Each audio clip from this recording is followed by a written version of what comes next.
Hello, good evening, and welcome to Management Monday, where I and Planet Zoo are going to attempt to not murder each other.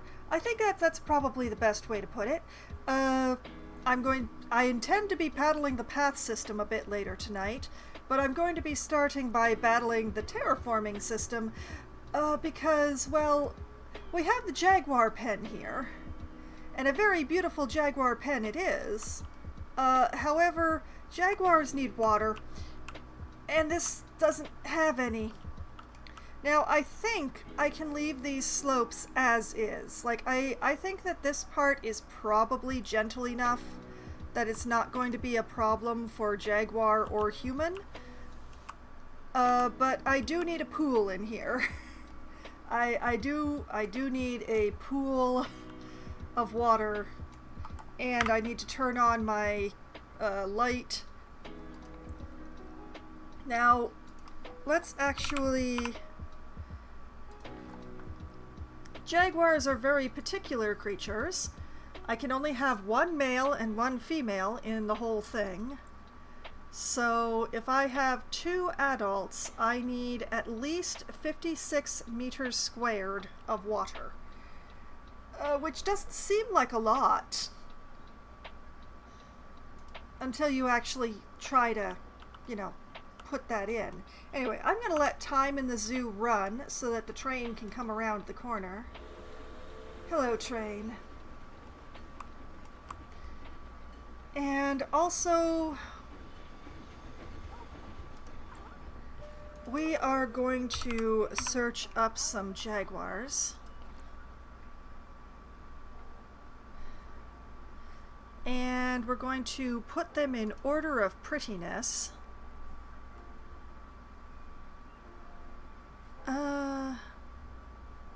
You know what? I am going to take Anacoana here.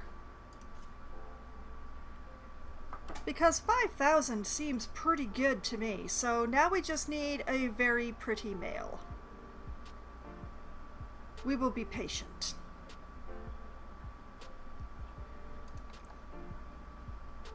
We will be patient because eventually an extremely pretty male will come along. Okay, so my plan is to put the water like right around here because we have a nice flat bit. So, okay, we're set to soil. That's pretty much perfect in my opinion. And I'm going to make this a little bit bigger. We're going to give this a little shove, just a little shove, like that. And then we're going to make it smaller, not that small, and flatten the foundation and try to find the low point here and just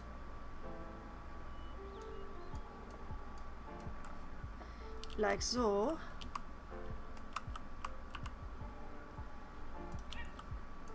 And smooth, smooth, smooth, smooth, smooth.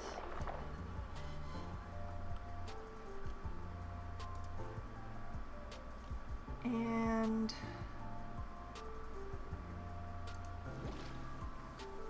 seems like a very small amount of water.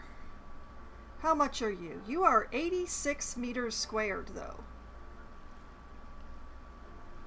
See, this is more than big enough.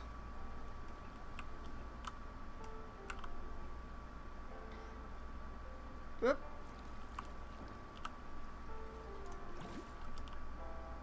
Okay, so what I want is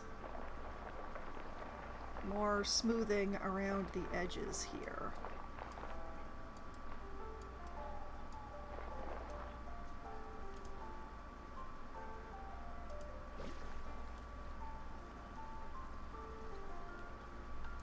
And we double check to make sure that I didn't... Well, I made it a little smaller, but it's still not too small.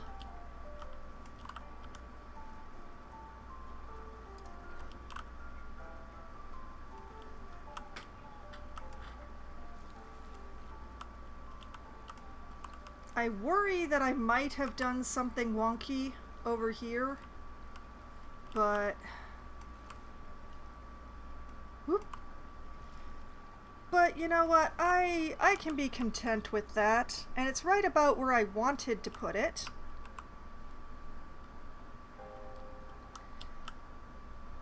And now, for the moment of real truth,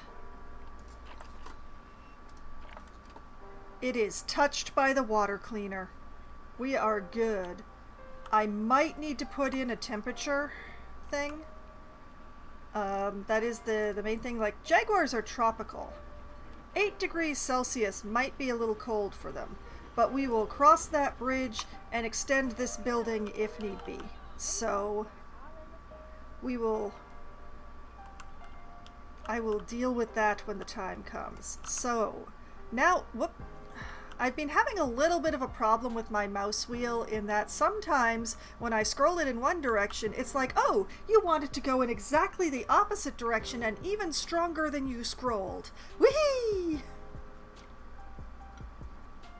Which is rather annoying. But yes, now that that is taken care of, it's time to finish off this enclosure. I need to put in some bamboo corners because what this is doing here is just hideous. So we're going to pull up bamboo here.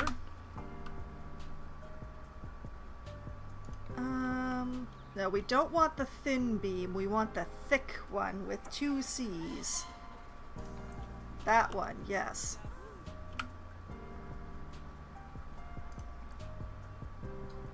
And angle snap is on. Perfect. Become upright.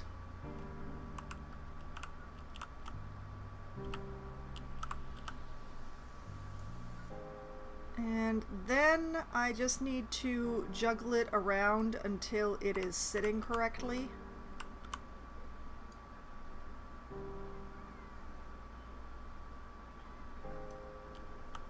Like that. Yeah, like that.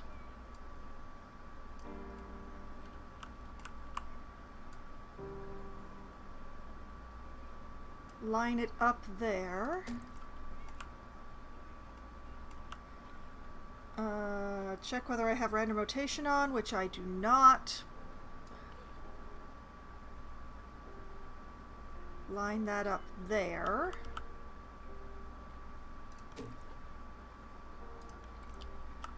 Perfect. Alright, that's the first one that needed to be dealt with. Here's the next one. And yes, I am going to be doing each corner individually instead of sliding around. Okay, fine, we'll do it that way. It doesn't matter as long as you're upright to the wall, relative to the wall. Everything else is done by eyeball anyway. About like that. And like that.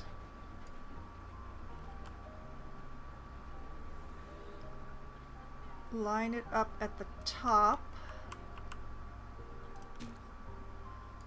Laugh at the fact that it is so close to the ground there. But yeah, for each outside corner that I have going on, except this one, which isn't actually an outside corner, that's an inside corner. For each outside corner, I'm going to be putting in a beam. This one's going to be a little tricky because it is not a 90-degree angle, but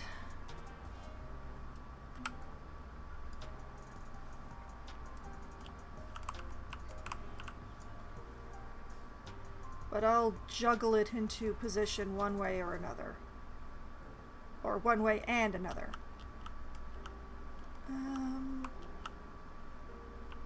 Yeah, Yeah, I'm feeling okay about that. That feels fine. Line it up like that.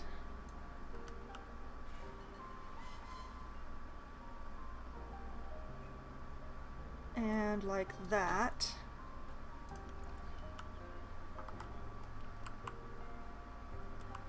And this corner is going to be the hardest one, simply because of the bridge being in the way.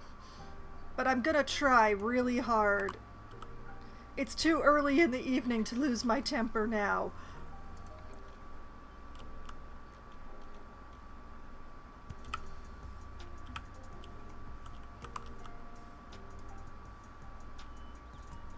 Like that.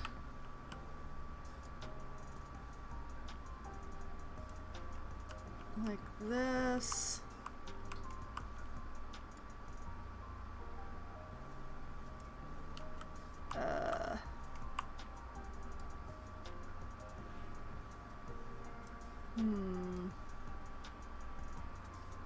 Like that? Yeah, like that. That's good enough. Line it up.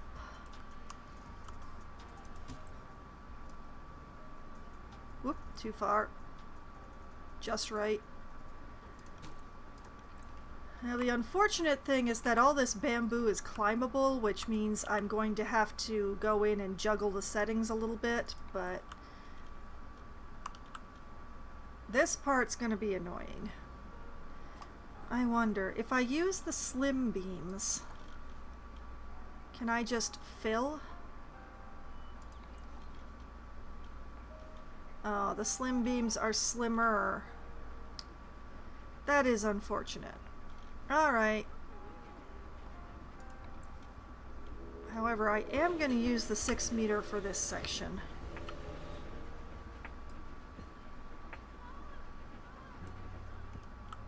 So yeah, this is going to look a little unusual.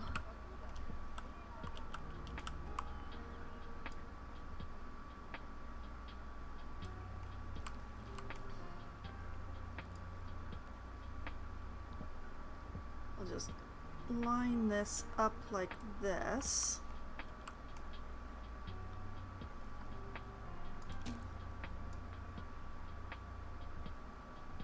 And line that up like that.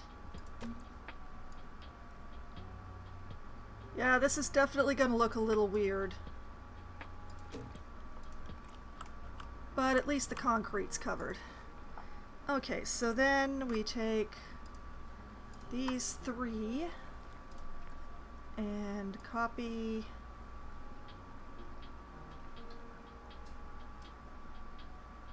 and down they go. And that takes care of that problem. If I was wanting to be fancy, I would like do a thing to cover the top of the concrete here, but I decided to leave it exposed down here, so I'm just going to leave it exposed up top for, what is the right word? Consistency. Consistency is the right word, yes.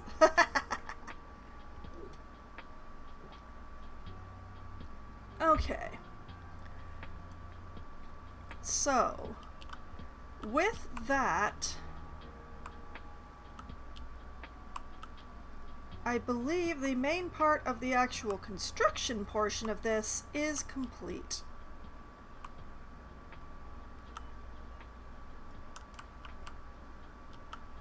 Now, what I need now is over here in Facilities, Media Devices and Education.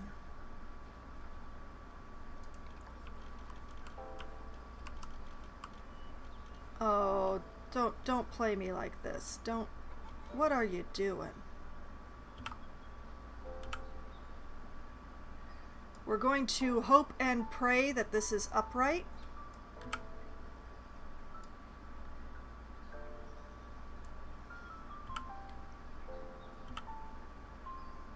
This is not upright.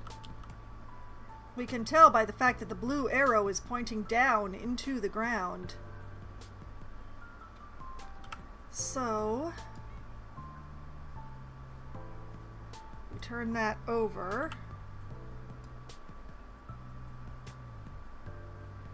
Bring it down here.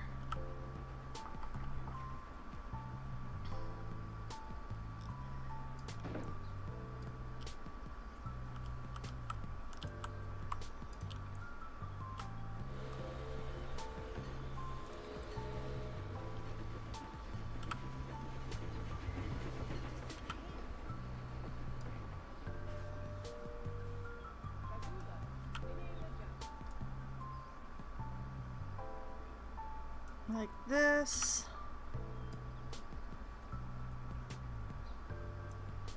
Flip that over. Bring it down here like this.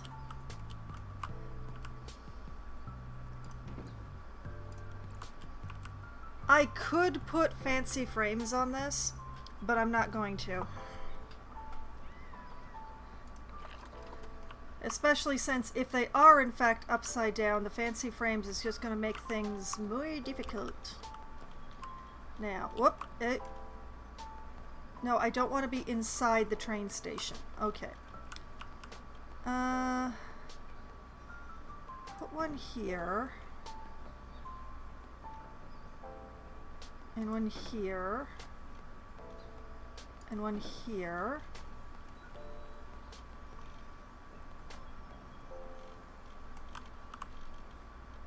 Whoop. Hello, what are you doing? Oh, I am gonna move you so much. Okay, that one there and like one here.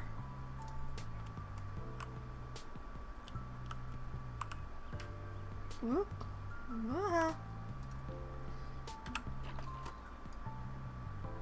Move you down to here. And across to here.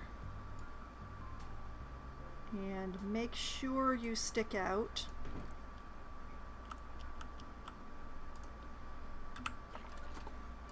And then same thing with this one. There, and make sure you stick out. Yeah.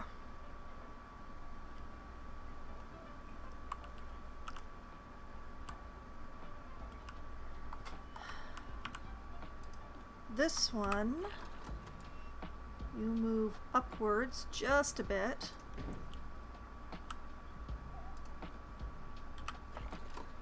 And upwards just a bit. And upwards just a bit. There. Okay. Construction is complete. It is now time to make this thing an actual habitat with a barrier and stuff. And also to check animal trading again. You know what? You are even prettier than the female. Sorry folks, we're not going to have a black jaguar. Excellent. Okay, now we have a male and a female. They are very pretty. Yes, I know she's prettier than the one that we already have, but we'll work with it. So, first things first. We leave the jaguars in the trade center.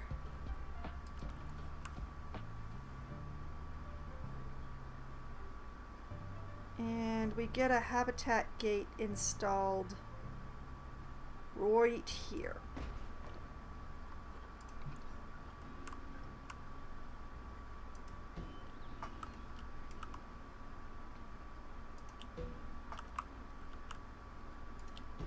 And we just take this around.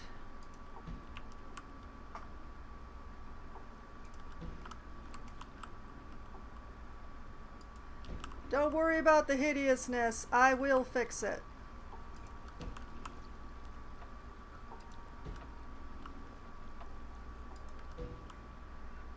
Oh, this barrier is really struggling with the hillness.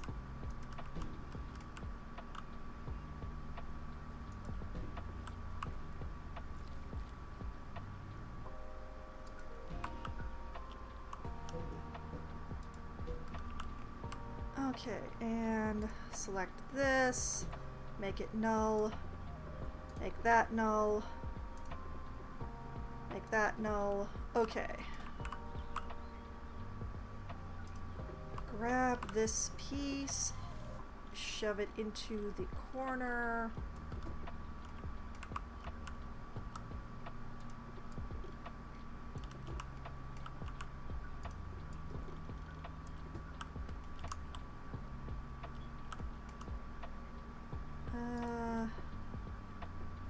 Actually, you know what? Add a post here to become that corner. And then this post becomes this corner.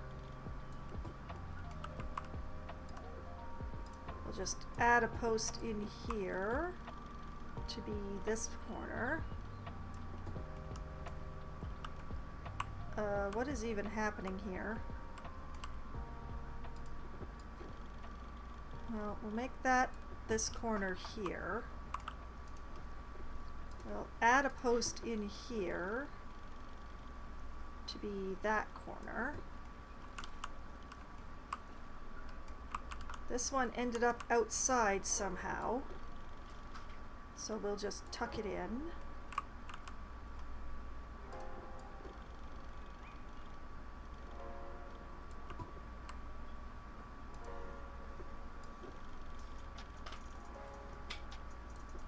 Now this one, because it's got the wonky curve, I'm actually going to be yanking it outside just to make sure that we're covered.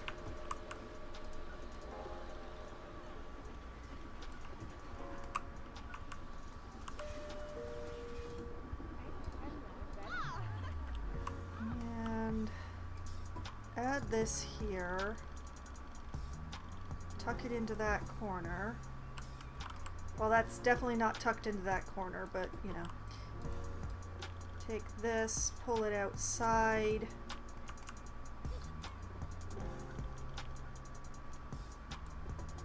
Like that. Okay.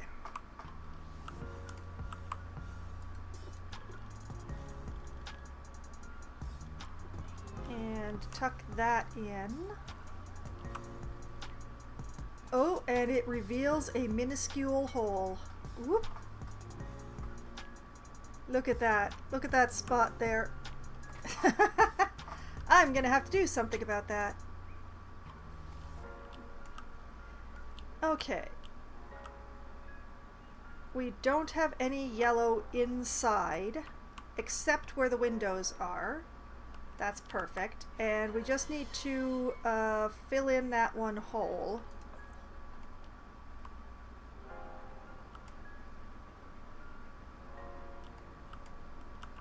And a little bit around here, but turn off climbing. And edit. And duplicate.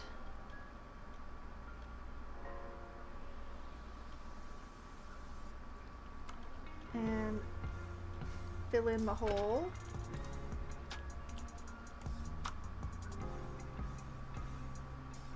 And I'm feeling just a little bit lazy here, so I think what I'm going to do is fill in the gaps around the door with bamboo, just because I can.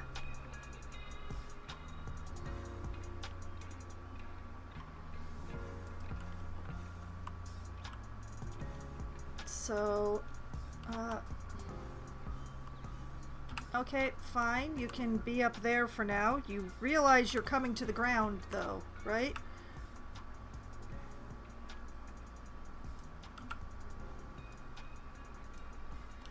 Get on my level.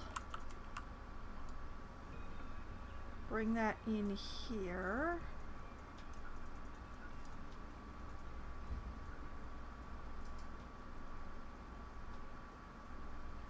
Like so.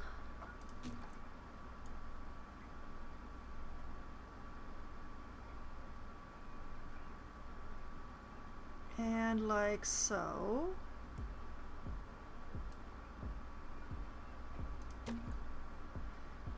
And go to the shorter one. Rotate.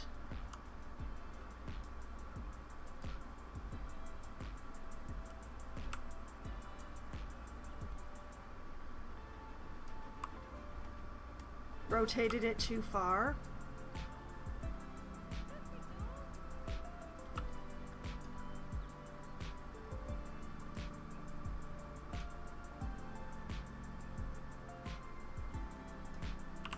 I prefer to have the overhang than to do this with 1 meters and have it match up perfectly, just because the patterns of the bamboo line up better that way. There we go. And then we take this one and this one, actually yeah, and then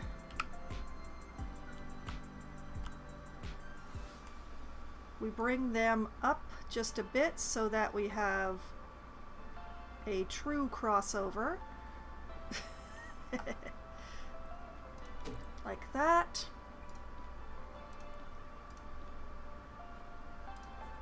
And then we take these 3 pieces, we turn off the climbing on them.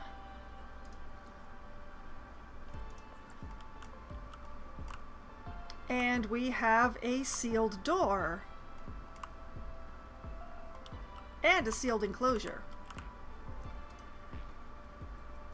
So, way too much land, just a bit too much water. No climbing stuff yet. I'm going to install that in a bit later. But yeah, we're looking pretty good. And this is the Jaguar.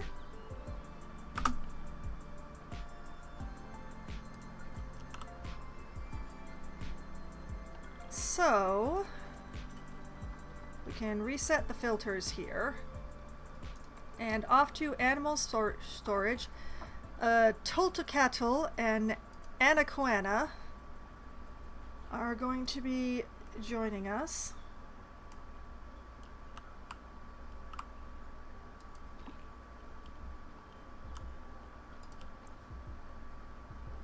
Oh, and I nearly forgot. Okay, we pause. We go to staff, we go to work zones. Keeper zone northwest. Edit zone. Currently contains a staff room and a keeper hut. Now also contains the Jaguar exhibit.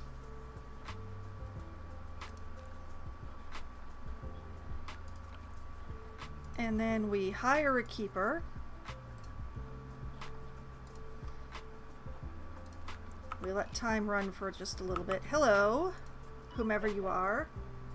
Forest Chow. I love your name. And we will find Keeper Zone Northwest. There it is. Congratulations, Forest. You are now a Jaguar Keeper.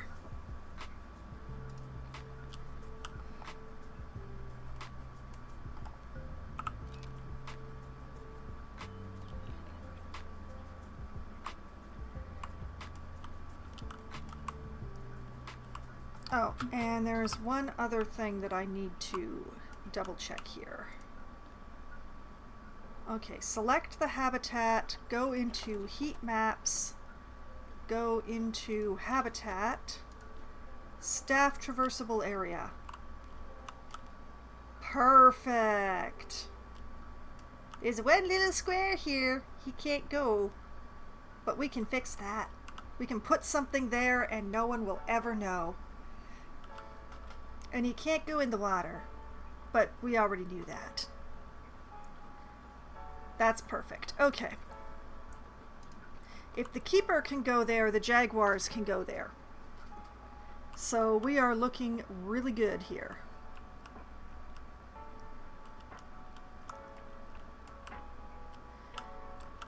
And as long as I have things paused, let's filter this for species. Scroll down to the J's, scroll too far, Jaguar.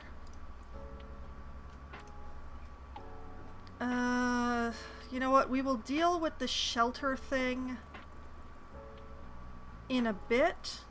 I would like to combine the shelter and the climbing. So I don't just want to...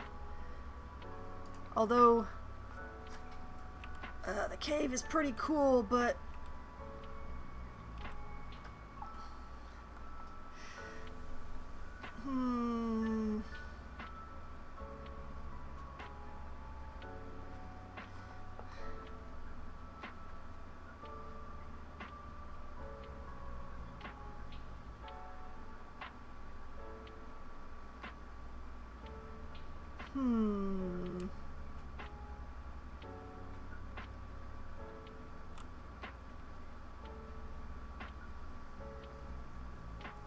I mean, I can make it work with the slope here, but can the jaguars still use it?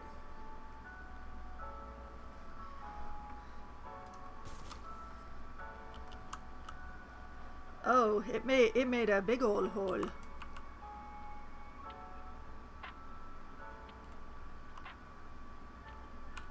You know, I think the jaguars can still use it, but this might, although this might be an issue.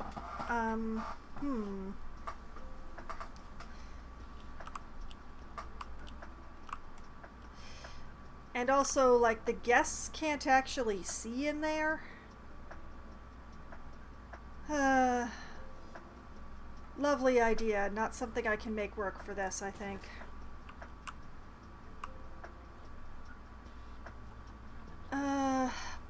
But yeah, food and water. We're going to give them a large food tray, and we see that how nothing is flat in here. Absolutely nothing is flat in here.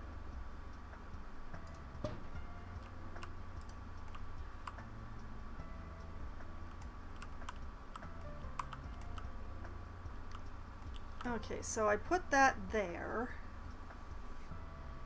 Now they can use their pool for water, but I'm actually going to give them a water dish up over here, I think.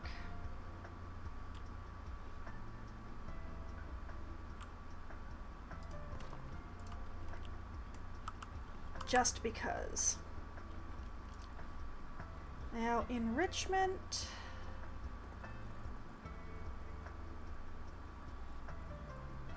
I think I need to build the climbing and then put the enrichment in. The water isn't deep enough for the fish feeders, more's the pity, but...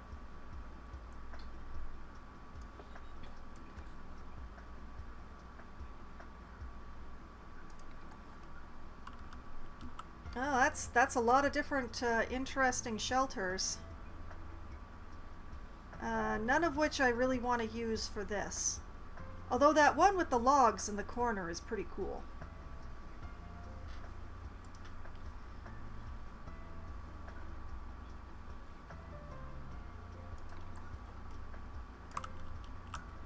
I am gonna put this scratching post in though, because I love it.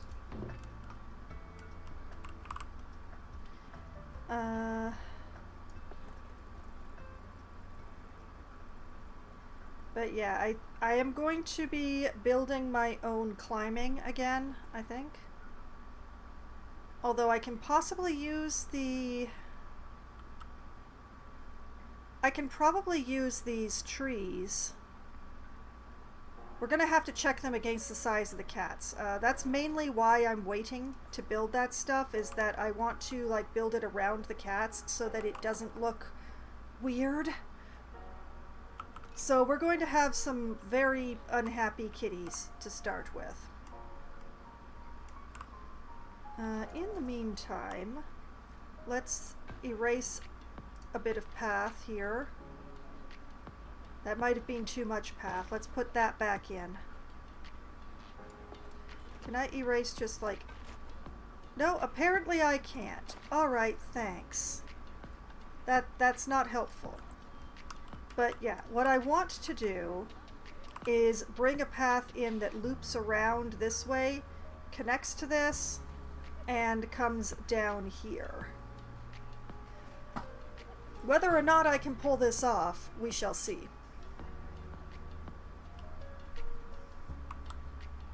But also, while we wait for the jaguars, let me go to the short grass. Let me pull up the smoothing tool and see if I can't de-lumpify these edges that putting in this stuff made. Oh, that's much better. Okay. That is definitely much better. All right, I feel very...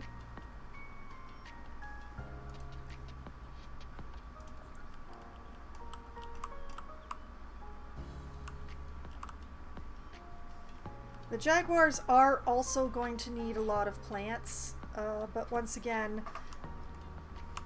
we're going to take this a step at a time, and we're going to have unhappy kitties for just a bit.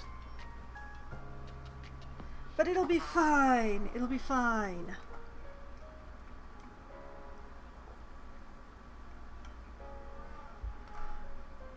Alright, one of them...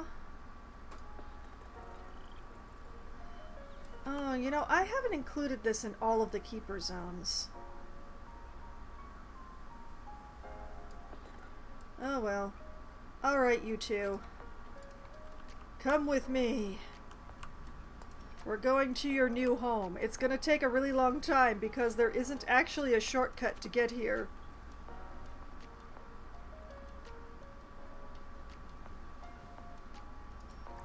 They're going to have to go all the way around past the hyenas to come in here.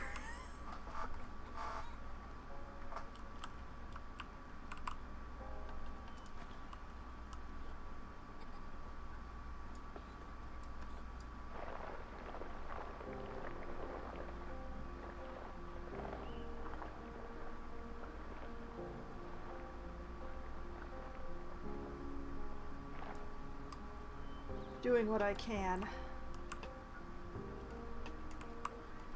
Because, yeah, this is gonna be tricky, what with the elevation changes. So while we wait for the jaguars,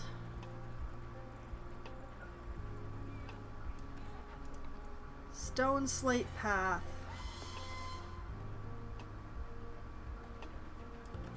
What if I didn't make these 8 meters?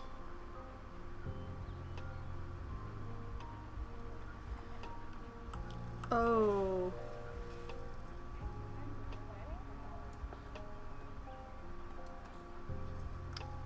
And what if I realize that I need... Oh boy, I'm glad I did that before the jaguars arrived. Okay. Going to take this whole corner here, and we're going to move it over here.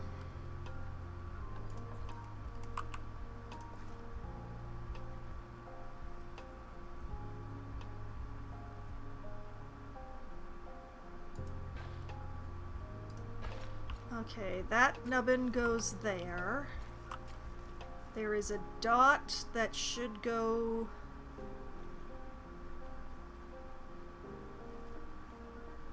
here.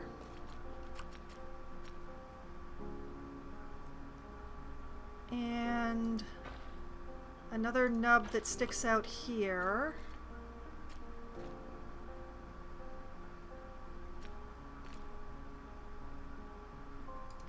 Like that.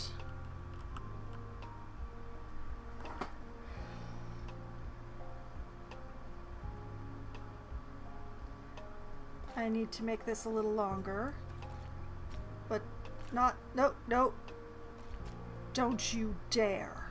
Okay, we're going back to 1. This goes like this.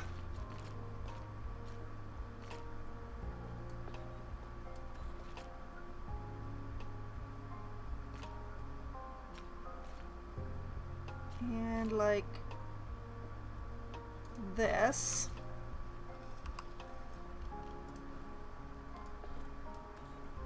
And then the staff path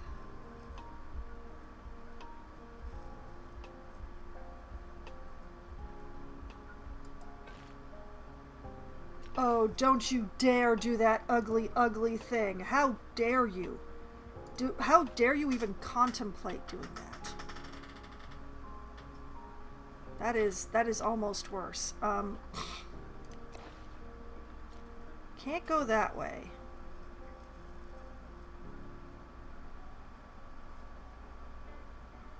Okay, what if... Okay, okay, that is much less ugly. Oh yeah, that's nice. I can work with that. Alright, we'll do that. And then we'll remove that.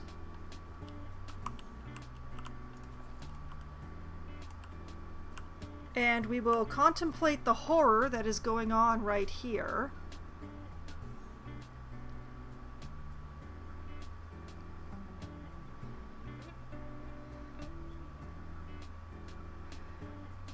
I wonder, should I put another path that goes around this one and maybe connects up to the food court here?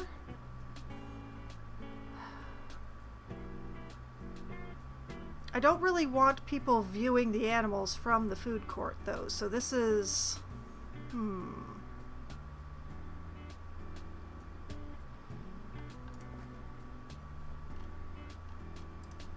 let's see here.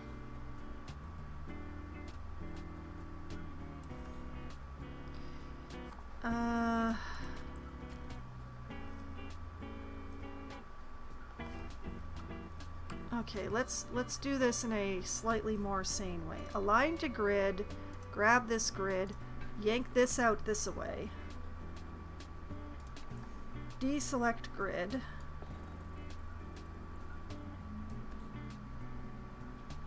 Go back to the stone slate.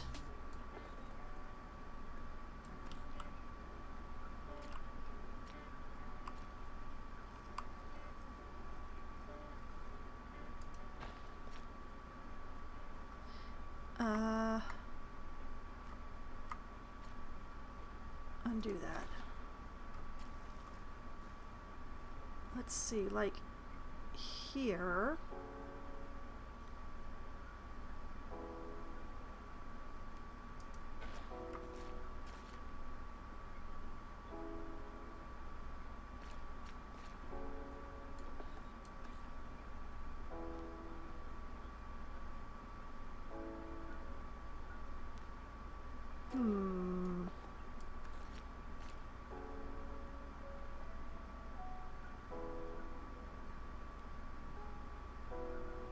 Like, whoop, come on. At least pretend to be pretty.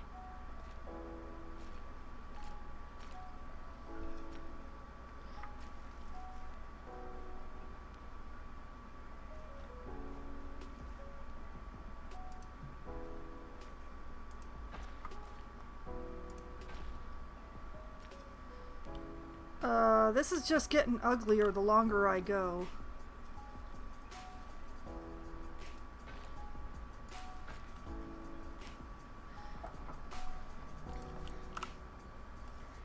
Is that even big enough anymore?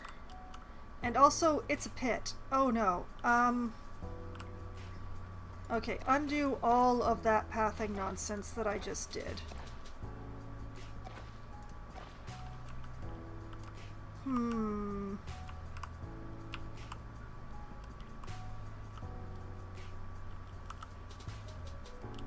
Like, this area I can definitely work with.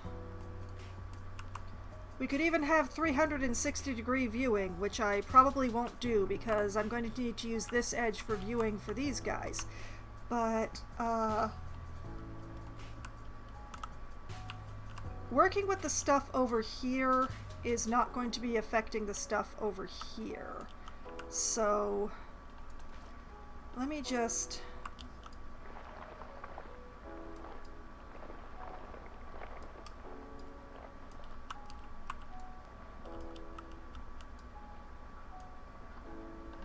Okay, now let's put the corner back.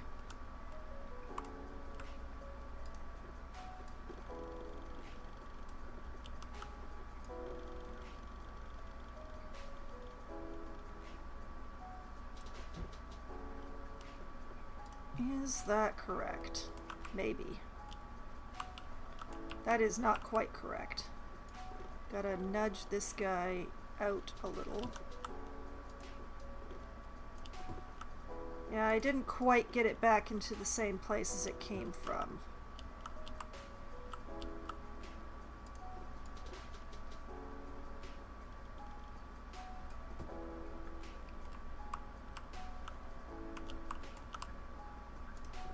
Nudge this outside. Yeah, that looks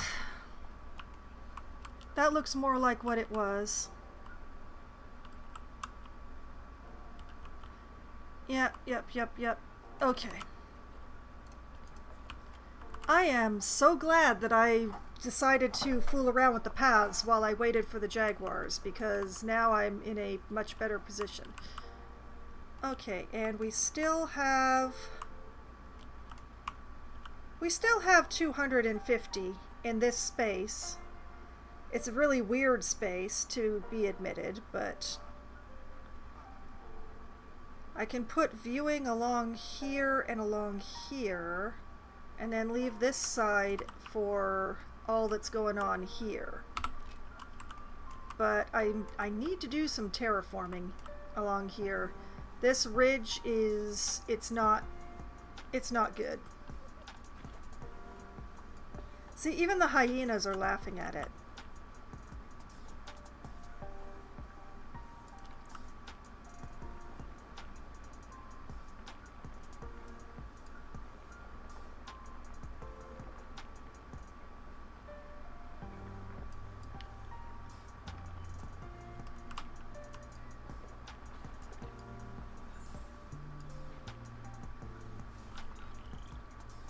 My jaguars are here, which means I have to stop paying attention to what I'm doing over here. Whoop.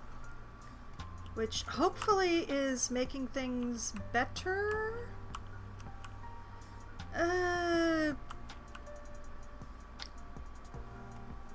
Still needs a bunch of work, especially around here.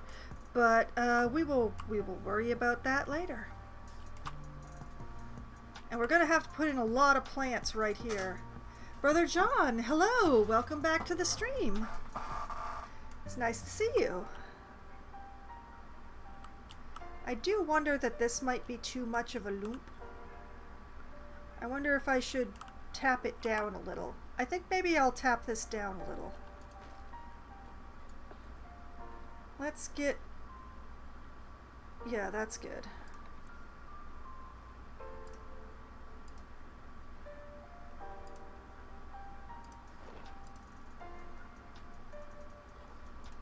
Okay, smooth, smooth, smooth, smooth, smooth, smooth, smooth. Yeah, I like that better. I like that a lot better. Okay. Hello, Anakoana. I know that you are very unhappy at the moment.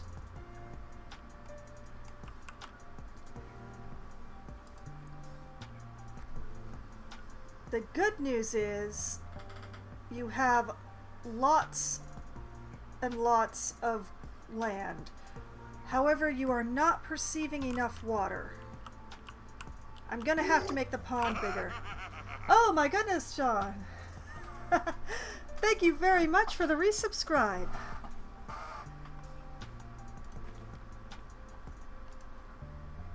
Okay, remove the water. Well, the good news is that besides getting access to my emotes again, you also get a free rename of any animal or staff member that you choose. And I need to make this smaller again. Let's take it down to 3. I'm going to make it dirt so that I can tell what the heck I'm doing.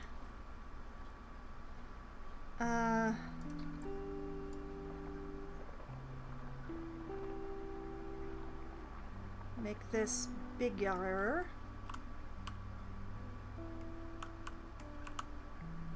Like that. And then Smooth, smooth, smooth, smooth.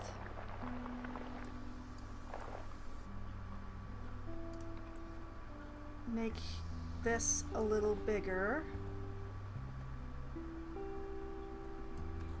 Give it a tap, tap, tap just in the center.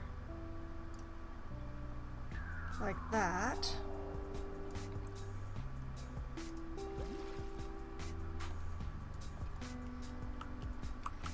Okay, that has made the water much bigger. How is Anna feeling about it now?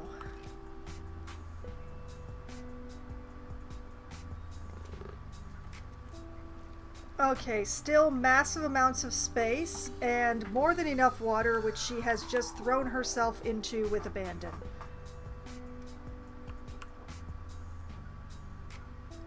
Now we definitely need climbing space. I need to adjust the terrain.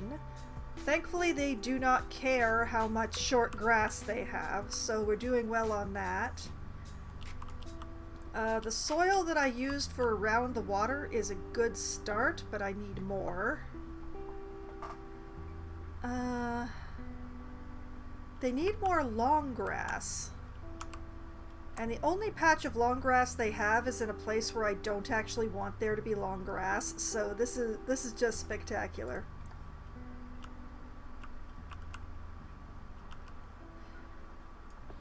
Let's bring this down. Gonna roughen up the soil right around the water.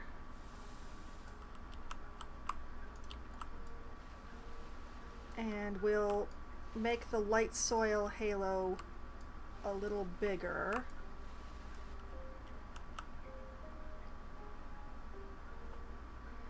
Almost enough soil now.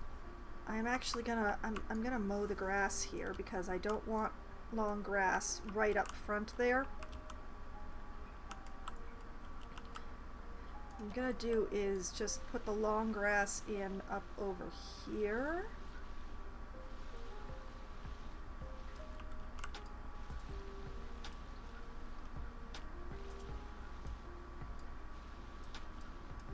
On the hill bits where it would be difficult to get a mower anyway.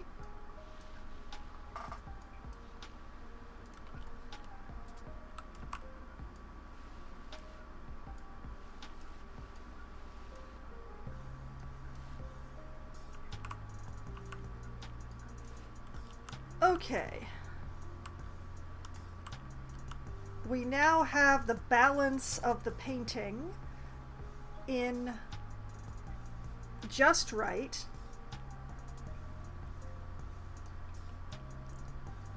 We definitely do not have enough plants and trees and such like.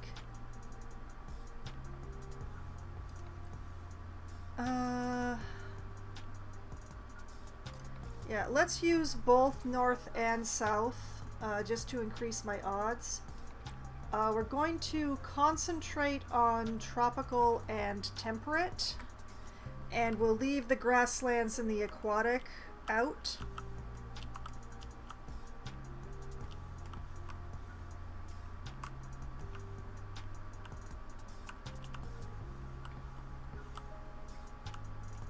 Okay.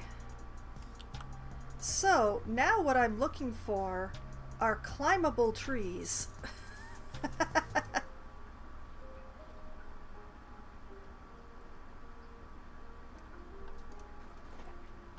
And possibly... is there any pre-built climbing structure that I can just work off of here?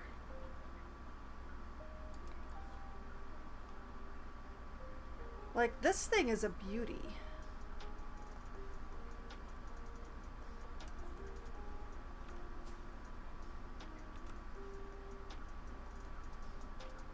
If I, like, position this just right on the hill...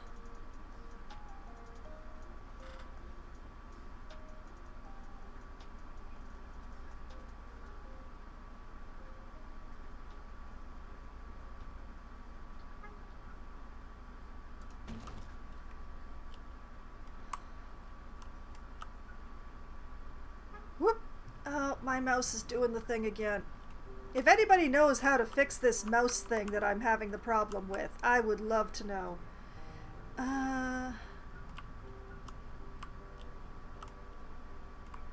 This is kind of using the hill to my advantage.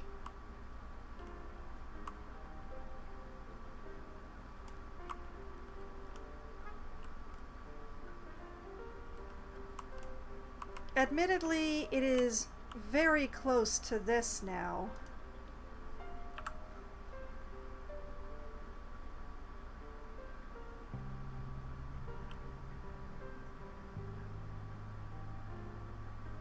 Let's scooch this over here. And then move this like over here. Now the question is, does this single structure fulfill their climbing needs? Which Total Cattle here is going to help us figure out. It does. It does indeed. I'm still gonna give them like climbable trees and stuff because man, they need a lot of plant. And also this is a very barren place. I need to put some plants in so that then I can put in the toys and food enrichment. So we need some good trees, I think. This is not a good tree. This is too much tree. And I've got to be careful about the trees that I put on this slope. Like if I put too big of a tree on this slope, you see what happens here? It just overemphasizes everything that's happening in a very unfortunate way.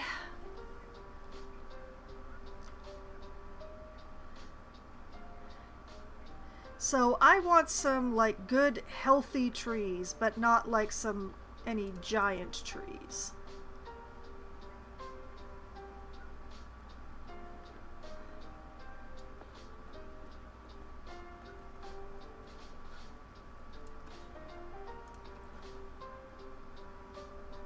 The elms are also kind of big.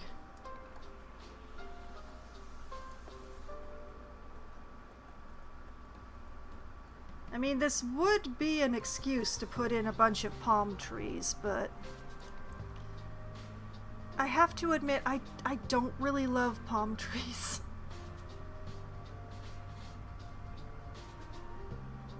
Let's turn on the random rotation. Let's see if that helps.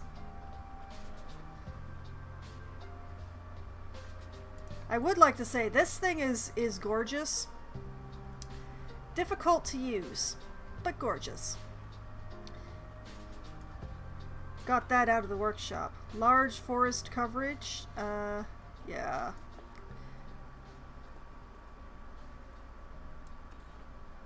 London plane trees.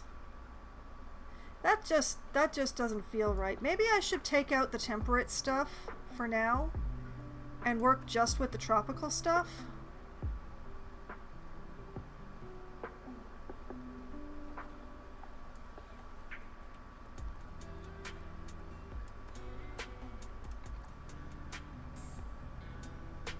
Like, I keep putting the trees on that slope, but I think that is actually the wrong plan. That is actually tempting. That is actually quite tempting. That looks really good there.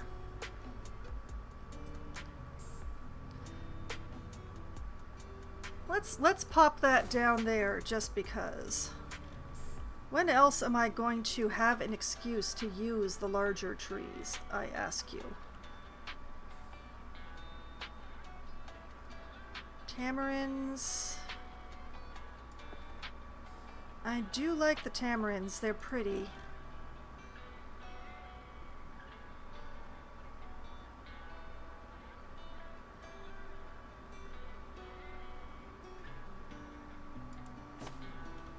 2 trees and their plant needs are met. Don't worry, guys. I'm not going to leave you with just 2 trees. I do like having that tamarind there. I hope it doesn't block things. No, I think it'll be okay. I am going to have to check the keeper paths in just a bit, but for now, I think we're okay. I'm also really thankful that I didn't have to build my own climbing structure. I hate doing that. Wisteria. Like, if I were nuts, I could do the walls entirely in wisteria, but I'm not going to do nuts today.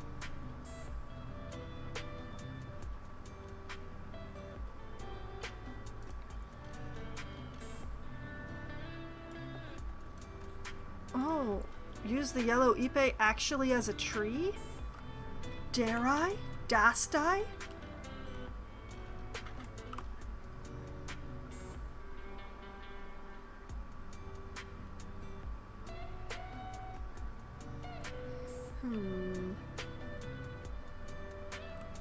If I rotate it just right...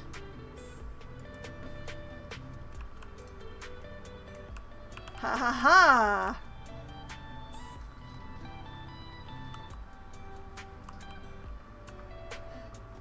I rather like that, actually. That's pretty cool. That makes me happy. More tree, more tree, more tree. But not palm trees. I'm just not feeling palm trees. And I'm not feeling the bald cypresses either.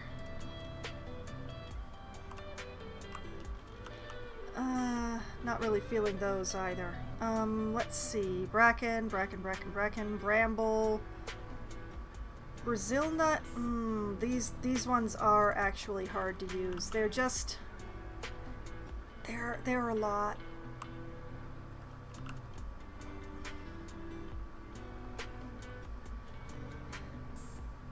More than my zoo can contain.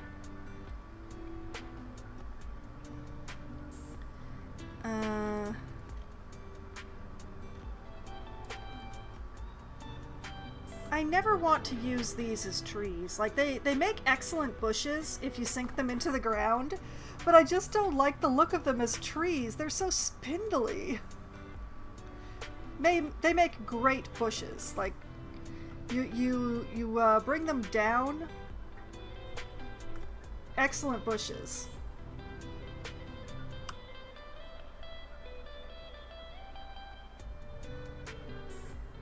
I wonder if I can get away with this. Is this counted as a... Oh, it is a climbable tree. Okay, I haven't blocked the jaguars. I might have blocked the keeper, but we'll concern ourselves about that later.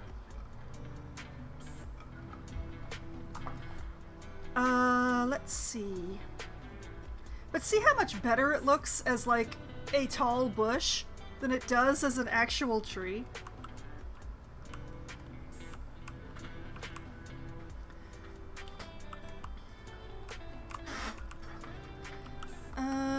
Let's see here. Common ash. Feels a little too common, what with all the stuff that I've been putting in here, doesn't it? I think maybe I should repeat some of the trees that I've used. Instead of just having one sample of each. Although... I just like tuck a fig tree into this corner. No, let's leave the fig trees be. Let's leave the fig trees. Holly, kapok. Beautiful tree. Little too much tree. Actually, a lot too much tree.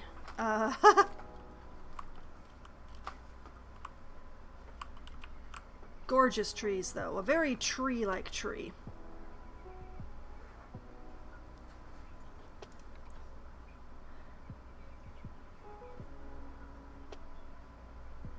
kind of love to just sort of...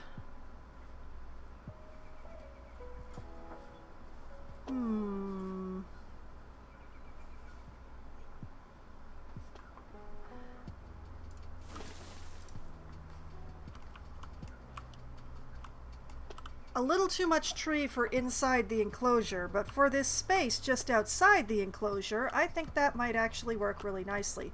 Oh, no, wait, no, that's horrible. Oh dear. Yeah, I rescind that statement. Too much tree. Too much tree. Depart!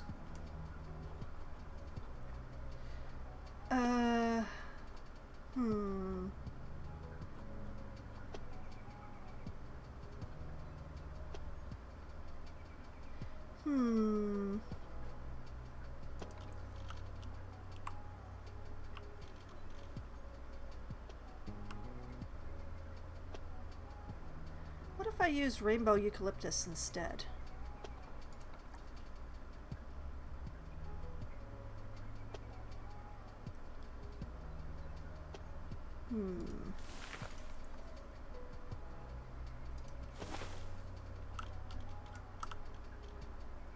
Okay, with a little bit of juggling, I think that's going to work really well for that space, but...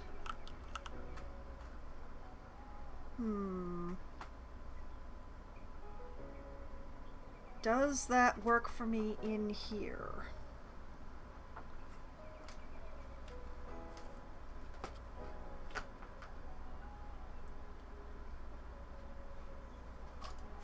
Maybe. If I take this and force it upright.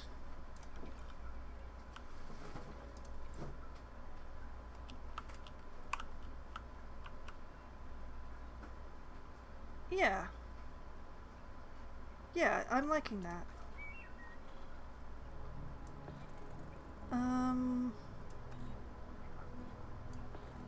I think I want to put in another yellow ipe. Maybe not the tiniest one.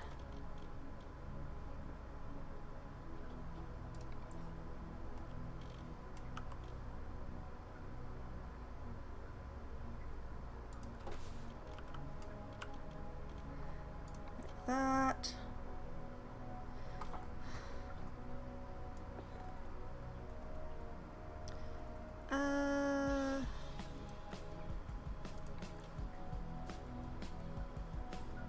See, it just doesn't feel right to put the temperate trees in amongst all these other ones.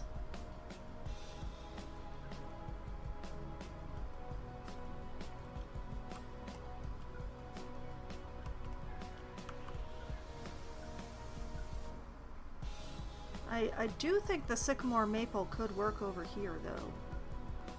I'm just gonna slam that down over there, because I kind of like it.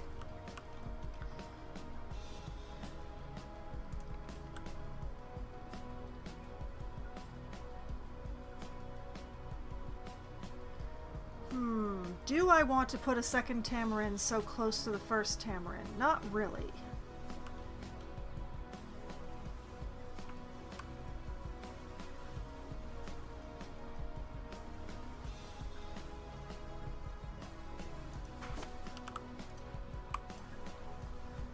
I'm turning off the climbing on this tree in particular, just in case it is escapable by climbing that one. I'm pretty sure this is too far for them to jump, but I'm not 100% sure about that tree, so... where are my strangler figs?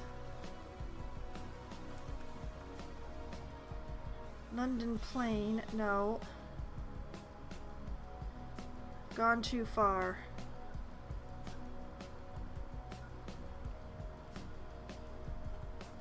There we are. Whoop. No. I want to go in. I don't want to go out. Please, mouse, please. We're going to be having this argument for months because I refuse to replace a whole mouse just because the scroll wheel is doing weird stuff.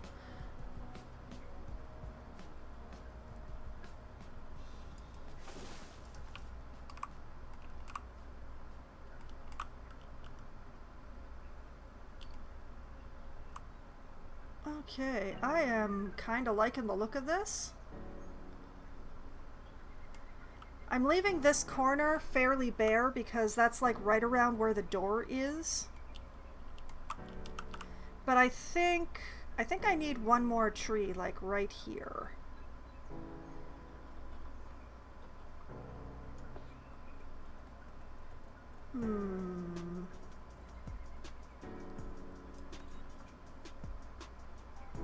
No, not the London plane. Not the capok. The capoks are too big.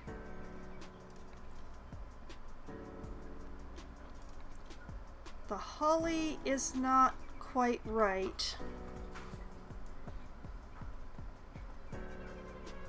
The fig is too much. The elm just doesn't look right with the other trees.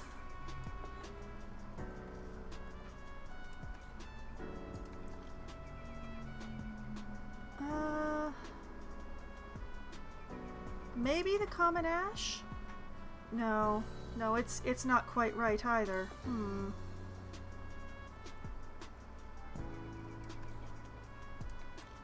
beech tree? That one's too big. That one's too small. That's a sapling. That's a lot of tree.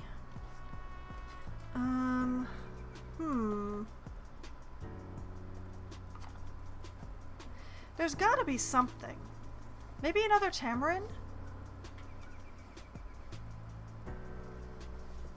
Let's try another tamarind tree. If I can find them. Okay, that's S. That's sugar. That's the sycamore maples. There's the tamarinds. A little small. A little big. Mice are cheap. Save yourself the pain. My mouse is not cheap. I am using a very special MMO gaming mouse with a few too many buttons, according to some people. It is not an inexpensive mouse. And I do not wish to replace the entire mouse just because the scroll wheel is being weird.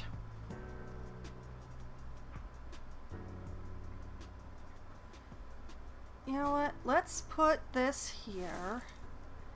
And I'm going to turn off climbing on it just in case that is escapable.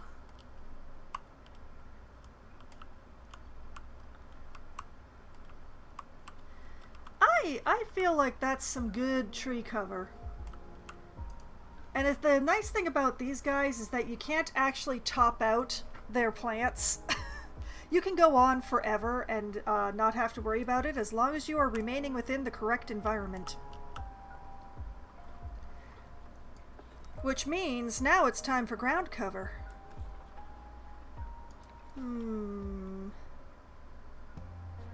I do have an affection for buttercups, but I don't think they're the right thing here.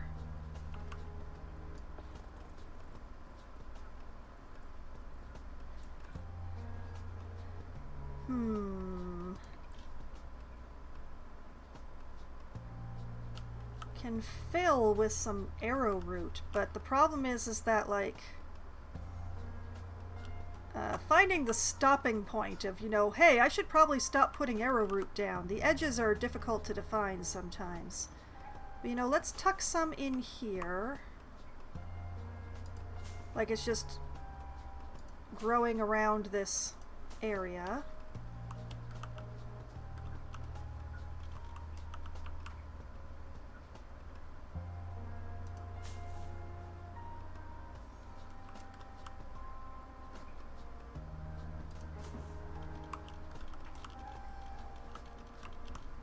Whoop, no, I don't want it stuck to the walls, please.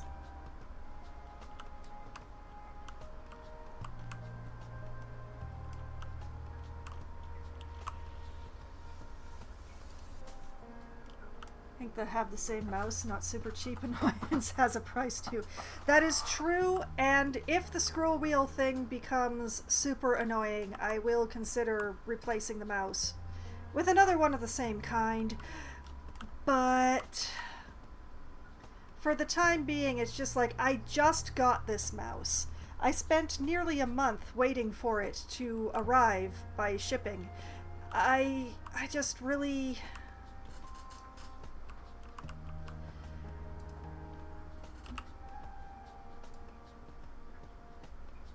I really just don't want to,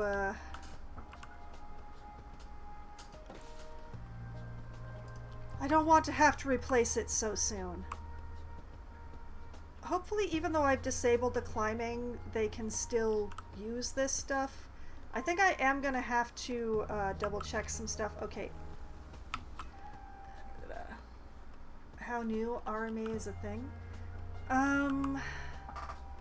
That is a good point. I will have to double check. I have the paperwork around here somewhere. I didn't throw it out. There's been a lot of changes happening around the apartment recently, and everything is in different places than it used to be. There have been a lot of things happening in life.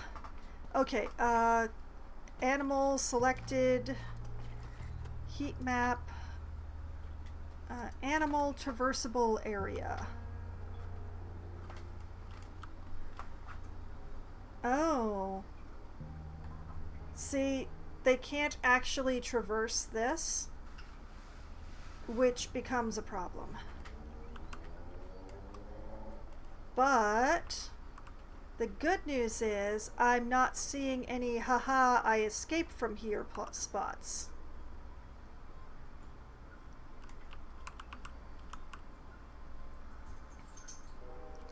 But yeah, the arrow route does not seem to give them too much of a problem, but this does,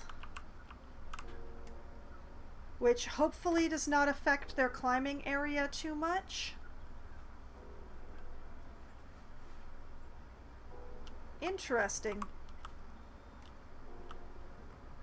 Okay, we're good, actually. This is counted as climbing area for them. We're good, we're fine, it's okay. Everything's fine. I just had to zoom in close enough to be able to see the climbing area stuff. We're doing the thing. Okay, you know what? I'm going to turn this off because it's eye-searing. I think before I put in all the ground cover, I'm going to put in the food and toy enrichment. And that way I can do the ground cover like around them.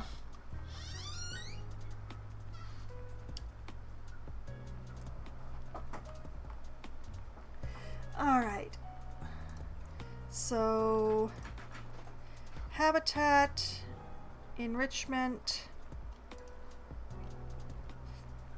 These count as food enrichment? Huh.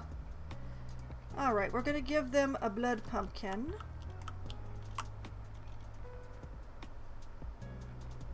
Which I can actually put up here because the keeper can access this.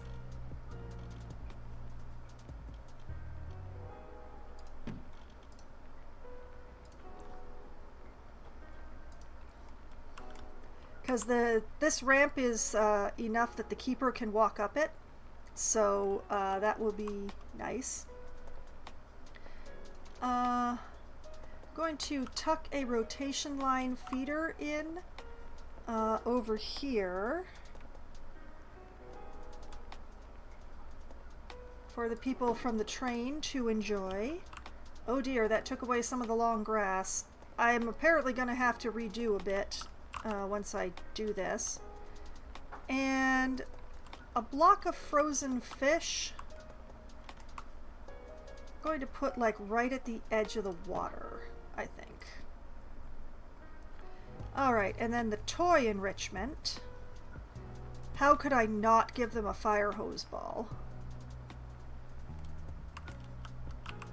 Put that there. They do have the one scratching post, but I'll give them a rubbing pad over here-ish, I think. Like right at the base of this tree.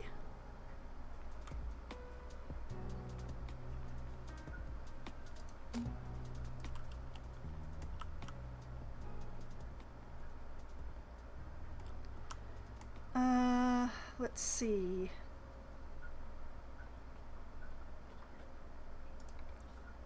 We'll pop a prey-scented sack in here somewhere.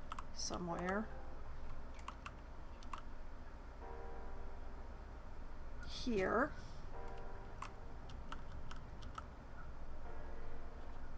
And a gift box, because these guys are a gift. Right here. Okay. Tultecatl, tell me about your enrichment. Beautiful. And your terrain? How is your terrain feeling? Did I remove too much long grass? Oh, I did not remove too much long grass. Hallelujah! Okay.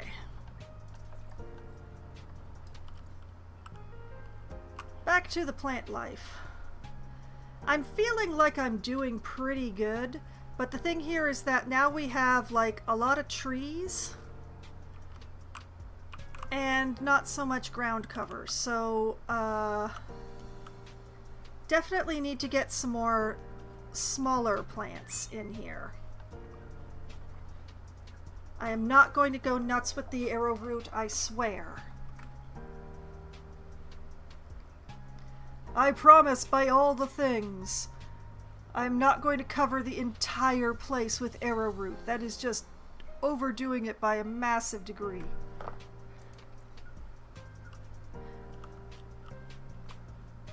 What I can do...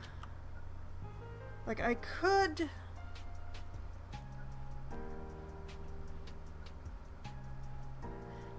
roughen out the edges of the long grass a little.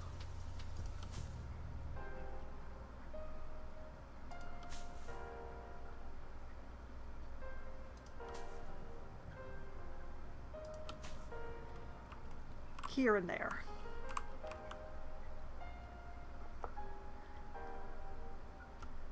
Wait, I have not the dry stuff for this. That spot down there was closer to the dirt, so the dry stuff was better, but here...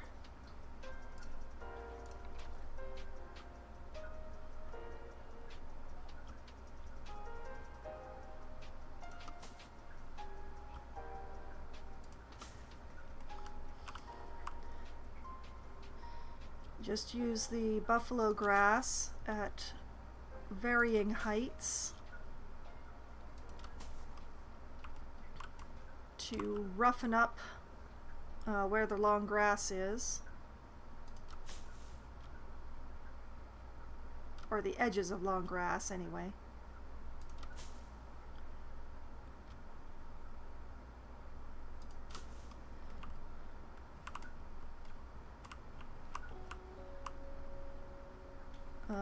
That bit I'm going to have to use the smaller stuff for.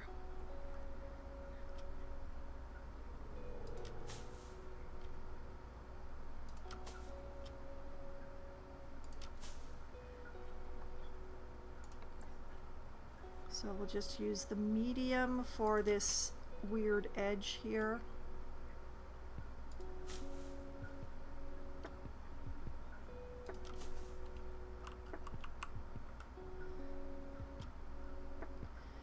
Just as a note, this thing that I'm doing here works best when you have an area that is in low light or constant shade or something like that. When you put full sunlight on what I'm doing, it looks a little odd.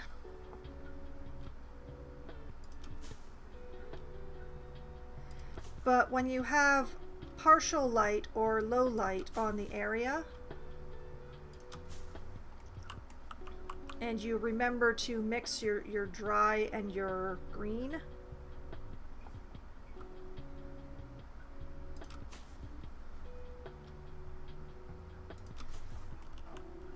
it does a really nice job of just sort of smoothing out those stark edges between the long grass and the short grass.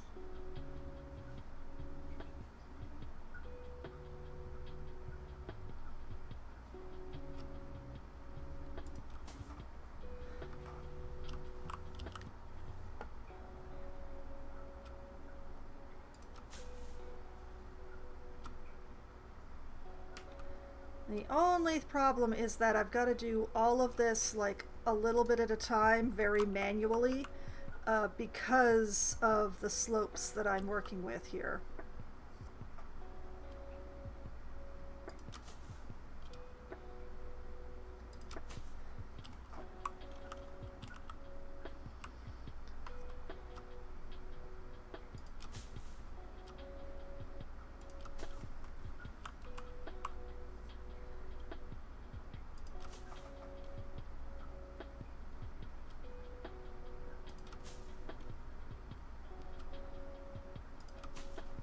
But as you can see, if you don't go absolutely nuts with it and overdo it, it works really nicely.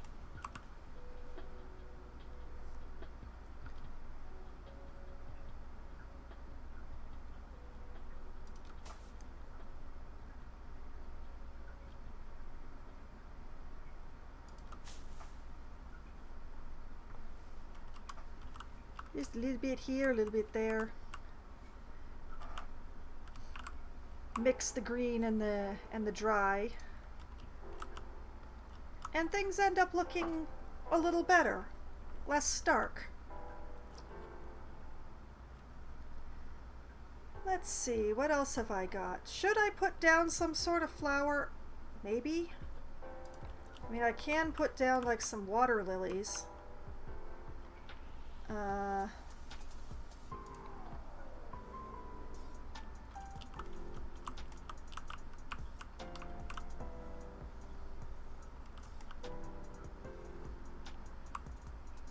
The problem is like the edges of this pool are so stark, and there's not really much I can do about it. I'm not sure if I want to emphasize it, but with the using the water lilies.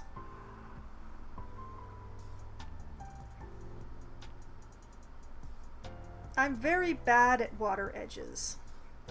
I practice and practice, and yet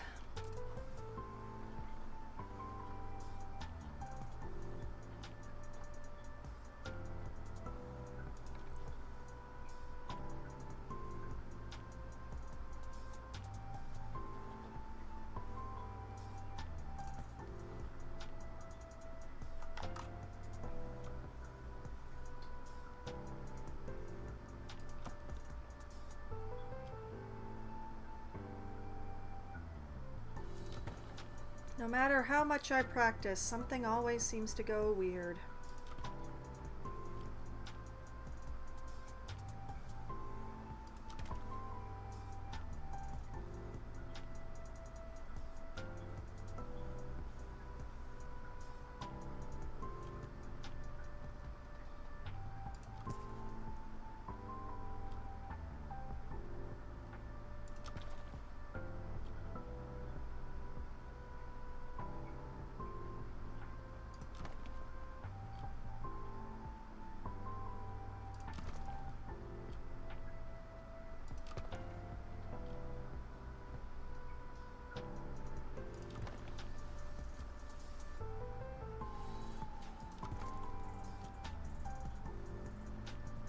I want y'all to know that I am trying. I am probably using the wrong rock to start with, but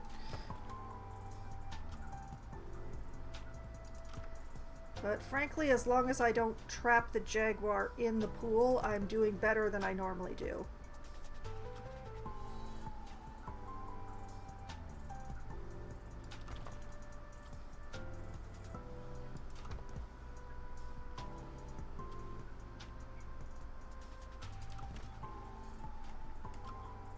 Do I know what I'm doing? I like to pretend that I do.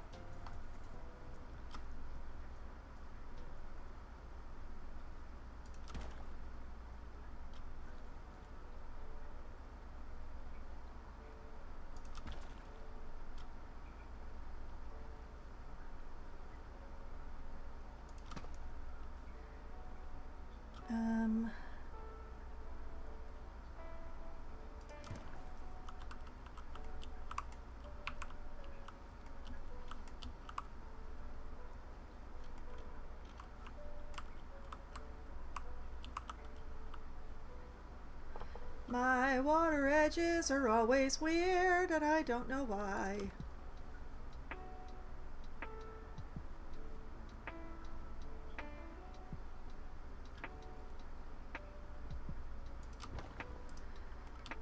Okay.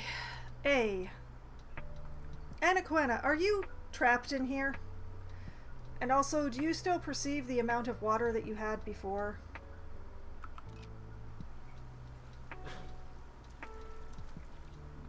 Okay, the amount of water did change, but not by a massive amount, so we're still okay?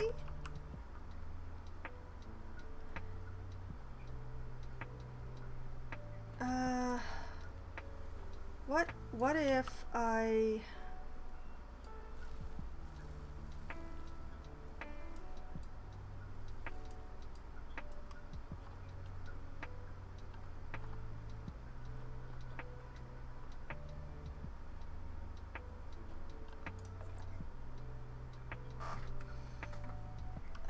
you know what? That does look a bit better to me.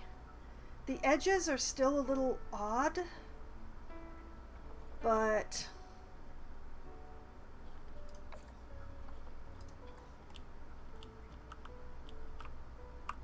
but it does look better to me.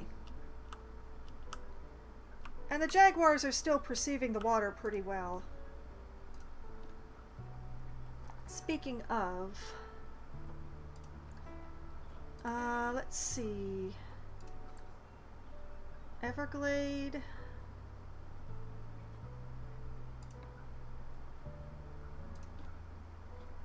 Amazon...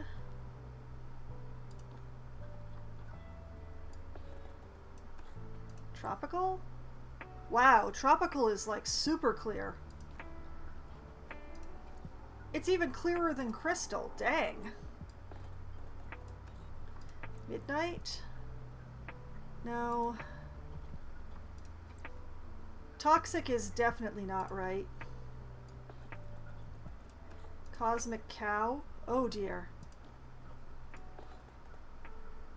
Oh, I could make it the color of coffee.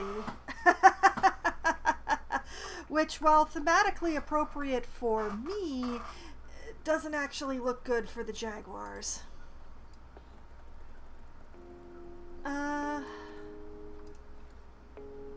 Let's go with Amazon.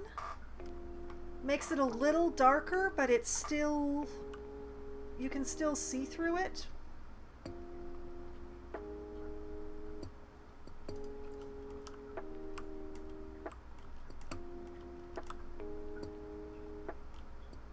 Yeah. And you know what I realize is I've been going this whole time without having any of my info stuff running. That is amazing of me. Okay, Jaguar. Jaguar. And fiddle the volume. Like that. And Jaguar. Like that. Where's the third one? There it is. Jaguar. Like that. Jaguar.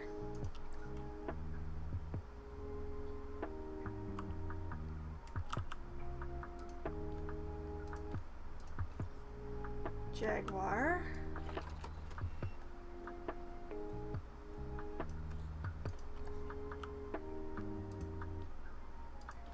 And Jaguar.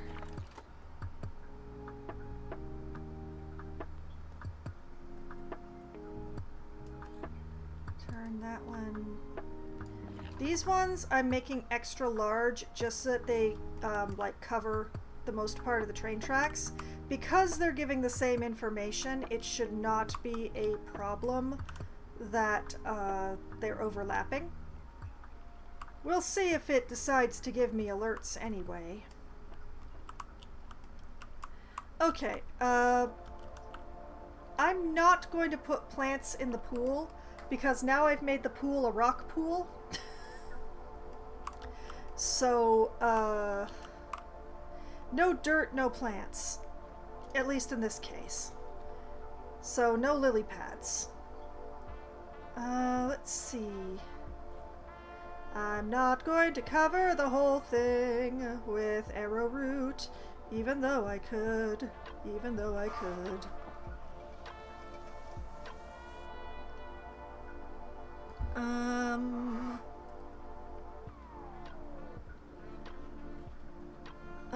Saltwort. I don't think that's gonna be working for me today. No.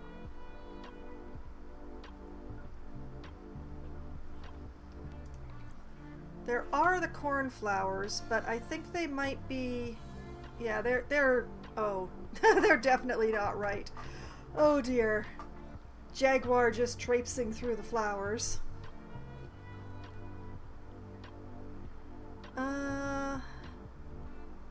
They're the Dutchman's breeches, but... Yeah, I don't know. Like, maybe I'll just... This is probably not how they grow in real life, but...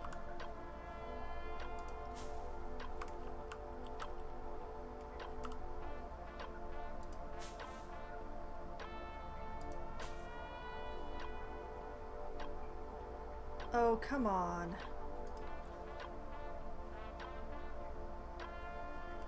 Yes, I know I'm overlapping my plants game. You don't have to keep giving me visual aids.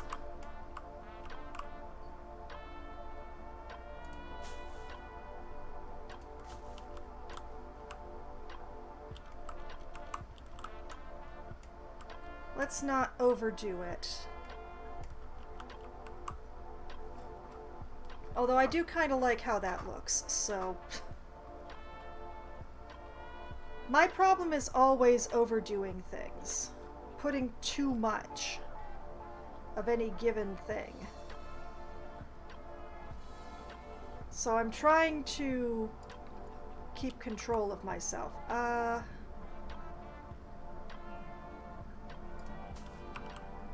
Just because I can. Oh, I do like the lobster claws, but I don't know that I really have a place for them this time. I'm kind of looking for, like, lower cover stuff.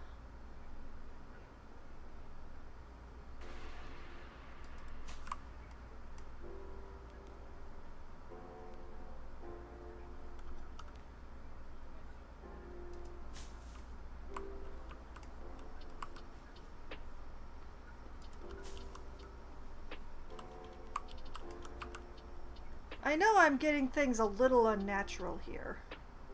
Realistic climbing trees. Huh.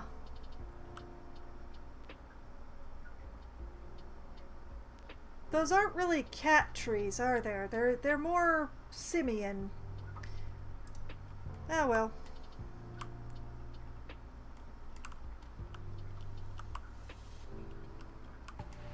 This is starting to look better to me. I'm still seeing like some larger barren areas. Like this area has to remain a bit barren because this is the keeper entrance area. But I want something here. What can I put here?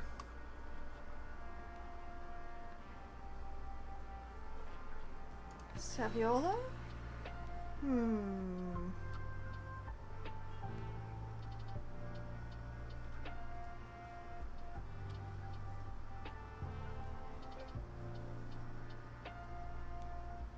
Oh yeah, okay, I have an idea.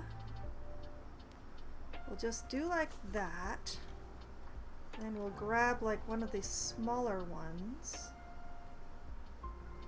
Come in here.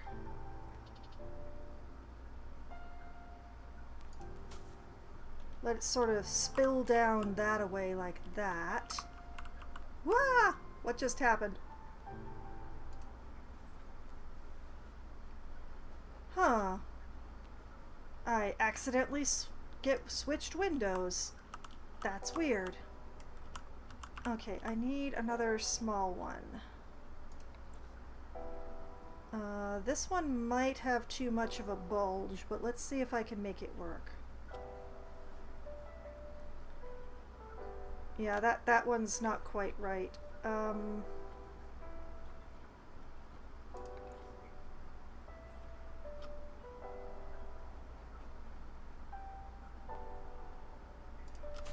If I do like that... Alright, it is not sticking out the other side. Yes, yes, haha. There we go. Okay, that's good. That is very good. I like that.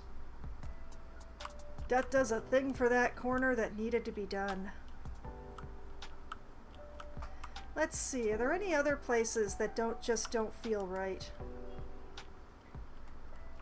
Well, besides this, this very barren expanse here. You know, this might be another job for the buffalo grass.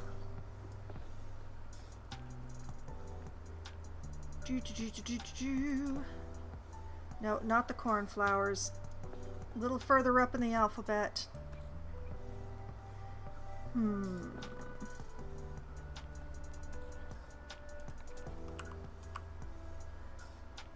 Like, is this really the biggest piece of it I have?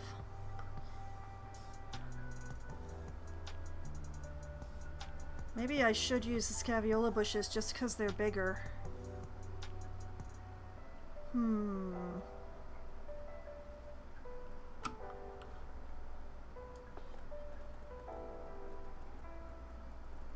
Let's go back to...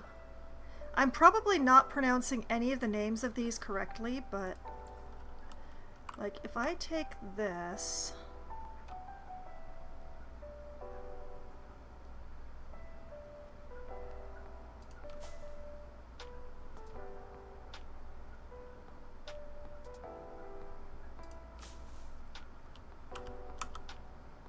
and just come along here. Maybe let's...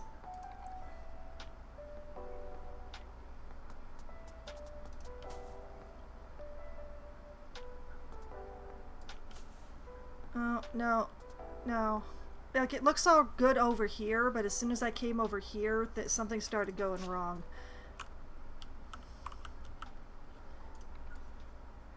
Okay, we don't want the one with the big lump. We want the slightly flatter one. Maybe it's just that I changed sizes.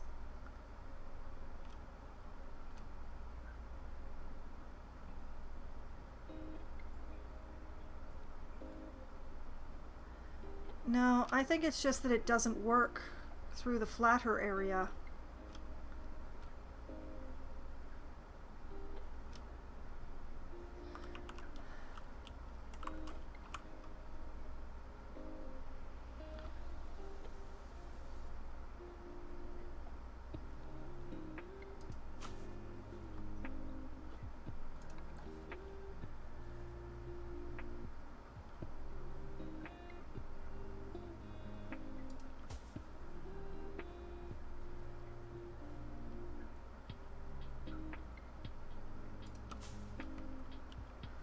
Okay, we'll use this around here.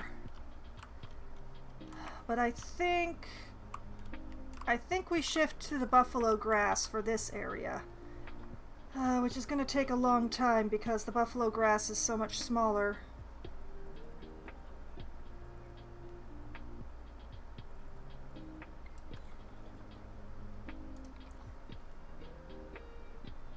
And the bracken doesn't look right either.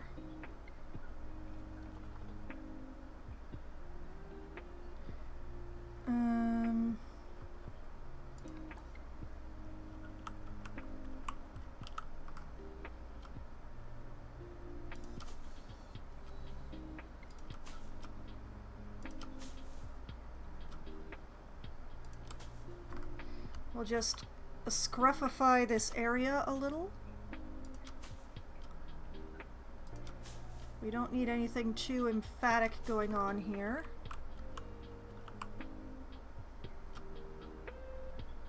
And we certainly don't want to overdo it.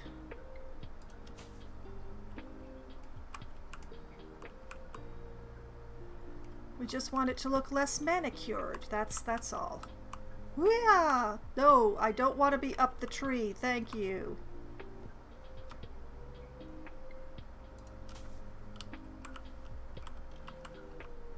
No, not up the tree. Not up the tree.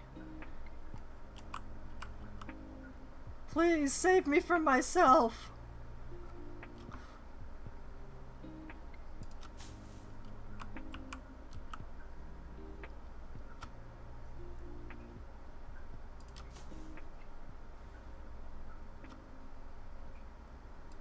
Just give this grass a little bit of a 5 o'clock shadow is what we're gonna do.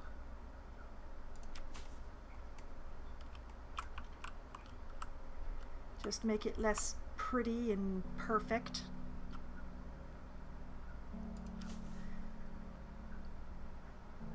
Whoop. Hey, obey me. You know you want to.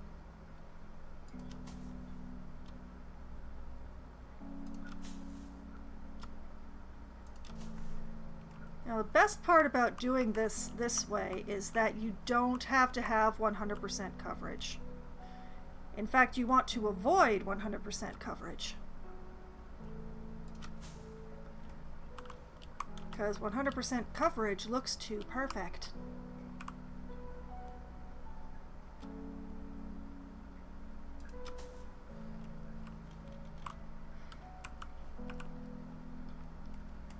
So that instead we end up something slightly more like this.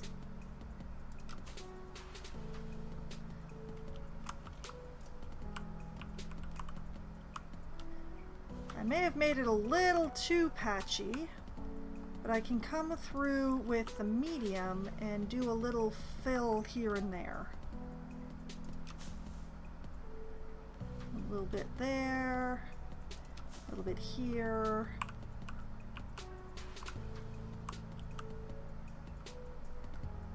Patch like right here. And here. Gotta be careful to look at it from multiple angles because the way the light hits things makes it look different.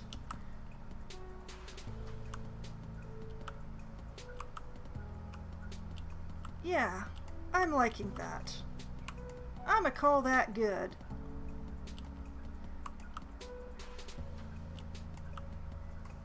And as long as I juggle those eucalyptus trees just right, this strangler fig will not look completely weird. Actually, did I ever put a second strangler fig in here? I don't think I did. There's just the one lone strangler fig all by itself. Oh well.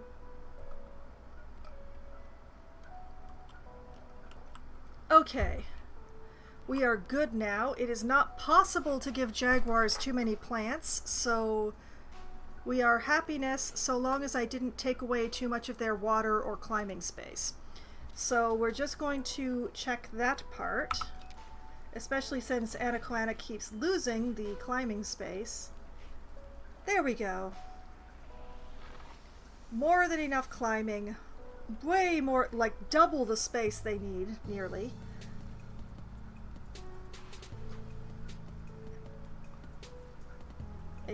A good amount of extra water. They should be very happy in here. So, the one last thing that I almost always forget to do. Oh, what the hell happened here? One moment. Hello?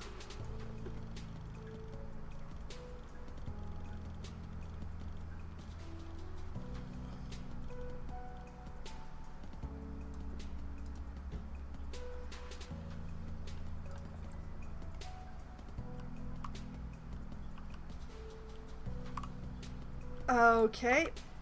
We're not going to talk about what this door looks like from this side, okay? I'm not going to fix it.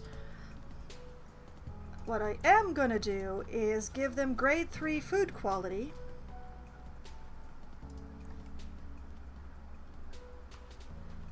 Which means that the next time they get fed, their welfare should go to 100%, and I will have the happiest jaguars.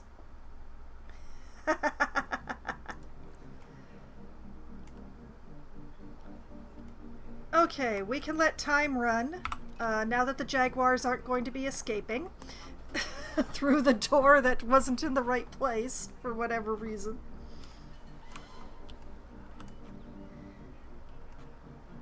Okay, we're doing pretty good.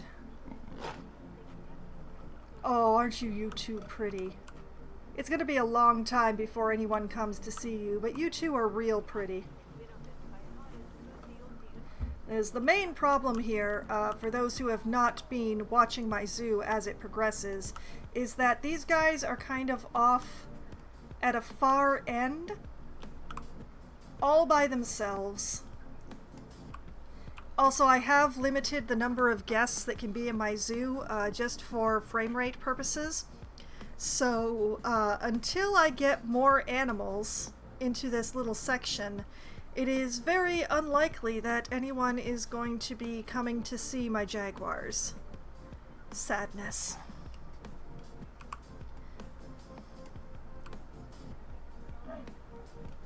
But yeah, it is now time to juggle these eucalypti a little.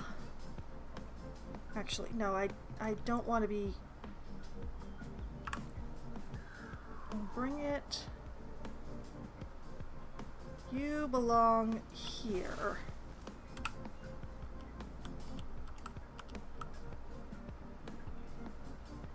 And while you don't need to be perfectly upright, you certainly cannot be at that angle, so, let's see, let's nudge you this way.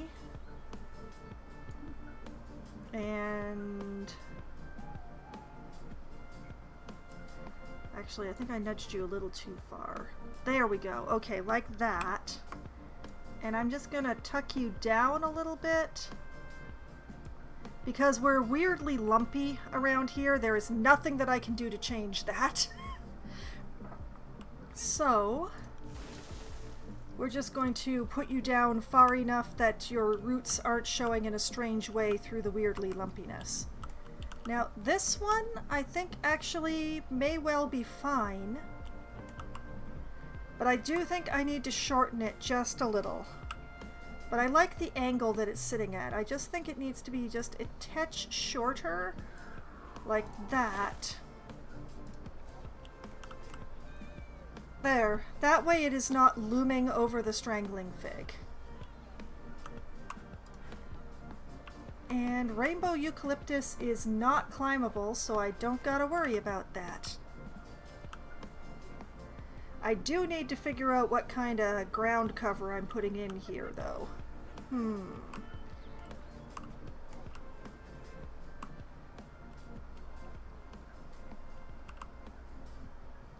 I think I want something fluffy with a lot of coverage, just to cover up just how weird the ground is around here.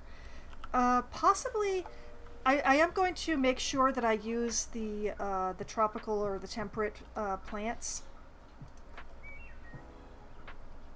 Actually, you know what? I'm going to allow myself the grassland stuff as well, because the jaguars will tolerate it, and that possibly gives me more options. I could use the arrowroot.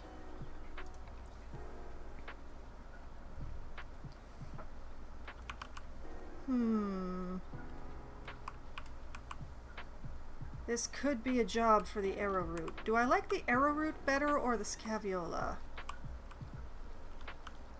You know, I kind of like the arrowroot better for outside. I do like the scaviola, but the arrowroot is a bit more neutral. So...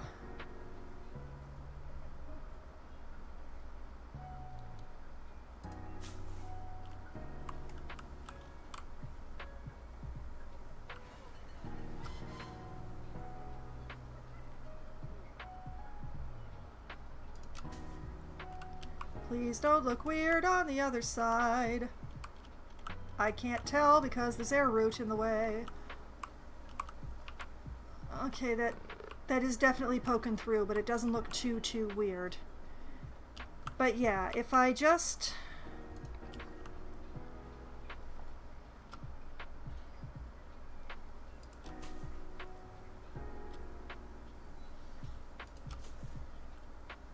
if I'm judicious in my usage...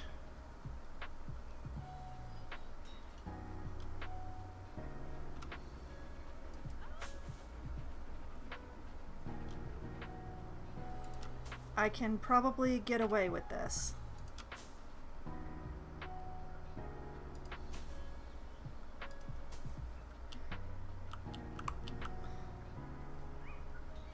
Coverage, but not 100% coverage. That is the name of the game.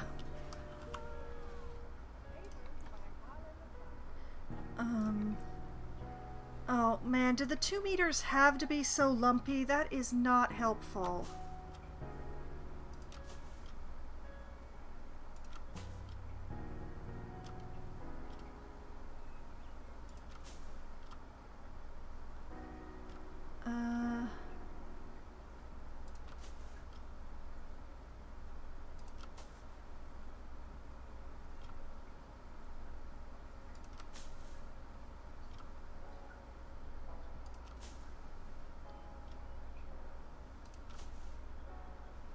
Like that. I'm just allowing it to kind of mask the path edges just a little.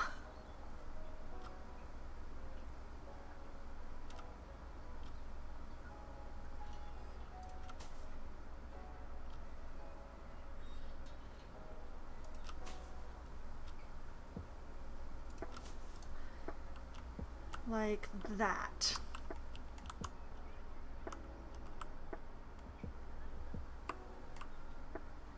Yeah. And I think we do about the same thing, like along the track edge here. Although I don't, yeah, I can't use the 8 meters for this.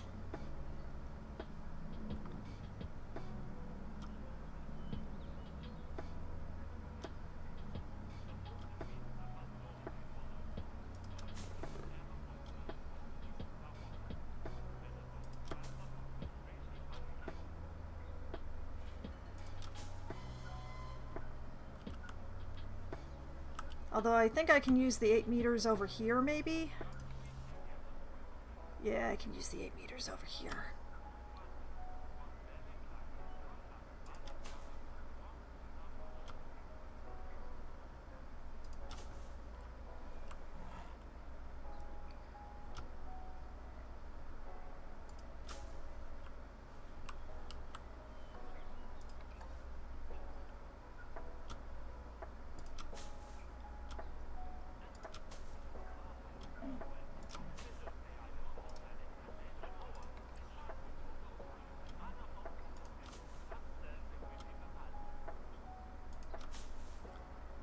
Gotta be careful not to touch the tracks too much because, well, there's a train going by very regularly. It would be weird if the plants were actually on the tracks.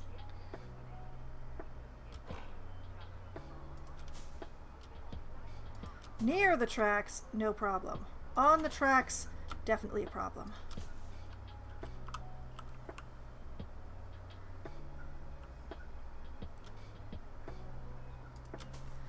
I'm not actually sure what to do through this zone yet, so I'm gonna leave it be.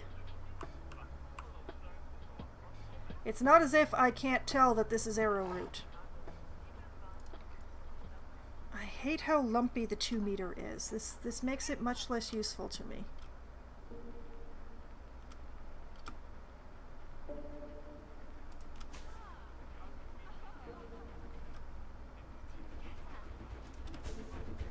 Hi, train!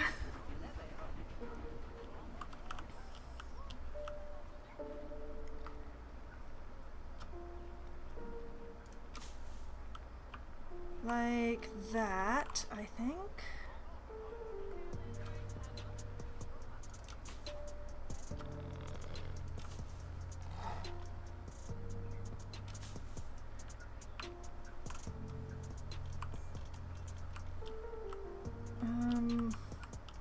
I think I might want to do something a little different along here. But yeah, I definitely need something.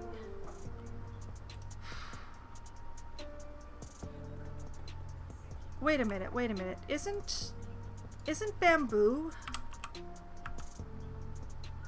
Oh. Bamboo is not counted amongst what I've been doing?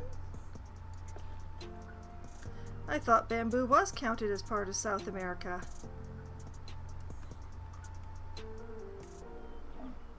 Huh. Well, possibly encasing these guys in bamboo was actually the wrong choice, but it's too late now.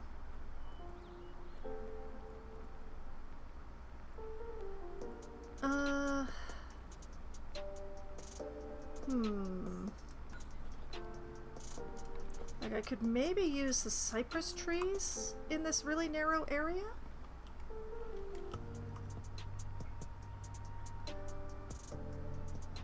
Yeah, you know what?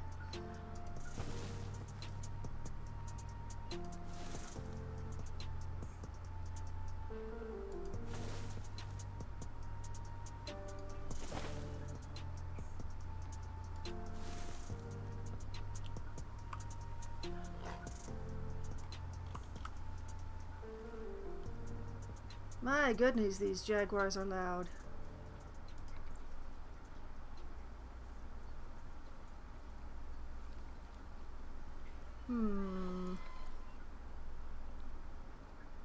Five is fluffy, but way too tall. 4 feels a little short, though. But the 3s feel too skinny for this area.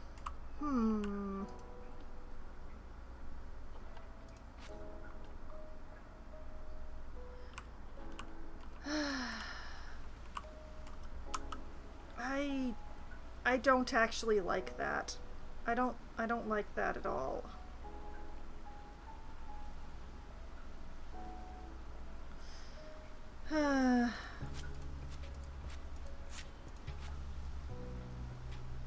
Something else. Something else. Goldenrod? No, too short. I need something narrow and tall. The bamboo would have been perfect, but apparently the bamboo is not the right environment.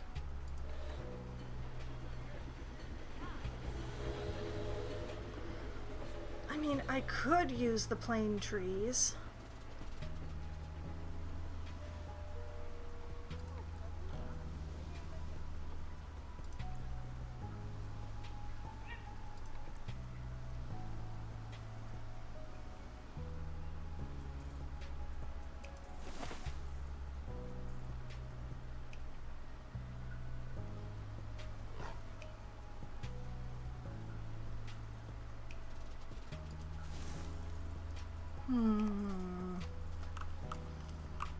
Thing is, now it needs something along the ground.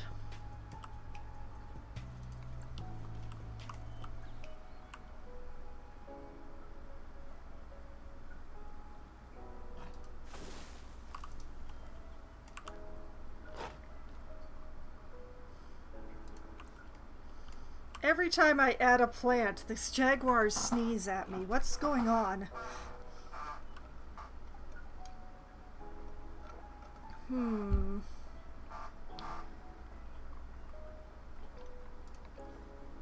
Maybe this is a chance to use the... Whoa! Nope. Maybe this is a chance to use the buttercups or the cornflowers?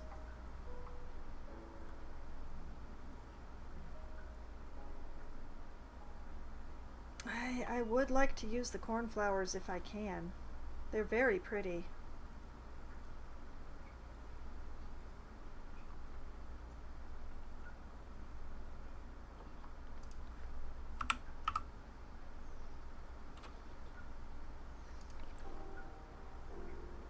There's also the tick seed, but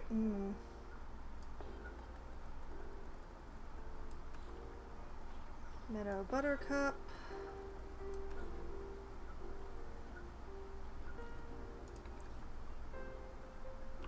Kind of like to use the cornflowers. I don't know if I can, simply because of the width of the area that I have here.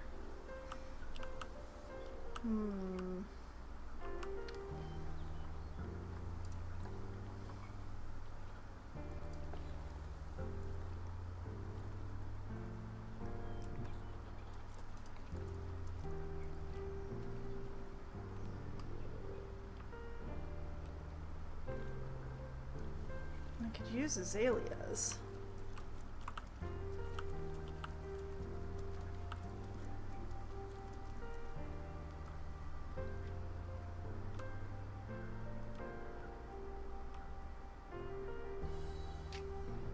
Yeah, let's use the azaleas.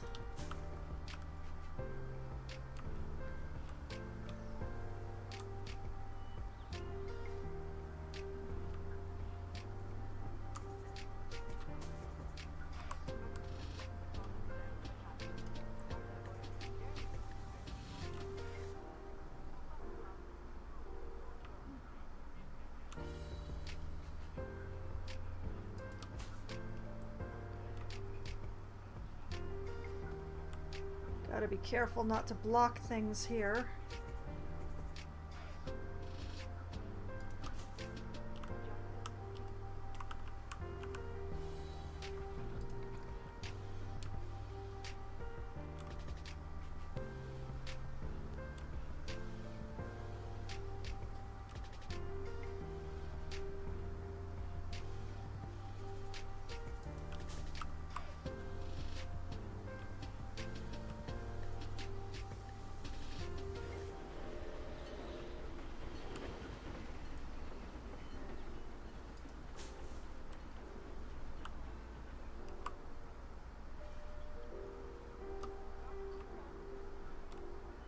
I think maybe I should turn random rotation off for this part. Oh, this is getting to be more pain than it's worth.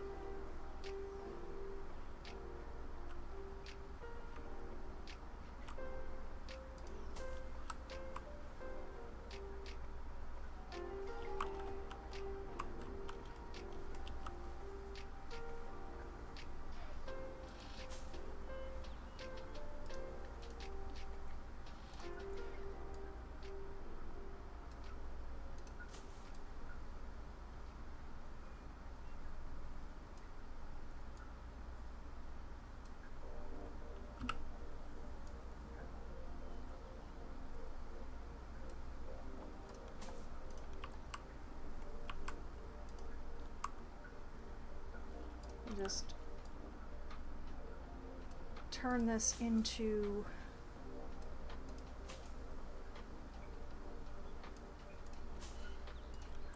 an actual bed of azaleas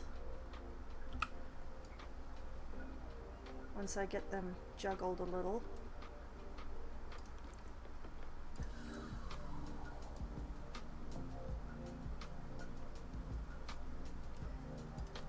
If I overlap them just right, I can't actually see the seams.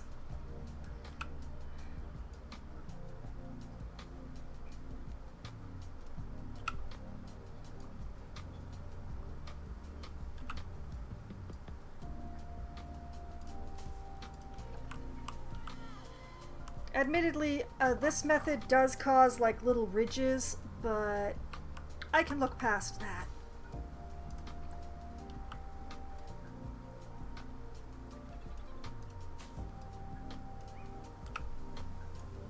If you don't want the little ridges, you can like juggle things from side to side as you go.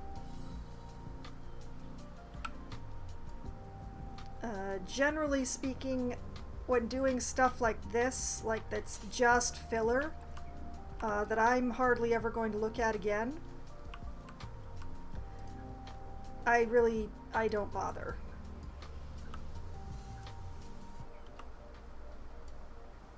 Whoops.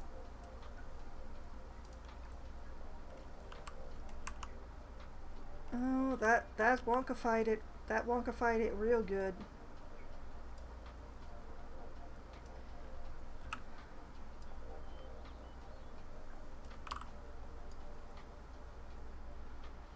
Tuck that in there like that.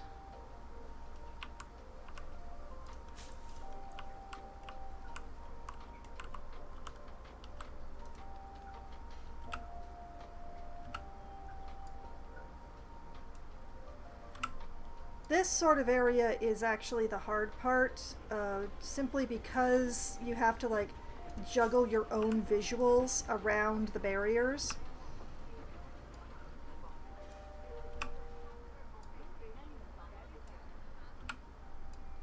But I'm not going to move the barrier just to be able to do this better.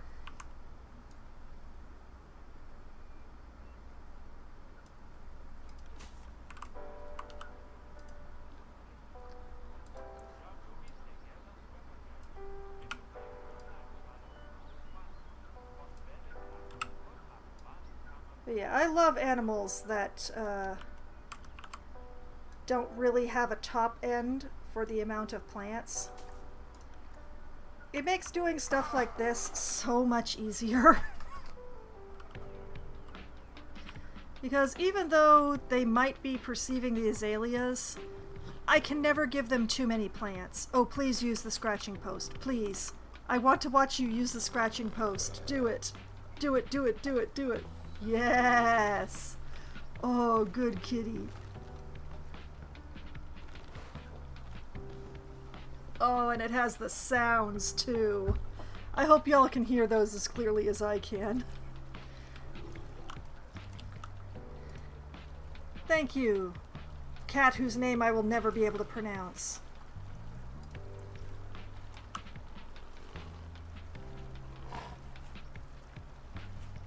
I'm still not entirely happy with the edges of the pool, but I'm happy enough. And actually, there's a second strangler fig. That's not a tamarin. That's okay. There's two strangler figs in here.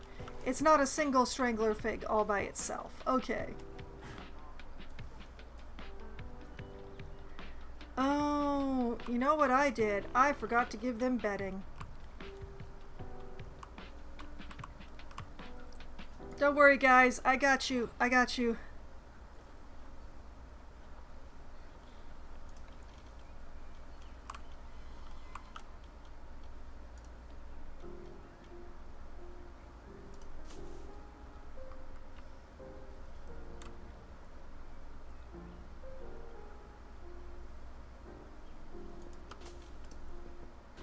I got you, boys, kids.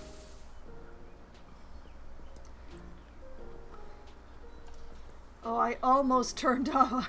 I almost automatically turned off climbing there. That would have been bad. Okay. I'm sorry I forgot to give you bedding to sleep on. I'm so sorry.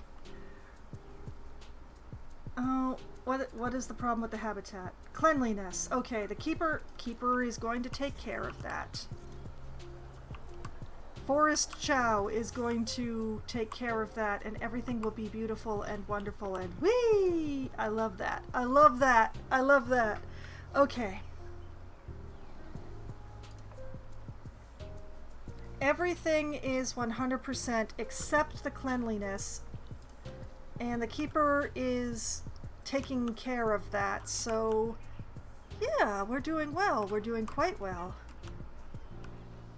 And I've got the majority of the fill around this particular habitat taken care of now. I should maybe have shortened the azaleas, but yeah. I mean, I am still going to have to figure out the situation here, but also, over here, I don't want this path. This needs to say farewell forever.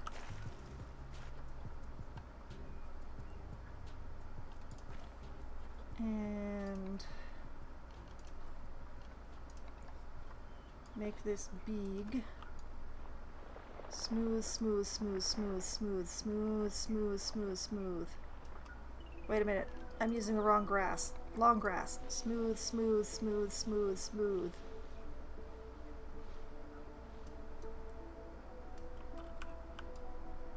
Smooth.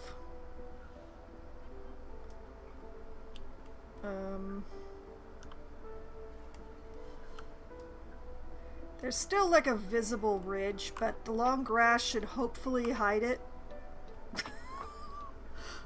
For the most part.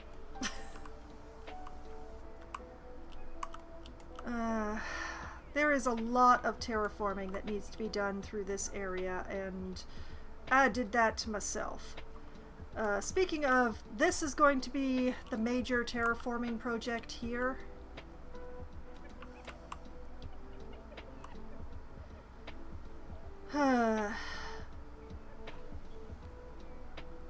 I think what I need to do is to like bring this down to path level and shove the embankment back far enough so that it's behind.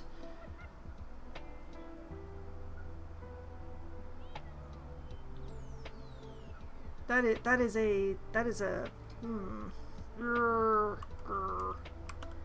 yeah. So I tried to get started on that, but something went a little wonky here. Alright, well, let's go back to the short grass.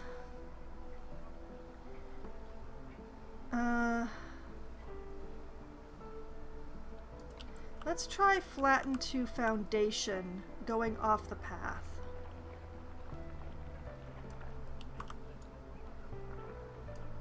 Oh, no. Oh, no, no, no, no, no, no, no. There is nothing I can do about those ripples there, huh?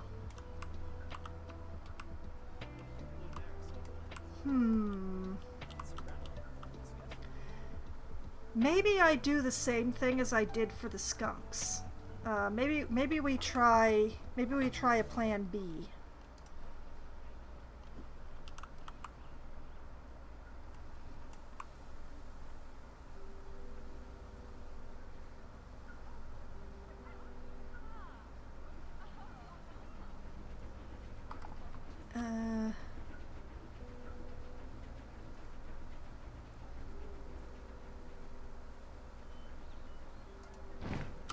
Like that. And let's make this a little smaller.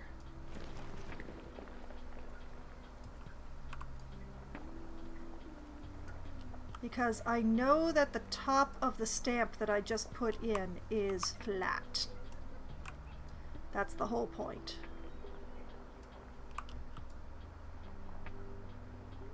So if I just...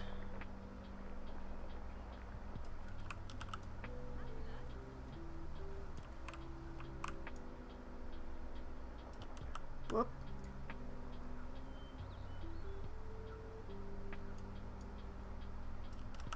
Gotta be careful that my strokes are not too big.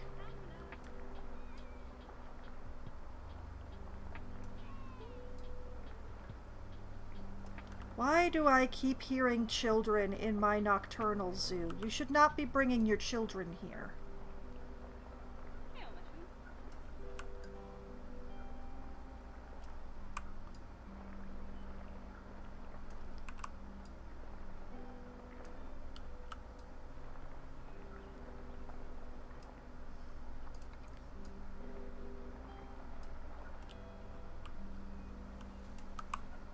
I am trying very hard here.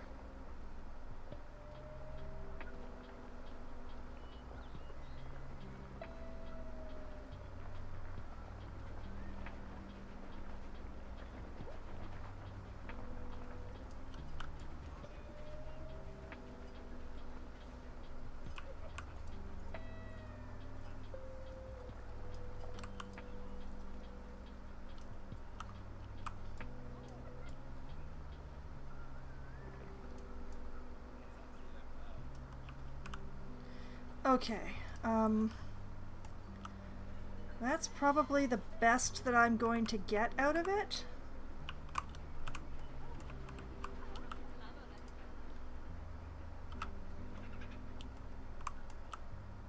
I'm just gonna bring this down.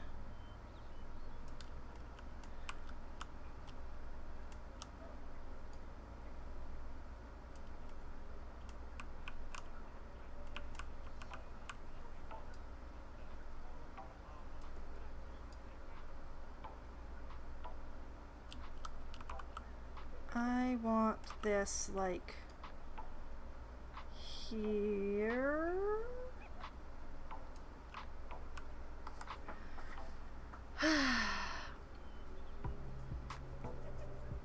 I'd kind of like for there to be viewing from this path, but not viewing from this one, because I don't want people just standing at that one.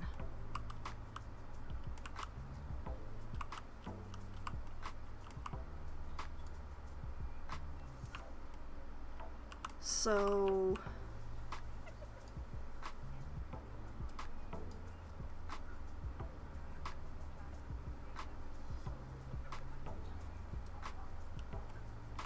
I know that I'm using a round one here, which is an unusual choice, but with the weirdness of the shape that I'm working with, it was the best idea that I could come up with to use the round ones, both for this one and for this one, just to make sure that there's enough area. And I'm actually going to bring this one lower as well to make sure that I didn't...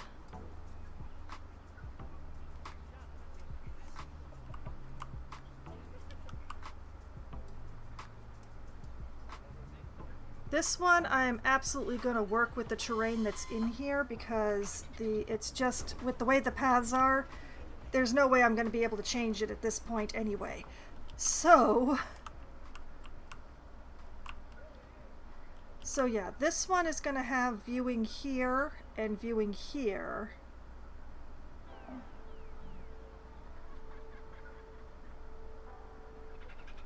And this one is going to have viewing here and viewing here.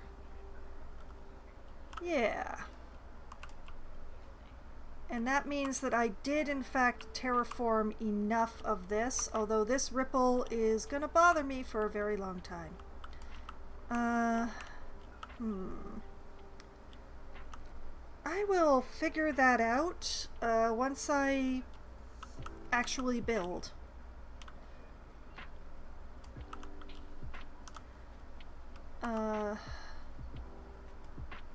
This one is also going to be a nuisance, but this one is going to be more of a long rectangle. So what I can probably do is just like shove this ripple out and shove the embankment forward.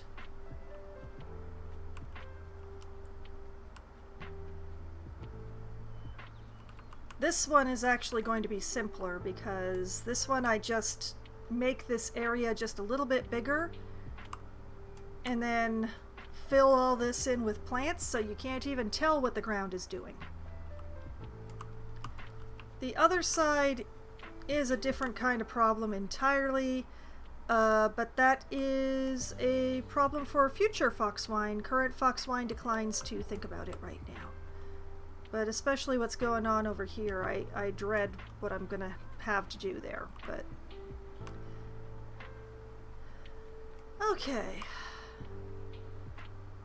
I think what I'm going to do is work a little bit more on the fill around the spotted hyenas here. And also get, you know, I should get the spotlights in.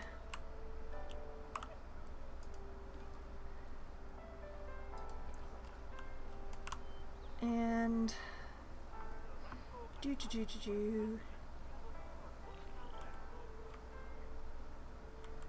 like that. Oh, what has happened? Oh, one of the foxes escaped. Okay, that happens all the time.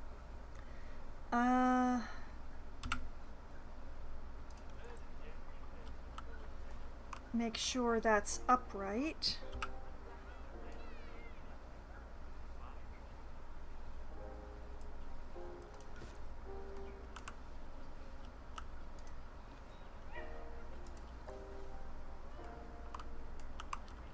Duplicate that over here.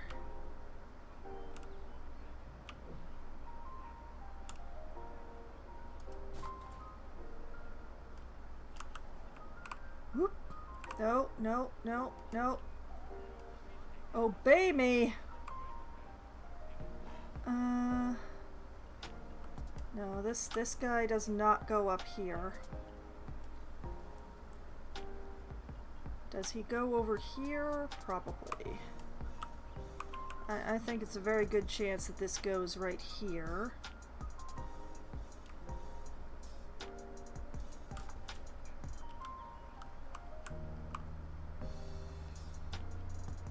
Oops, no, not that button, this button.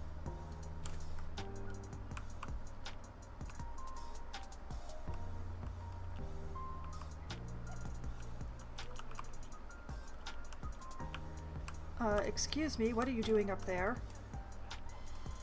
You! Come with me if you want to live.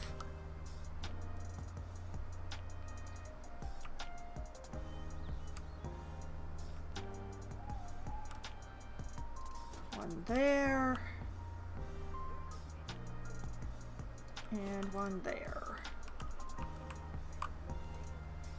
And then you.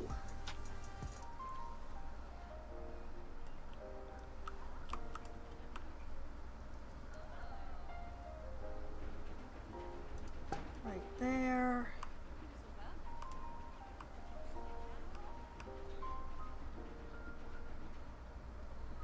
Right here.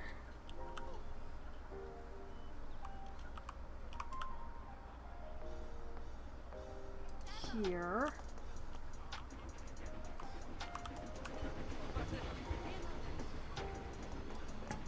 Here.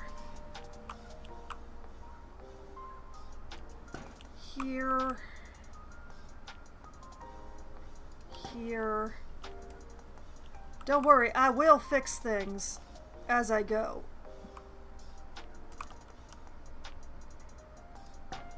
Like these poor sideways ones. I think those are all the lampposts I need to put in right now. Okay, be upright. Thank you. You, be upright. Thank you.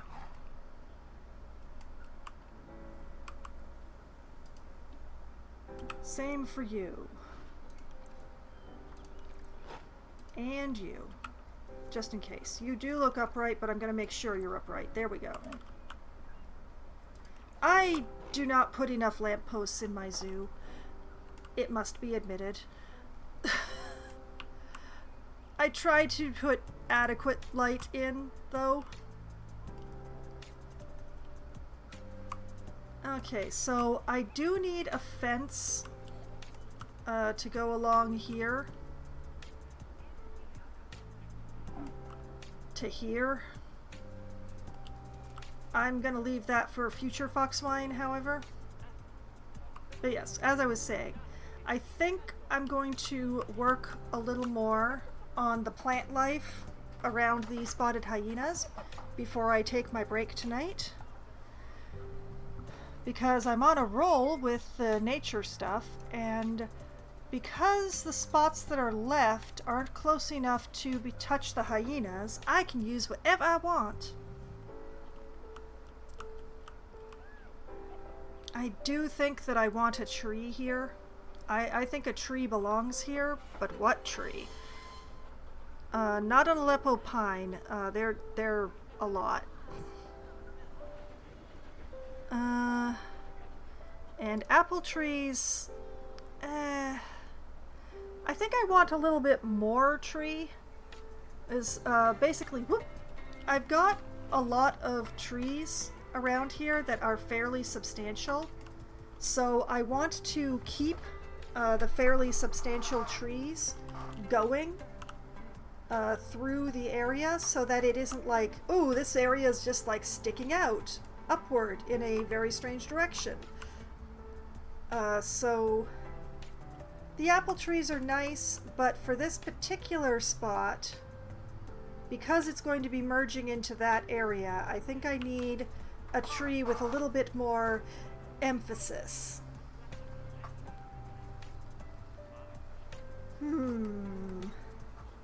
But not too much emphasis. Like the aquilarias, too much emphasis. Unless, I mean, you know, that could work, actually.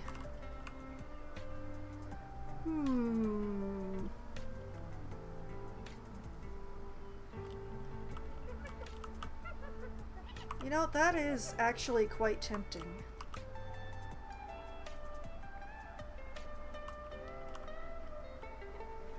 And height-wise, that's fairly close there.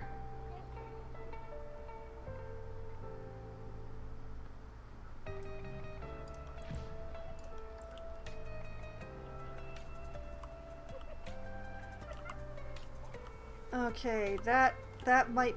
Ooh, that's definitely touching the hyenas. We do not want that. Take this tree. Bring it...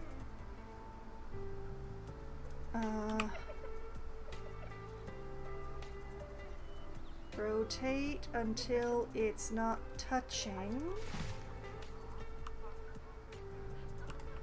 Because I know this is the wrong continent and the wrong biome for the hyenas.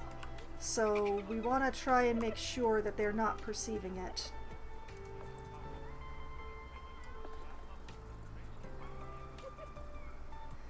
They are not. Okay, rotating it worked. Rotating it worked.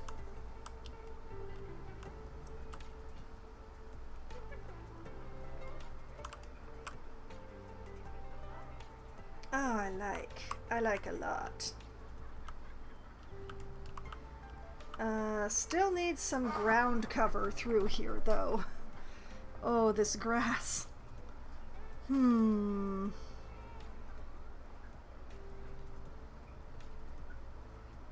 Let's see.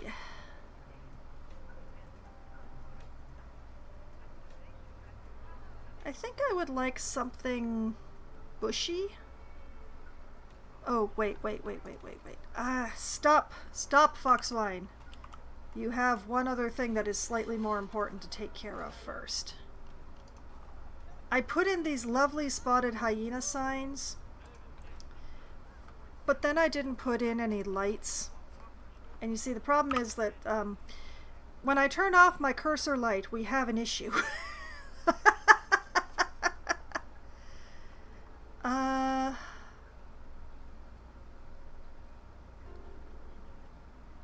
We can go simple, or we could play the I angle it just right game. I think maybe simple is going to be the way to go with this, because it's a very long sign to be lighting with a single spotlight.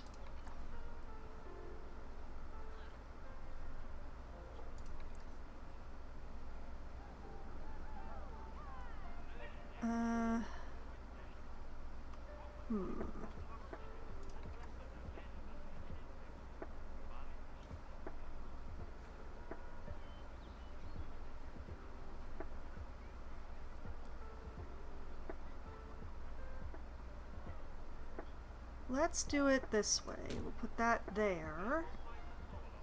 Put this here. And keep going along.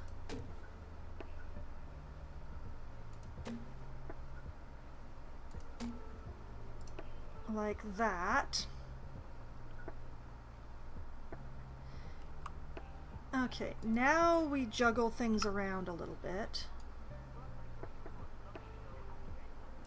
Do I have random rotation on? No, I don't. So why is everything in weird orders? Well, whatever. Move that there. We'll move them all in a bit closer to the sign.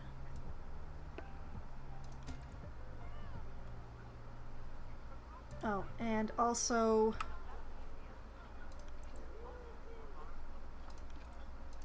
make them all be flat according to the world.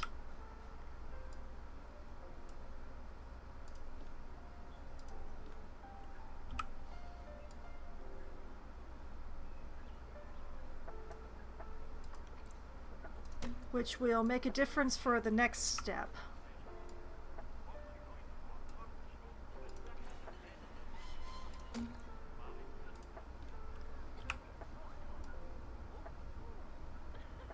The only problem with this method is that it's going to end up lighting up both sides of the sign, which is not the most ideal situation, but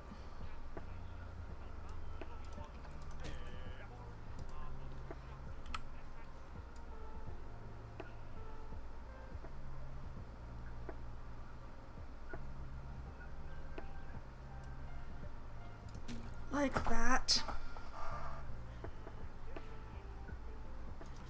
And then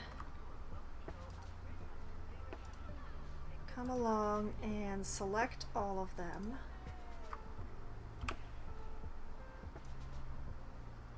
And down you go.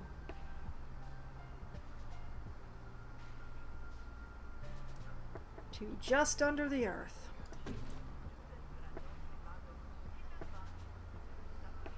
It does make the ground look a little odd, but hopefully it'll look a little better once I put some plants in.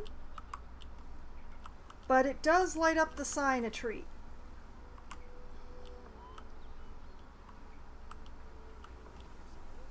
So we just go through and we repeat that with each of the signs.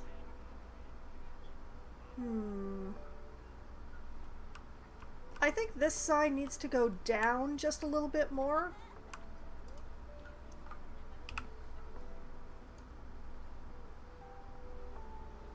So that it is in the earth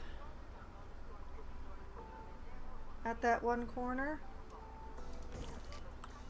Does mean I'm gonna have to...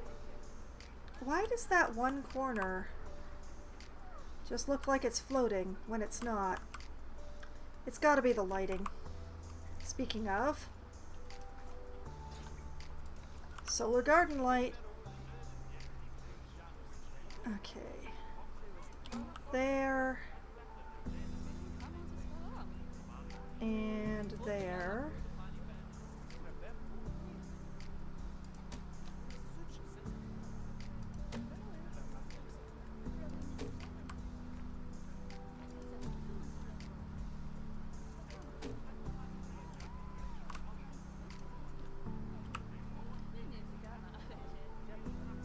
So move that in closer to the sign, make sure that it's flat, and just do that for each of them.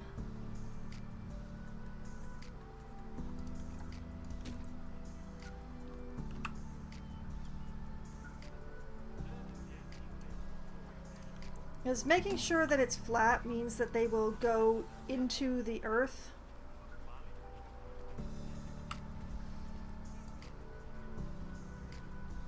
Properly, rather than being all sideways when you push them down. It just makes things a lot easier.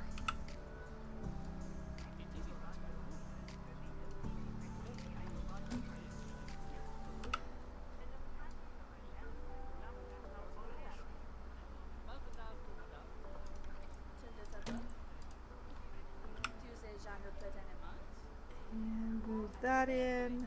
Make sure it's flat. There we go.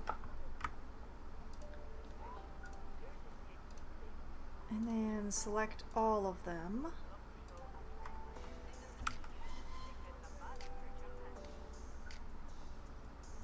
And down they go. Oh, I missed one.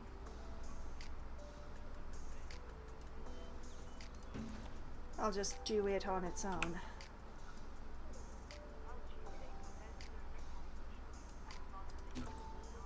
This is something that I can get away with in Planet Zoo that I can't get away with in other games.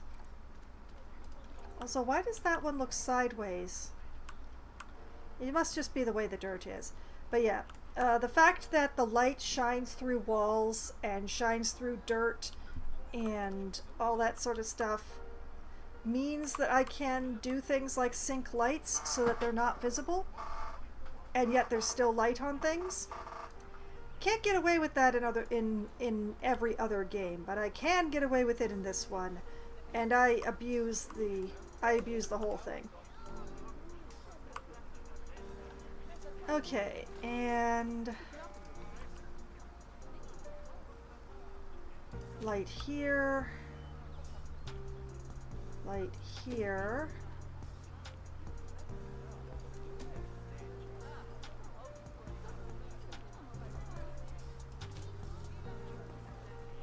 This sign is actually higher than the other two. That's making this trickier.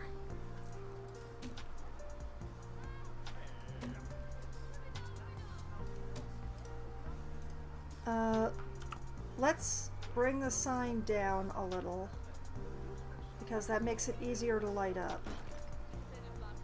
Yeah. And then, same thing I've been doing with all of them. Make sure it's upright, make sure it's nice and tight to the sign.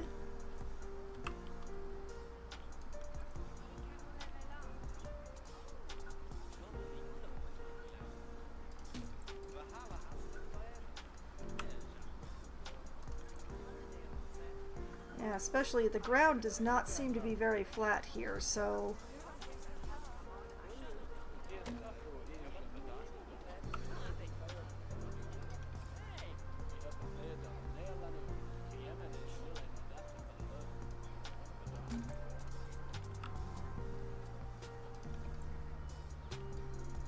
every single one of these is slightly sideways. That's amazing.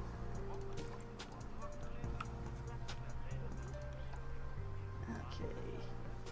Just get in nice and close there.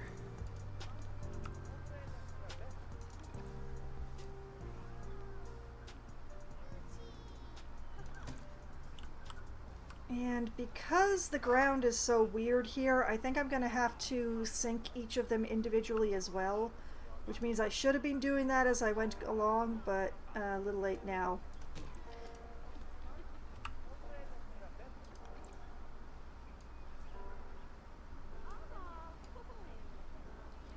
So tuck it just underground.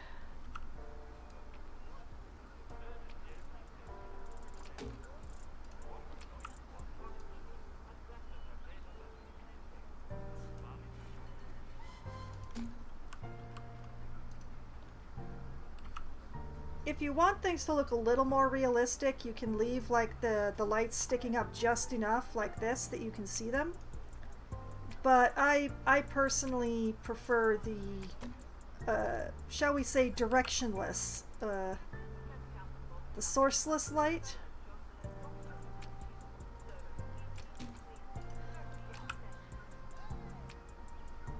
I don't like looking at a lot of lamps, basically.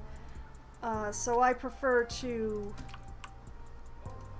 have the light that you can't see the source, but you can see the light, and just lie to myself. Call it movie light.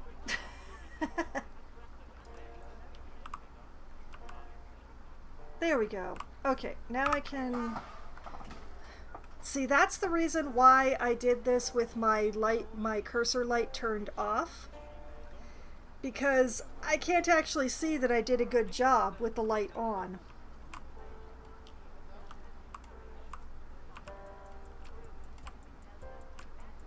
Okay, this is another place where I want tree, but I'm gonna go back to where I was working, because I started there.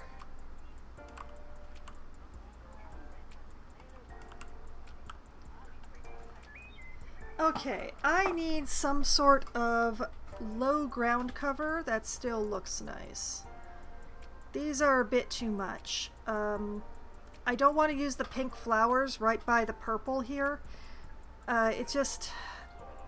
I would prefer more of a contrast.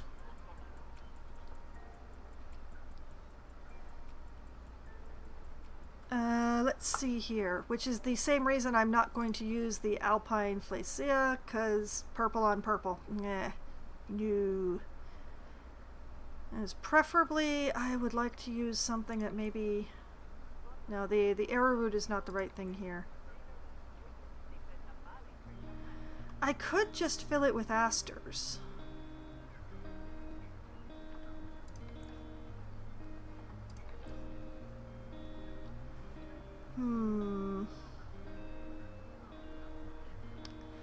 I don't know. I think I would like something a little bit more than just asters.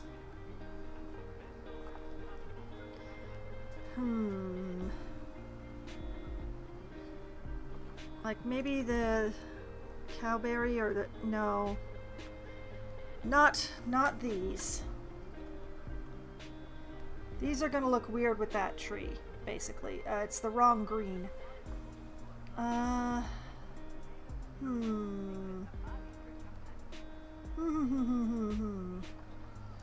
Bramble. Brambles are a little too fluffy. Bringing them down so the sign is readable would be such a pain in the butt.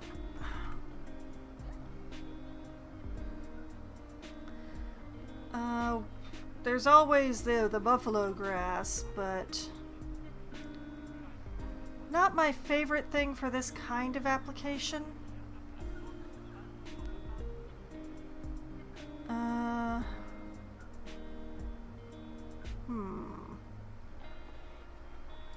There's the pig face, which is... I think it might be too dark a green for this tree. Like, I don't mind having to turn the whole ground to dirt to make something like the pig face work, because the pig face only seems to work on dirt. But, yeah. This really dark green with that pale green trunk, I just don't like it.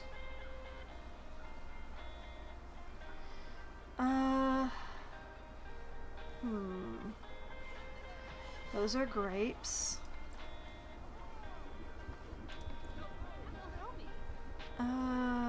No, not quite the right thing there.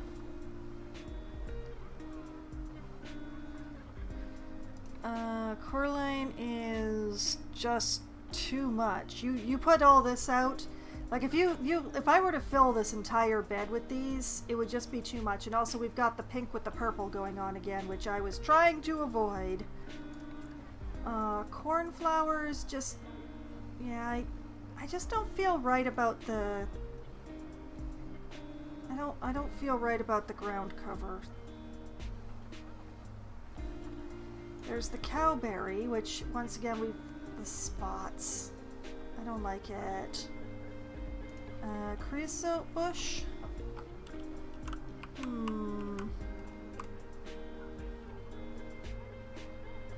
I mean,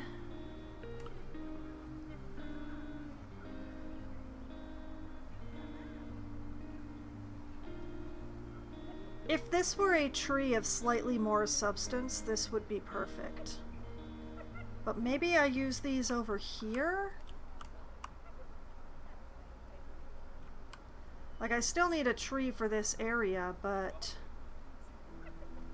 I kind of like that. I'm going to pop that down there so that I don't forget it. Crowberry... You know, this is much closer to being the right green to have against the trunk, because it's very vibrant green, but it's not the really dark green.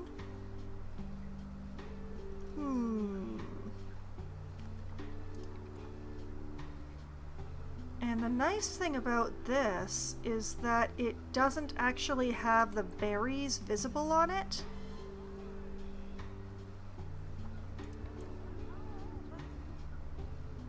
And it's nice and low so it doesn't cover up the spotted hyena?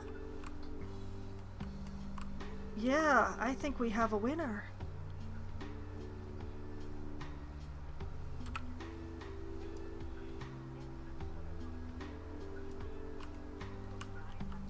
Plus it's curved, which is really going to be helpful around this area.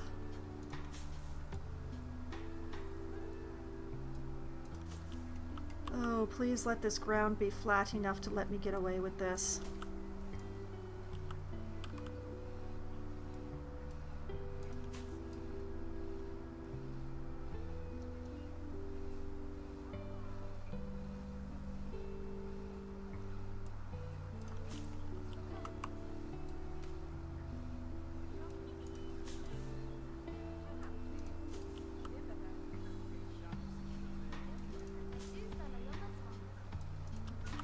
And it's also really nice at like disguising the really stark path edges that I have going on here. Because its edges are just that little bit scraggly. And yes, I should be using random rotation, but I am not. We live dangerously in this household.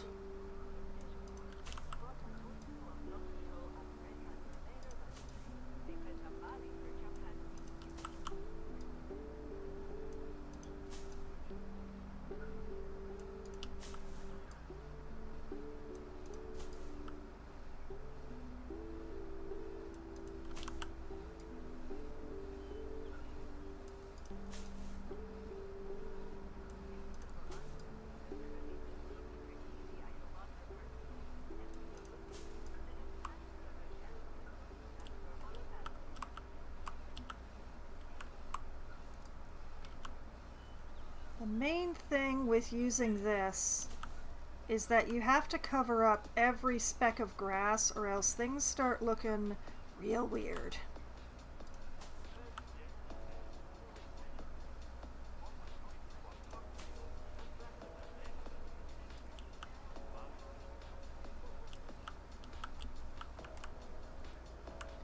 Am I floating? Okay, no, I am not floating. Good.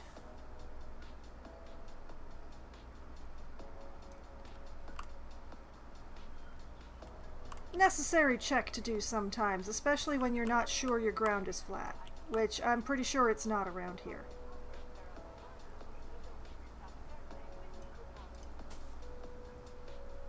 Whoop. And then I wrecked it.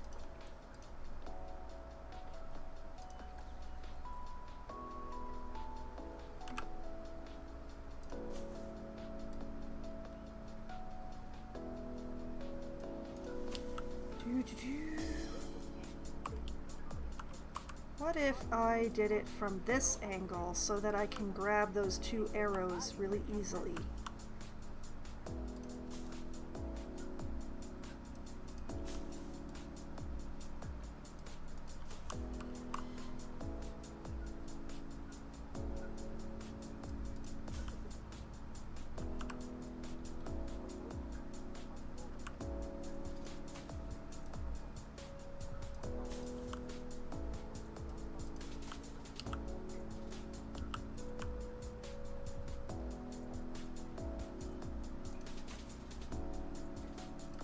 I'm just coming through and doing the edges first, and then I'll fill through the middle, because the middle's gonna be easier that way.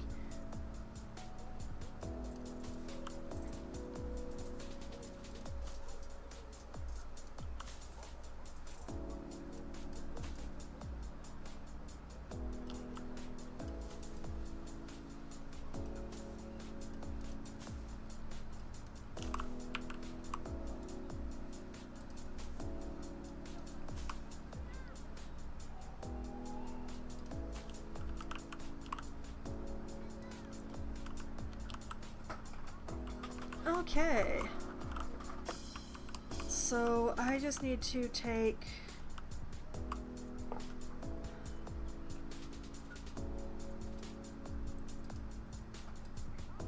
these ones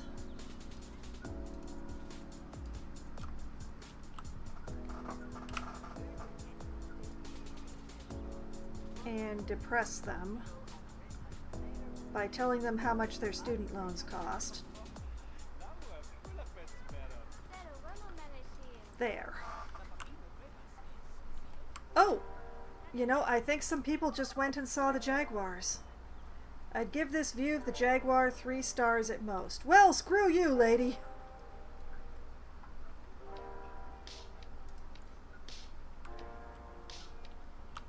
What's wrong with this view of the jaguars? Oh, I see what's wrong with the view of the jaguars. We have incredible depth here, so if the jaguars happen to be at the other end, they're really hard to see. Unless you take the train.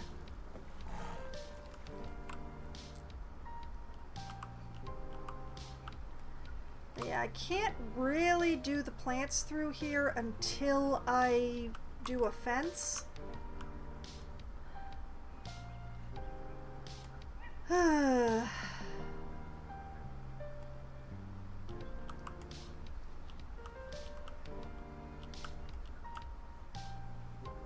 Oh yeah, I really should have used random rotation. You can actually see like a line.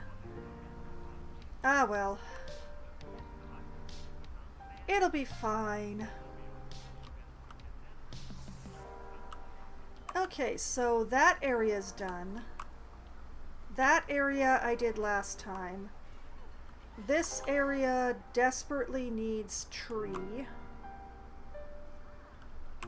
And at some point I really do need to garden around this food court. But I want to wait until I have this because I want to do the whole area around the food court at once, and until I know where this edge is, that's not very helpful.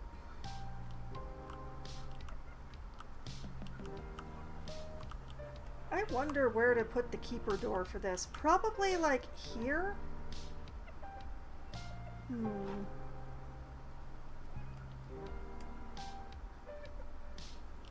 Yeah, probably put the keeper door here, because that's not going to be the viewing edge for this one. It's going to be the viewing edge for that one. So, yeah. Okay. So, what I'm going to do now is I'm going to save, because I haven't done that yet tonight. So, hey, save the zoo. There we go. And I'm going to pause time. I did pause time, right? Have I been working on pause this whole time? Okay, I'm going to pause. We are now paused. I'm certain I've paused. I checked this customer over here. And I'm going to take my break because my drink desperately needs refilling. And because my drink needs refilling, I need a bio break. And I also need to contemplate. I think the next enclosure that I start working on is this one. But the question is whether to start on that enclosure when I come back from my break, or if I should continue putting a plant life around the hyenas.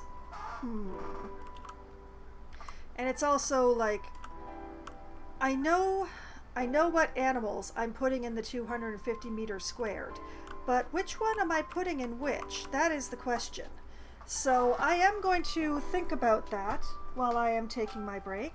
So I'm just going to come over here. I am going to take my break. I'm going to refill my drink, have a quick bio, probably run some ads, and I will be back in just a few minutes. Hello, I have returned, and so it is time to figure out which animal to put where, and I think it's going to come down to which one is smaller, when it comes down to it. So I have 2 animals picked out to go into the 2 very small pens that are going to go here. So it becomes a question. This one, the ground is raised, so the animal is going to be easier to see if it is a small animal. It's going to be like what I did with the skunks on the other side of the zoo, where the animal will be raised up so that people can see it better. Whereas this one is not going to be raised up, and therefore the animal will not be quite as visible.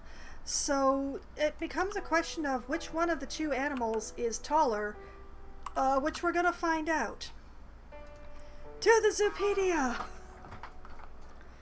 And what we want is the species data, because that gives us the height of the animal. So this is the page that we want to be on. Now, the two animals that fit in these very, very small pens that I've chosen, one of them is the Chinese pangolin. And let's see. They are giving length, they're not giving height. That doesn't actually help, does it?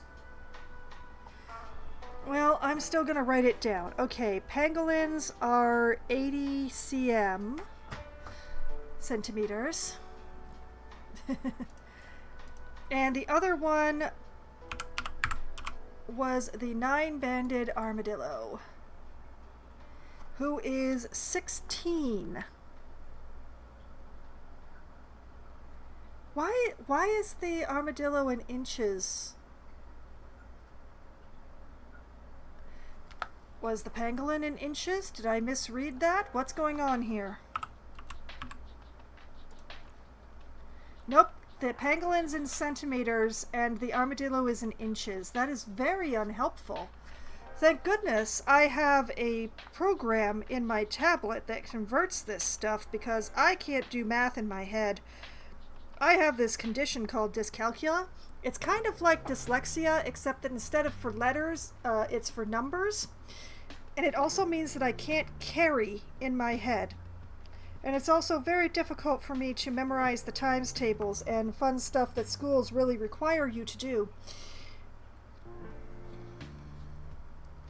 So, instead, what I have is a lovely smart tool on my tablet here that is called the unit converter, which allows me to put in things in inches and find out how many centimeters that is. So, 16 inches becomes 40 centimeters. That is still half the size of the pangolin. Okay, so the armadillo is going to be going... Yeah, the armadillo is going to be going into the raised exhibit, and the pangolin is going to be going into the non-raised exhibit. So that answers that question. And so let's see here. I can have up to 3 pangolins as long as they're all one gender group. Do I want 3 pangolins? Do I have this? Am I creating the space for 3? I might have just enough space for 3. It would be nice to have 3.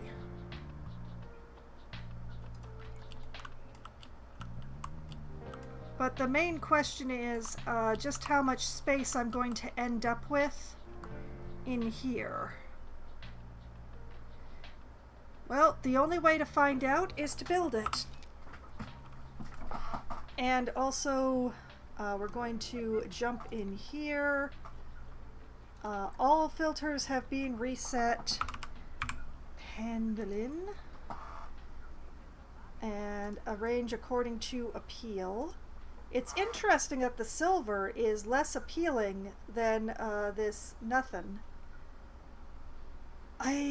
These numbers seem awfully low though, so I'm going to wait and come back and see if they get better or worse.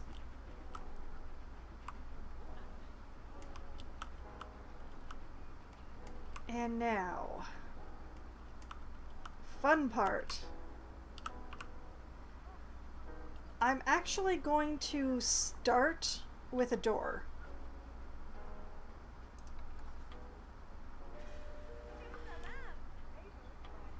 Because I want to make sure that this actually connects.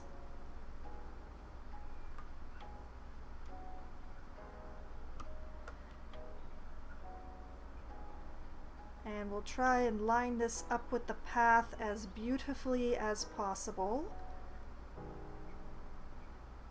Like that.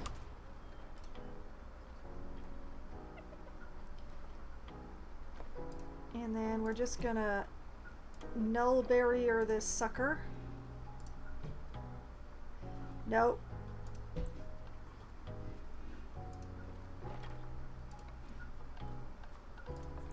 Okay. That's the door. Very important. Okay, we're still in the pangolins, right? Yes. 2 meters. Oh yeah, we're good. We're going to be making an enclosure that is way taller than they need to prevent them from escaping.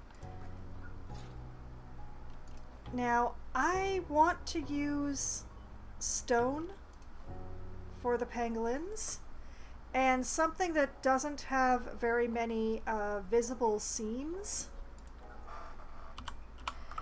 because pangolins are notorious for tearing down the walls of their own enclosures if there's even the slightest crack.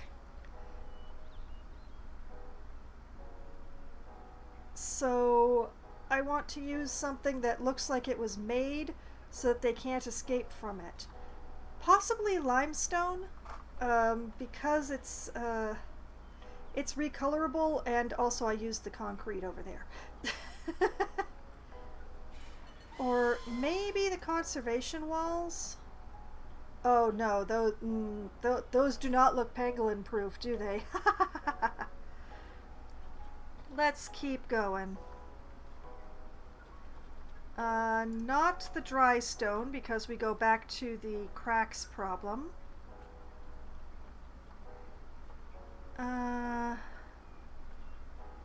Not the European rustic stone for the exact same problem. It's half mortar. Scroll, darn you.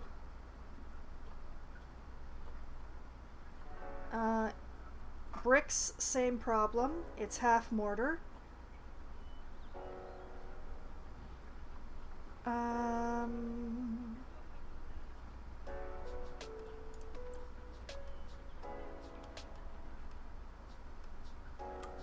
And that is why I'm thinking limestone.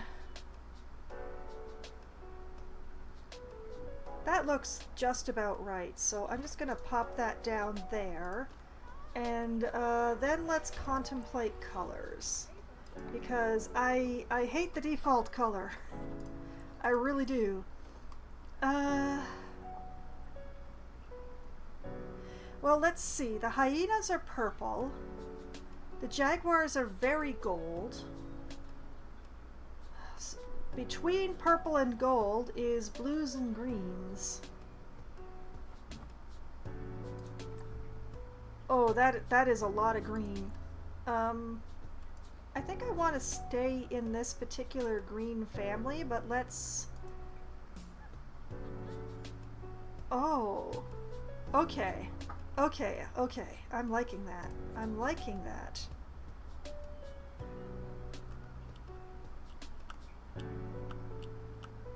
Yeah. Okay. Now we take this, the whole group, and we basically just wiggle it until it fits properly.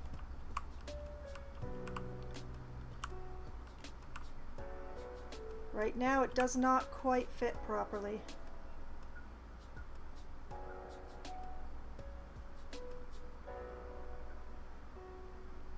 Okay, that is exactly on the same plane.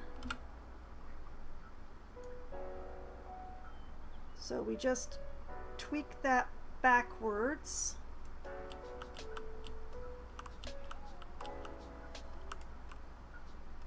I will obviously have to do something for a door frame here.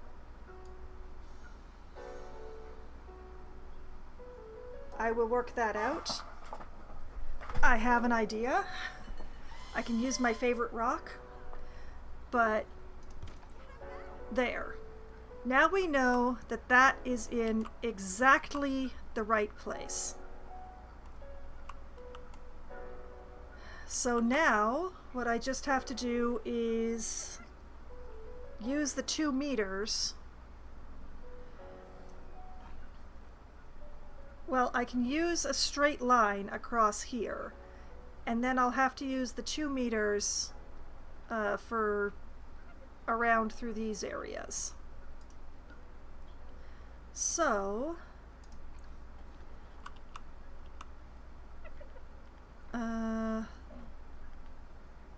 we're going to fix this for limestone. And also I'm going to duplicate that and then undo. But that captures the color again so that I don't have to do anything fancy. Like that. Like that. And let's take the grid down to 2 meter because that way I can do that.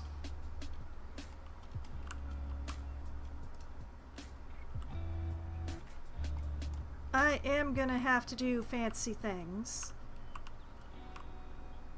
but this is a good start. Whoop. Come on, mouse. You and me. You and me against the world, mouse. Alright, where's my 4x2? There it is.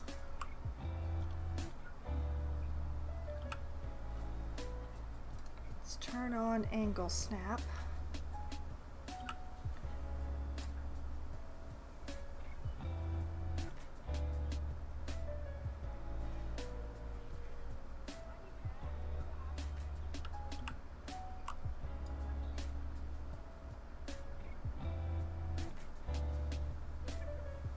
And then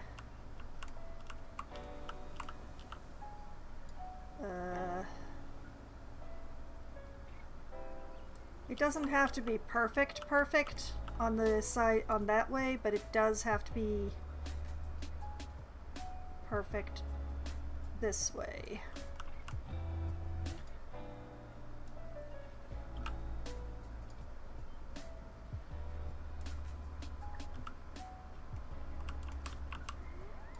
My greatest dream would be to be able to do this whole thing with angle snap turned on.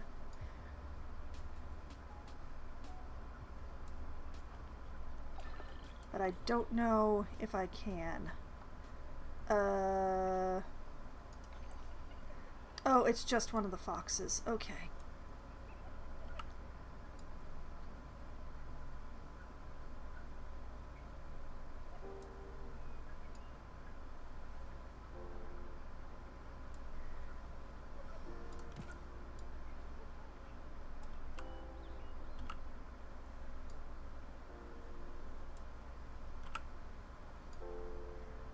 Wow, she's staying escaped for a long time.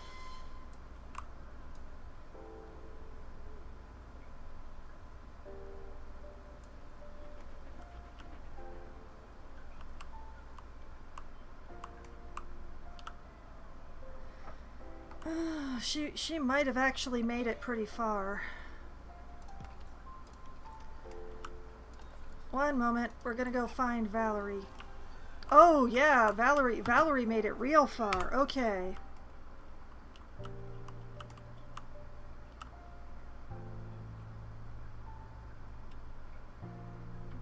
Let's actually let her get closer to the path here. Oop, okay. How did you get all the way out there, Valerie? That is quite far from your pen.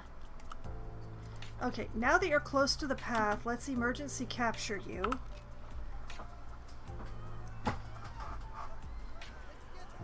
Oh, you skidded right onto the path. That's perfect. Caretaker comes to get you.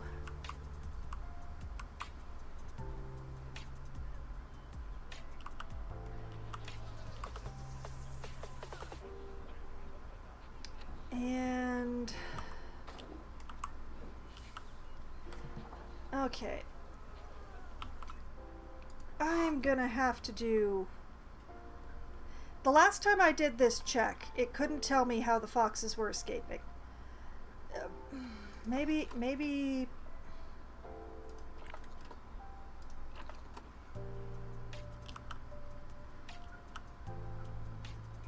yeah, see? There are no red spots. There's no, this is a point that the foxes can escape from. So how do the foxes keep escaping?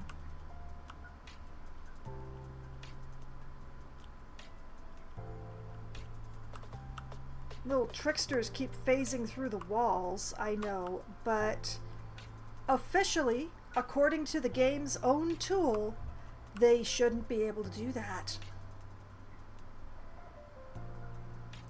It is a mystery.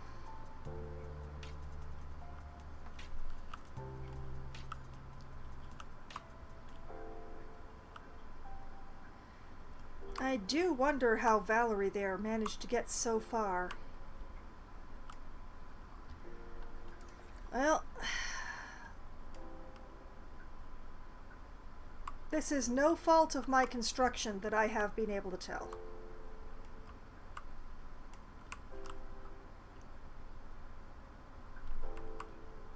Okay, crisis averted.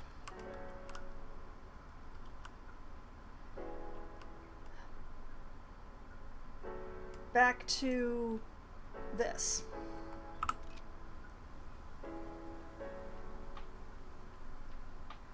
All right.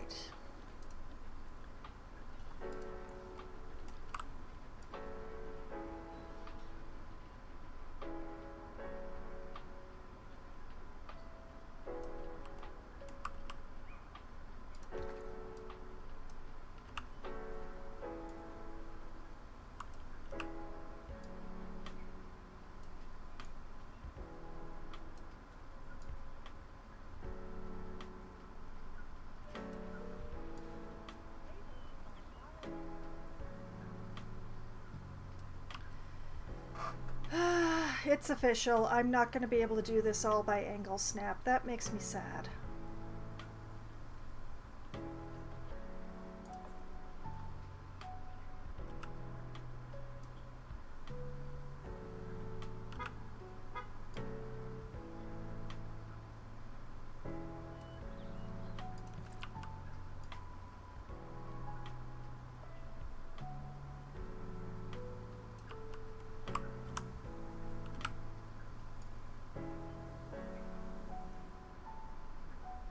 This is why you gotta... this is why so many people build their zoos on grids, honestly.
Okay, I'm going to pause for a moment there.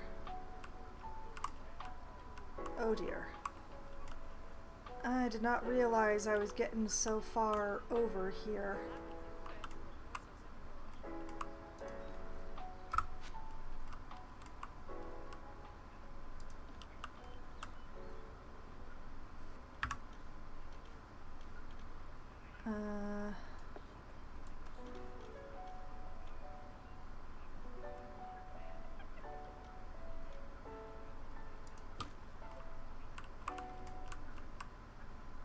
Yeah, I think that's the furthest I can go in a straight line, unfortunately.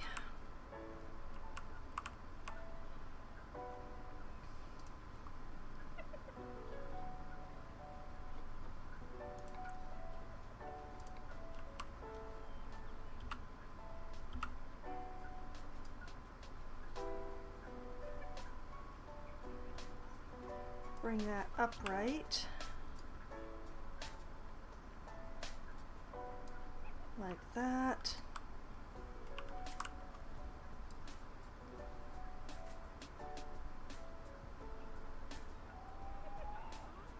Like that.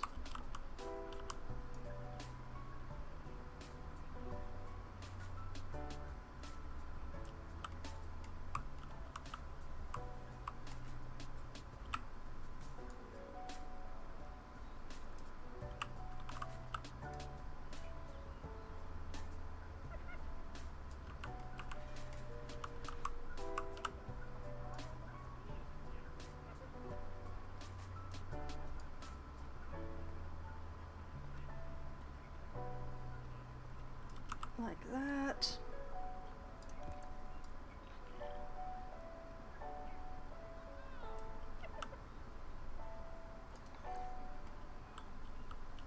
Whoa, welfare. What was that all about?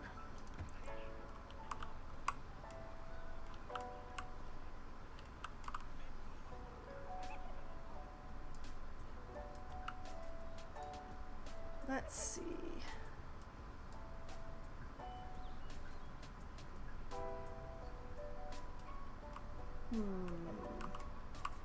Like that? I'm gonna have to change lampposts on this corner.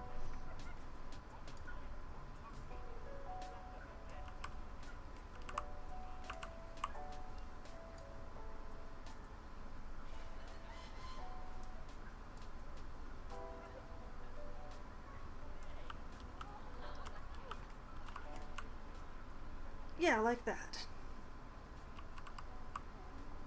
Pity how ugly that is, but...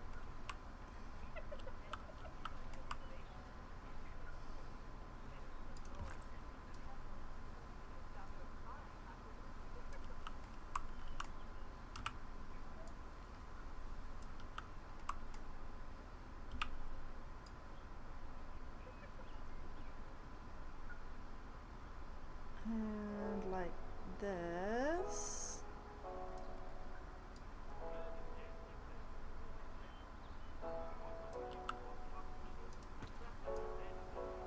Will come a certain point I can't keep going with angle snap, but I'm gonna try to use angle snap for as long as I can. And this is where I have to stop. Okay.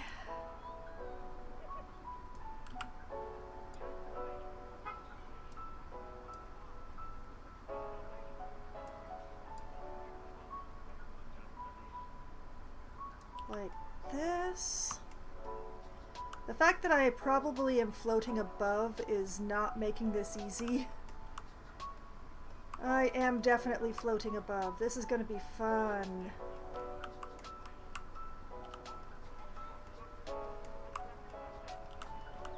But that looks right.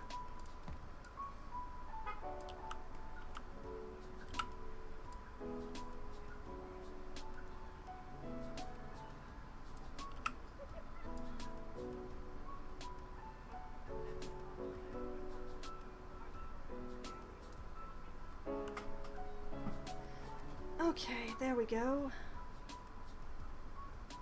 think. Or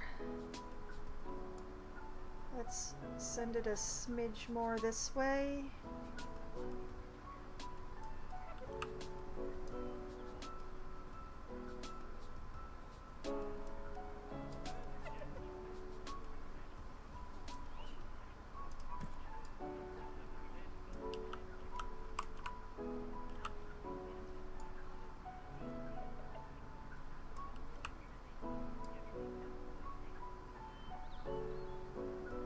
Oh, too far, too far.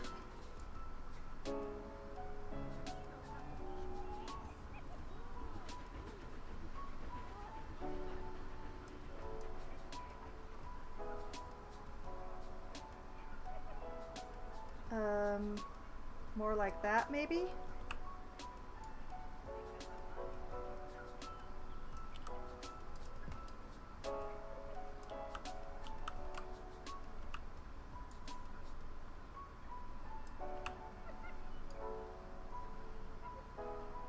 Oh, the glass is gonna look very weird and wrong here. Oh boy. I have some very sharp curves going on here.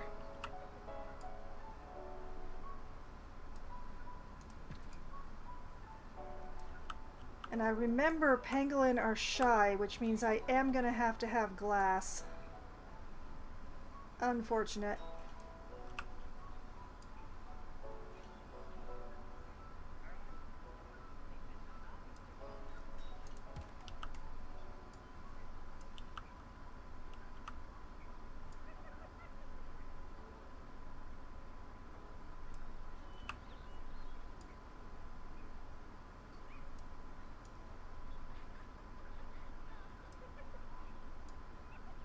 Oops.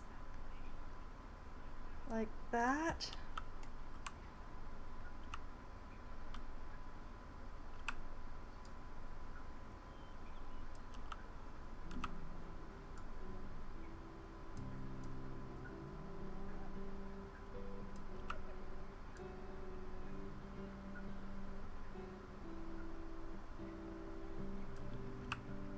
Oh boy.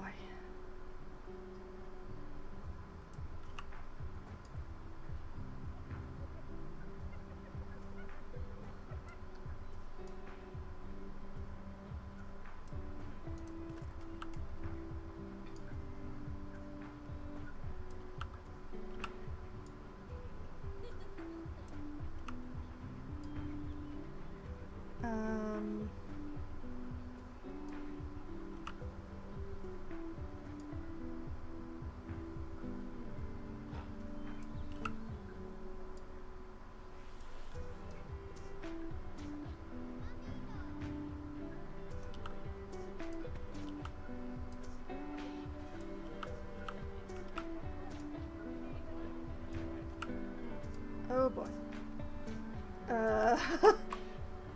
Why did I do this shape? I know why I did this shape, but why? What have I done to me? Oh man. My hubris is showing.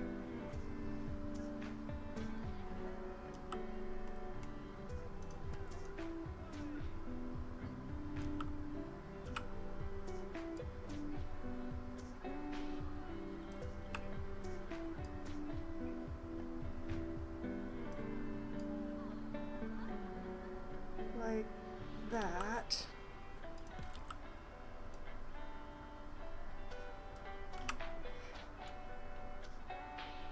And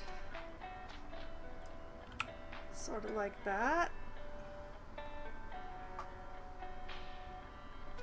Come on, line up, please line up.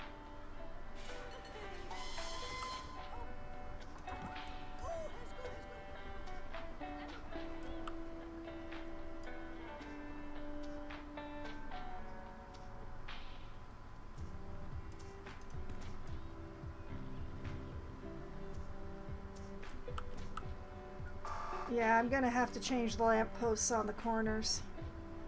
It's gonna have to be the small ones instead of the 4 prongs.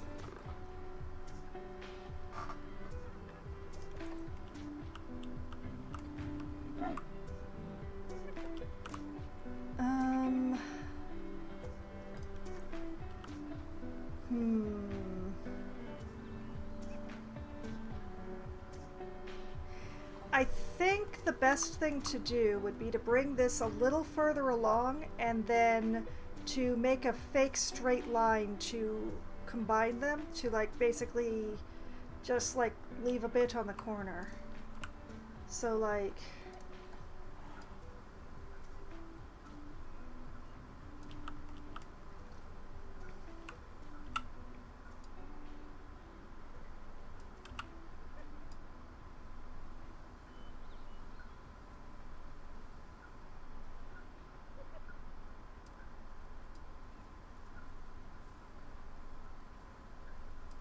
that.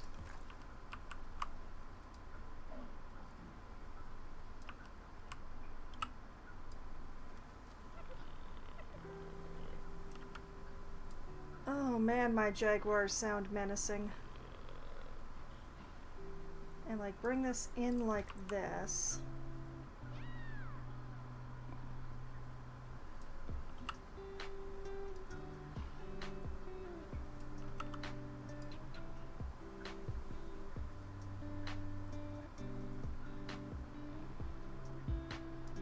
And like that. And then I'll just bring this over here for now.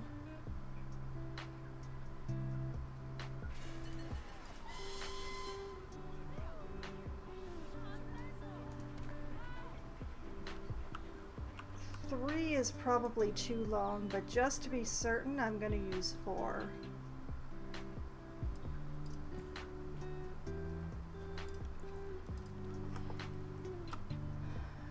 And then we grab all of these.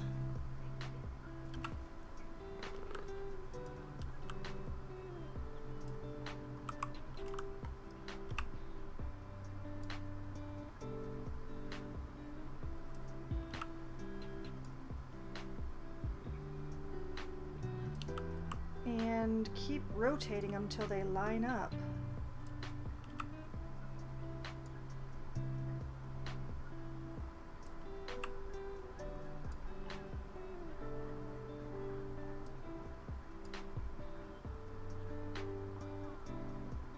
Which...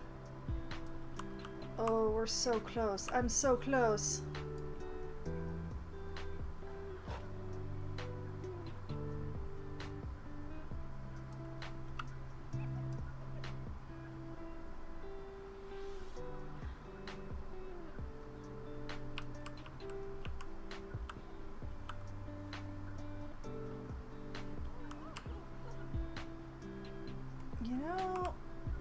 Call that good enough, although I am confused why these are three different heights. That's odd.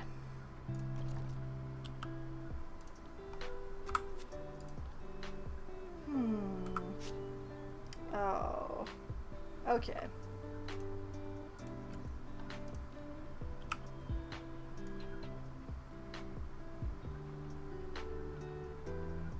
Like so.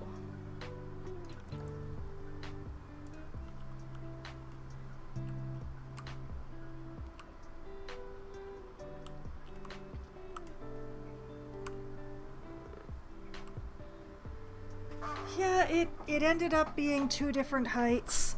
It'll be fine. I'm not gonna get too fussed about it.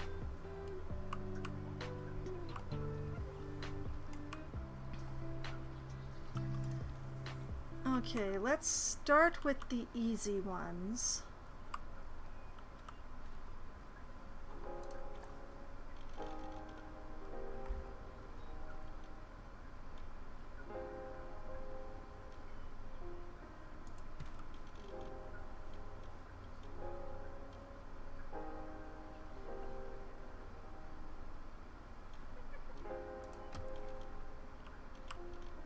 Make sure that meets the ground.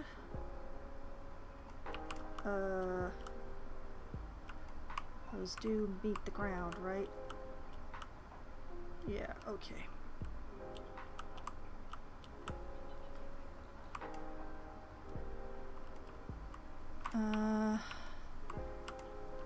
Over here is where we start floating on this side. And also where things start getting complicated, but...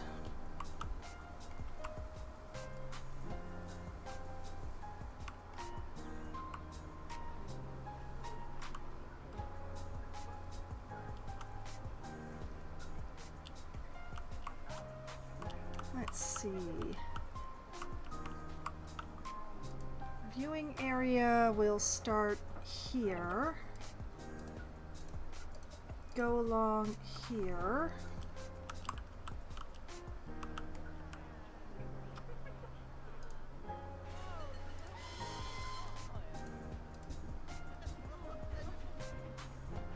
To there.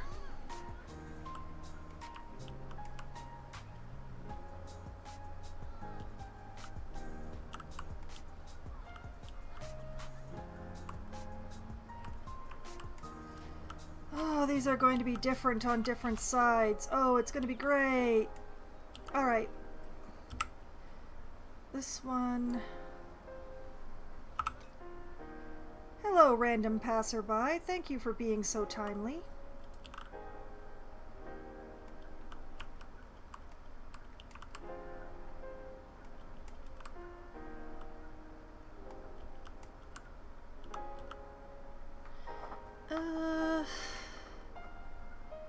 That is mid-thigh. We can go a little higher.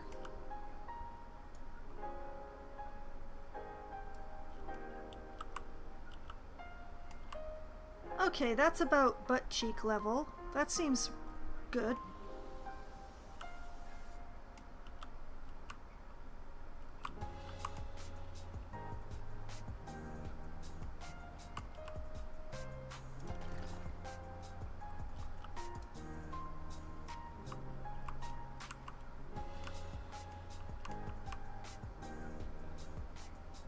Okay, now this bit gets duplicated.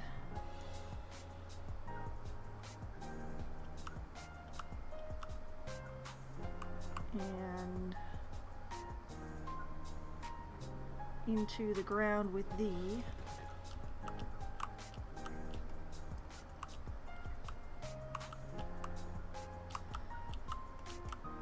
Okay, and whoop. Ah, tree. This viewing area is going to go from here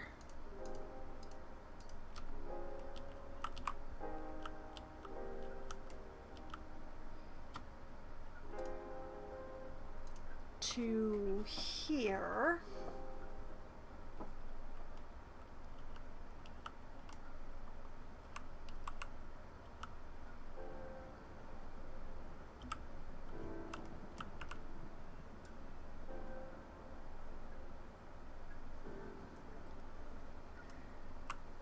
And this one's going to be entirely more complicated because I want to keep this flat.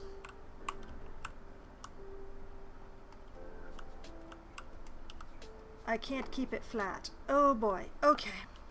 The slope, she is too great.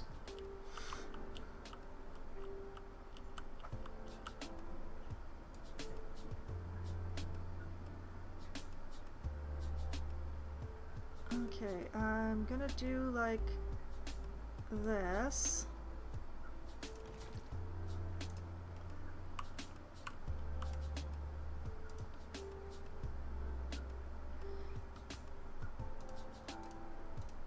We're gonna run it in stages.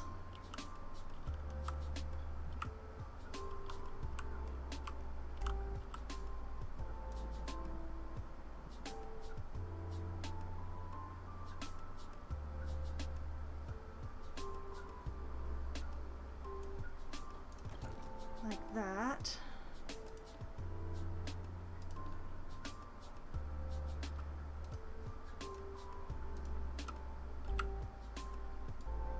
This is just so the transitions are reasonably smooth.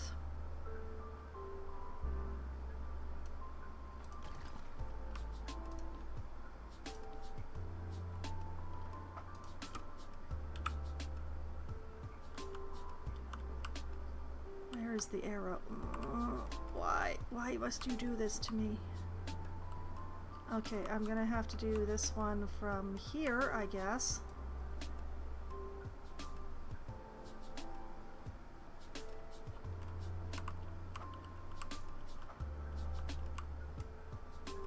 Okay.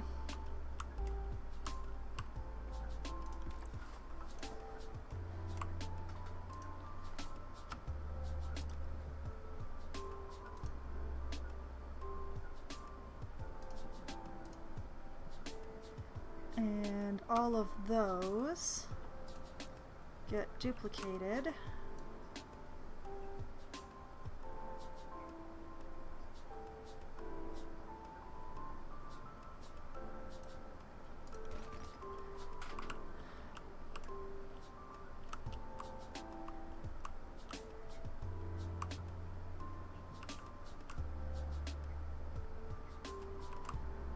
Oh, this is gonna be really fun to put the glass in. Oh boy.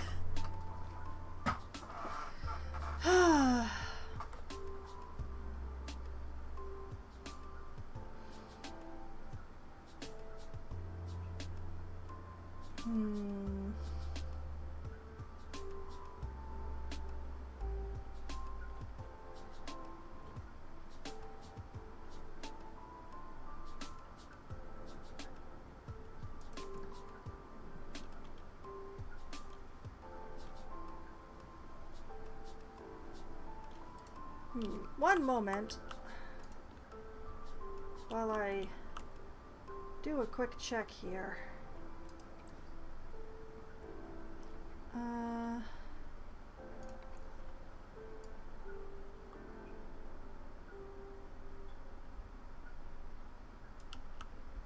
That's gonna be more than enough window, isn't it?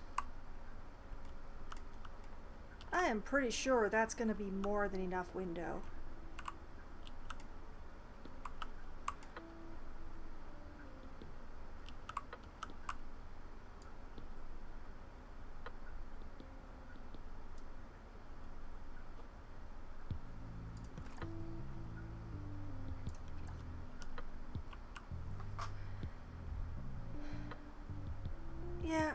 Yeah, okay, I have a plan. I have the plan.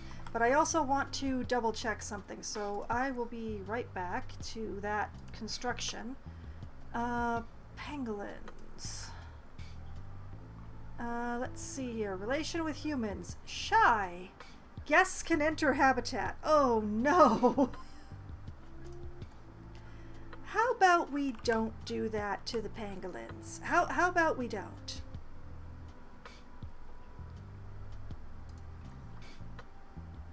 Oh, you know, while I'm in between, let's just shoop these out of existence because that's gonna make my life easier.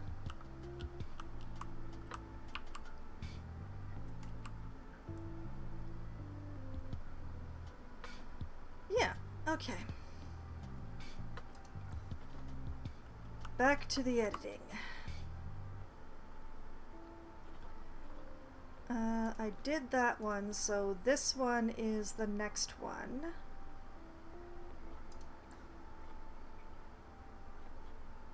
Duplicate 2 by 2.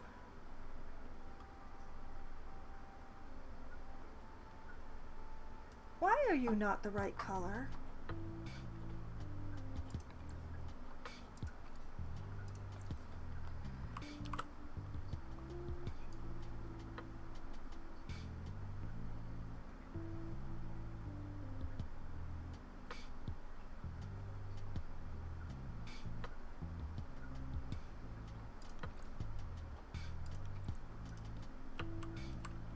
Man, I wish I didn't have to do these one at a time. Ah, well.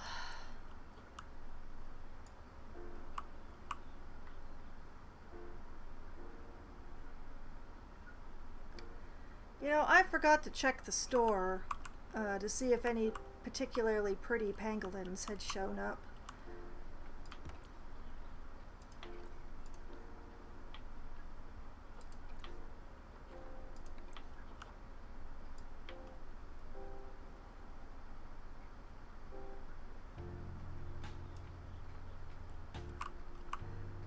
At least, unlike my other curved enclosures, this one is pretty small.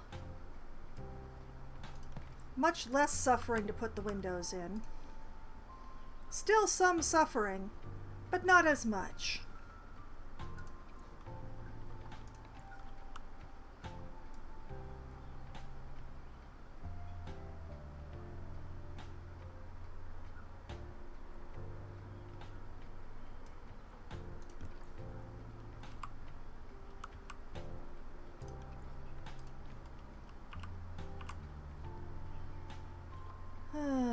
You know what, I should probably let this guy go because everything I needed from him, I got. So, let's just let time run. At least we get to enjoy the sounds of the train while I battle this thing to the death.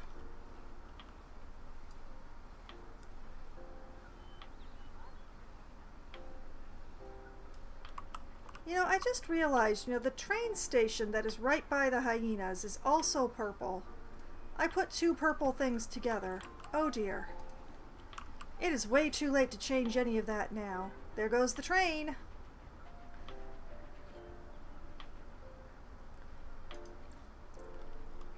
Okay.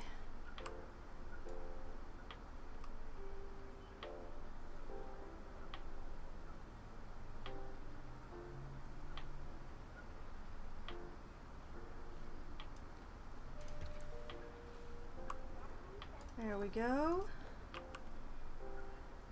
Progress is progressing.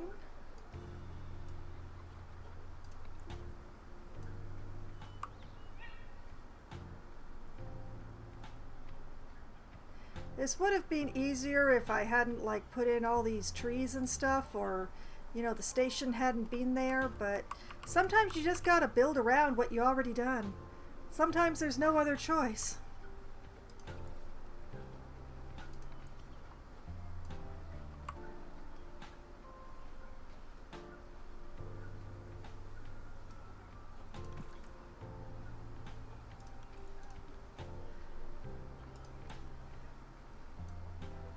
And sometimes you use the same technique over and over again because it just works.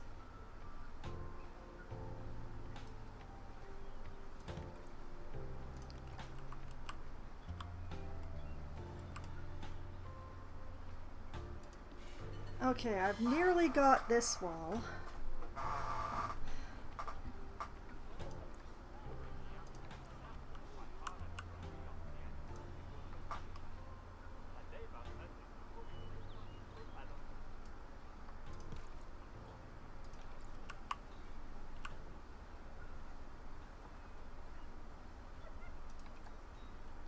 Oops. I skipped a couple of steps there. And line this up. Okay, that's the easy one. This one, I kinda hope I can get away with the same thing. We'll have to see, though. We'll start with this one because it's going to end up being the weirdest if I'm wrong. So, copy, change to a 2x2, get out of the tree trunk,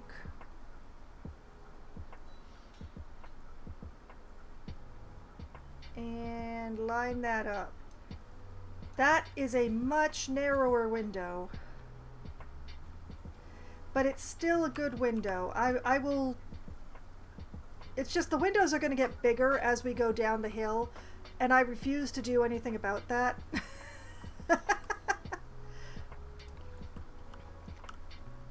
It'll be fine. Everything will be fine.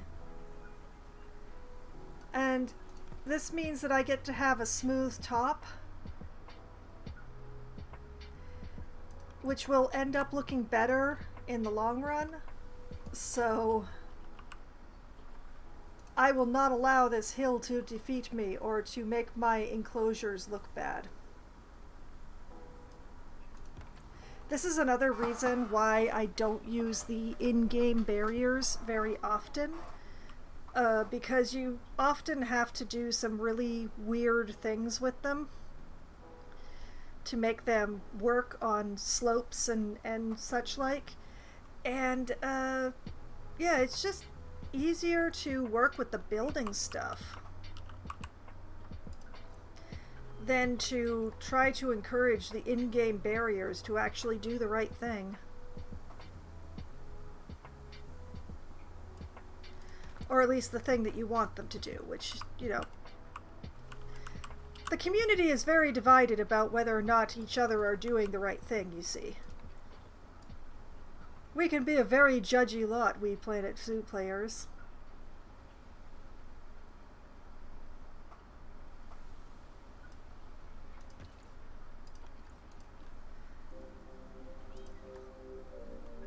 Like, there are those who would say to me that stair-stepping these windows the way that I have is disgusting, and that I should have done a smooth slope by, you know, juggling the angles. And I say to them, oh, then put upright glass in that, sucker.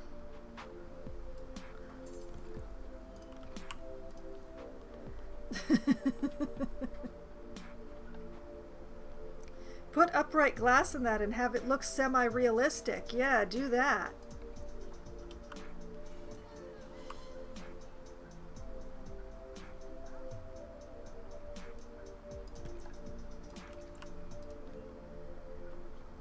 Okay, last one.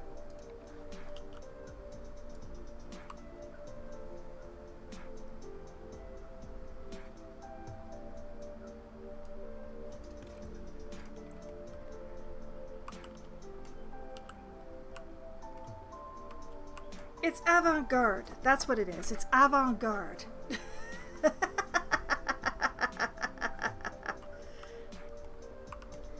Okay. The next step would be putting the marquee beams and the glass in. And I think I'm going to take a moment before doing that. Partially, this lovely circle here is no longer needed, so I'm going to get it out of my visual. And let's have a look and see if there are any pretty pangolins.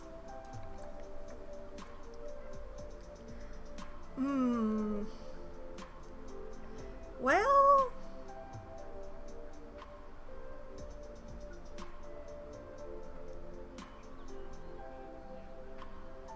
okay. Okay, Huilang, Dongmei, welcome to the zoo. We're going to wait and see if you are going to be joined by a third cell sister.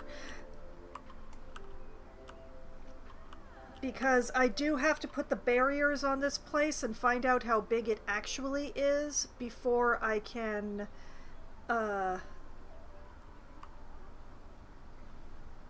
really do anything about that. I wish pangolins weren't shy of humans, because it would make it a lot easier on me if I could put mesh in here instead of glass. But what am I gonna do?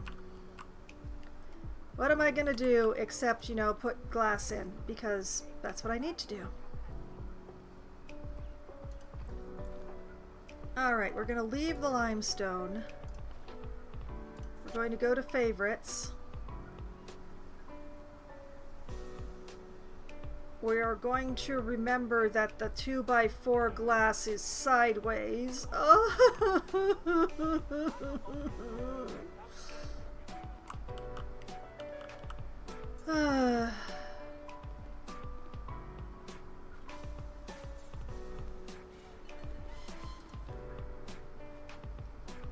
That's gonna make things annoying. Well, not much choice. Not much choice. Alright, duplicate. That becomes a 2-meter beam.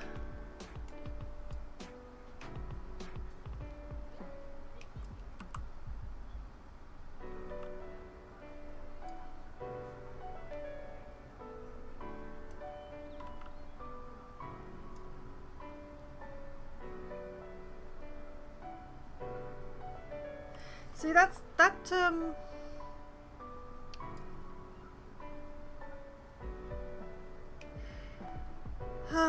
we're gonna have to do this in an even more complicated way, aren't we? Yes, we are.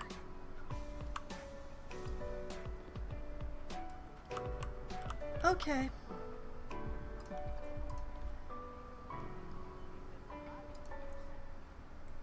We're going to make that a 4-meter beam.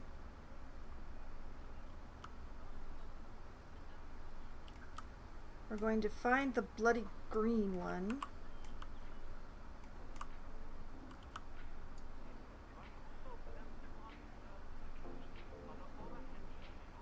Which we're going to put over here for now.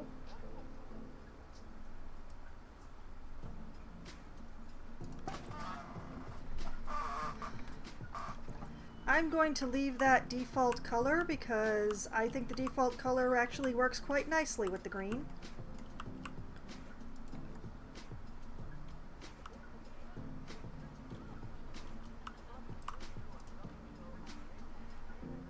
Okay. Duplicate. One-way glass.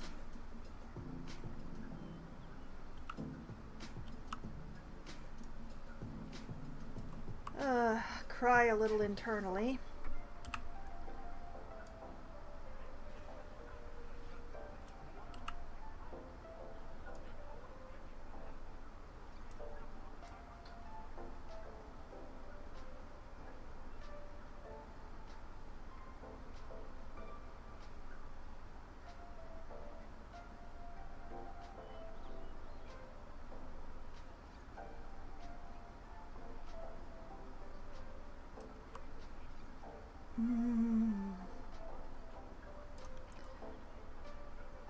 One moment.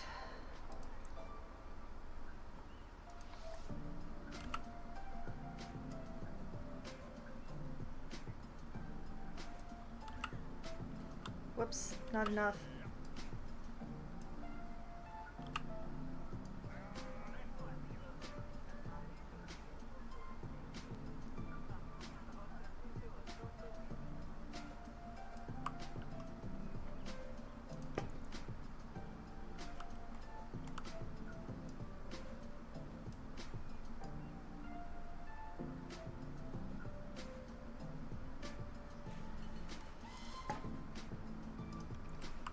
Oh, this is going to be very slow going indeed. Oh boy.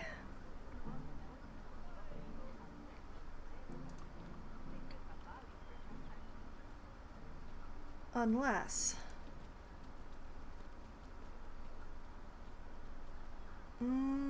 this might work. Or it could be more of a pain. Let's find out.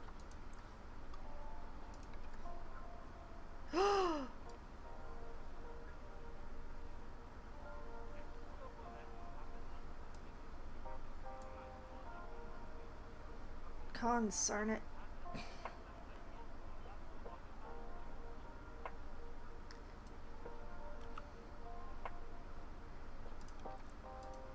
Alright, let's try that again and see if I can actually get it to work.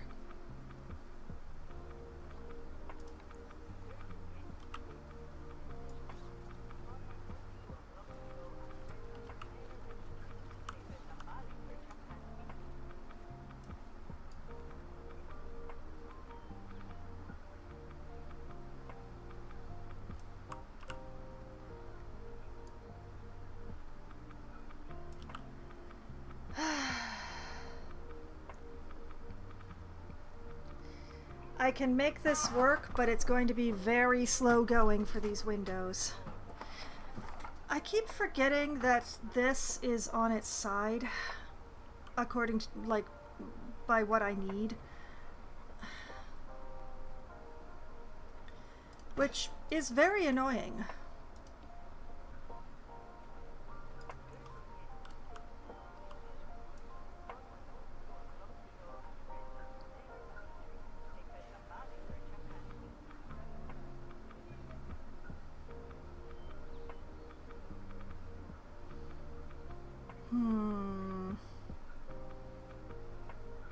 And then I realized I can't do it that way. Because I have to do it this way instead. Ha! Otherwise it doesn't point the right way.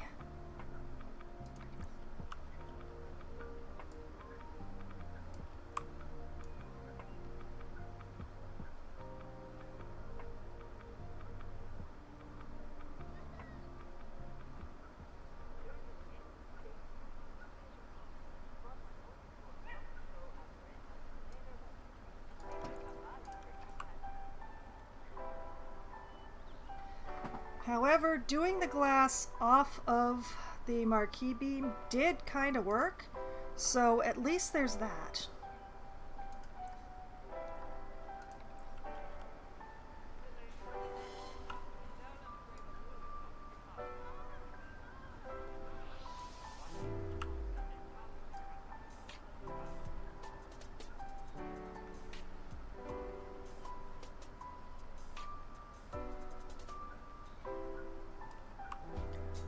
So, yeah, I'm just gonna have to inch my way along here.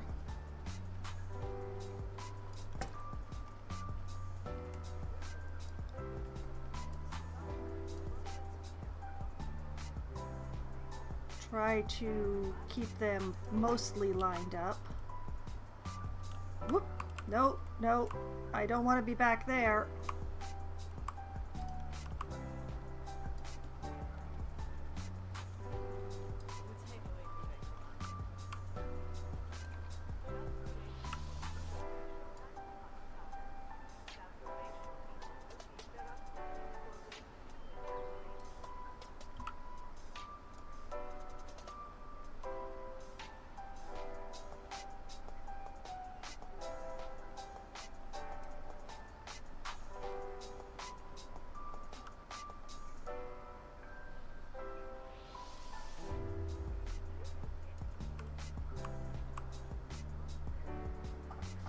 Now, why is that lapping over the bar? Why is it doing that? Did it do that on this side as well? I think it did. Oh, well, I can't find it in me to care.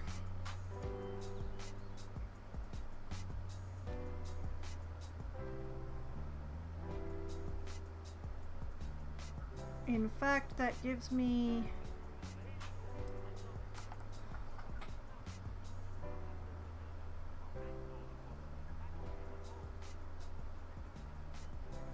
yeah.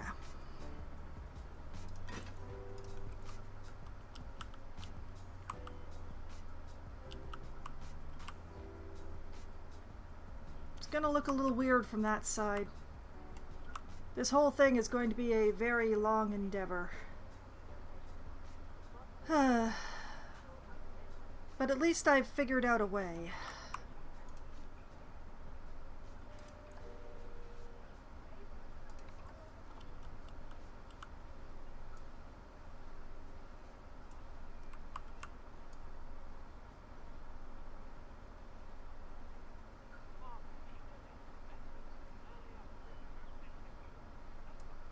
Like that. And then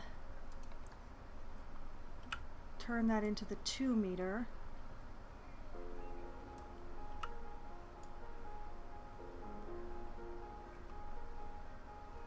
Line that sucker up.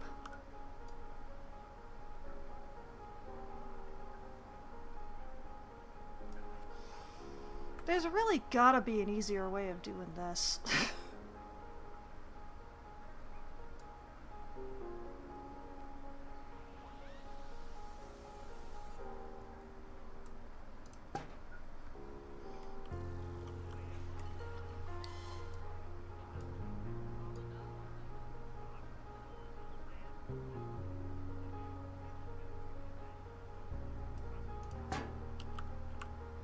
Possibly if I didn't care so much about having the metal beams, this would be easier.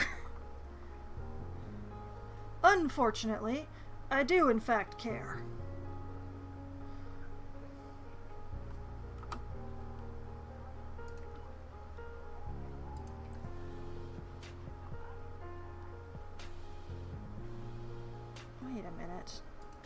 Let's try another experiment, actually. If I take this and say B.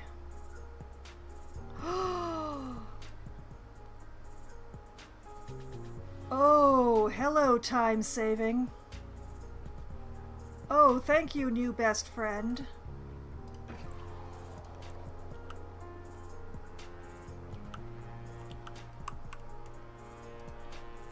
Okay, we've got it now. Or, well, I've got a methodology now. Duplicate that, turn it into the 4-meter beam.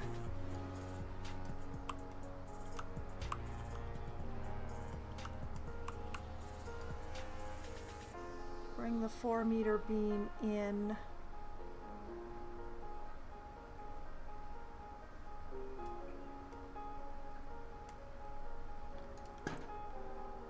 Turn the 4-meter beam to a 2-meter beam.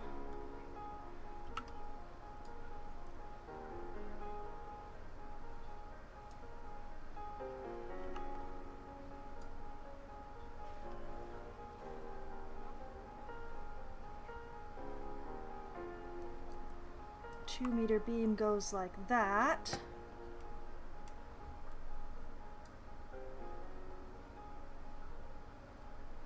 And like that, and then becomes the glass panel, which goes like that, and on to the next. Okay, I'm in control now. It's still a little time consuming, but we've got a process that works. It is not going to work on the other set of windows, but it's at least going to work for this one. Put that there. Change it to the 2-meter beam.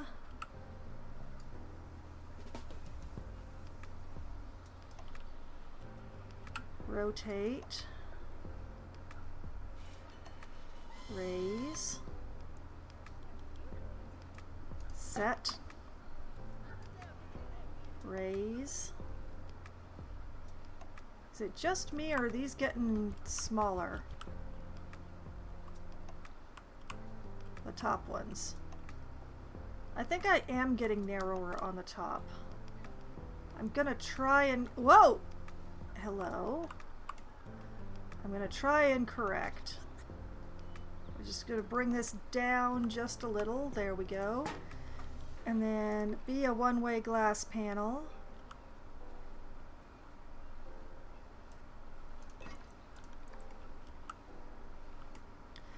Yes! Okay, so I don't have to keep letting go of things and picking them back up again. Okay, I can just do it all as one bit. Assuming I can find the green.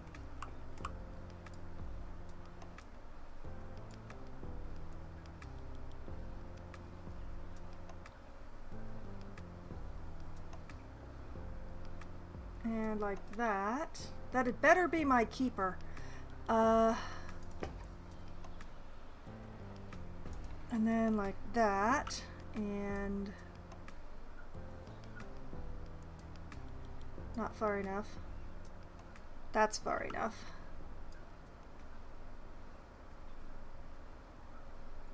Bring that up here.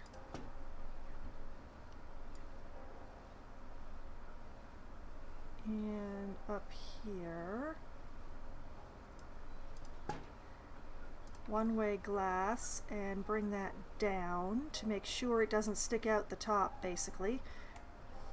It probably wouldn't, but you know, old habits die hard. Oh, good lord, it's Pauline. Hi, Pauline. It's been a while since I've seen you. I have one security guard for the entire zoo. I hardly ever see her.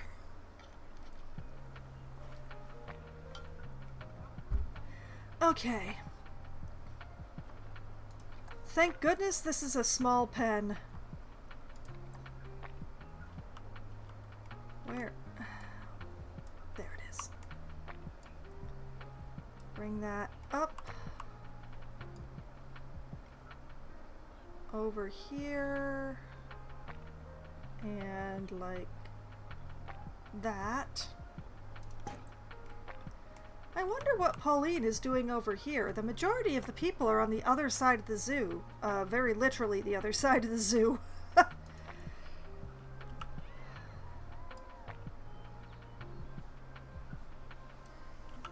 Oh well. She can do what she wants. Hello, tourist who is strangely alone.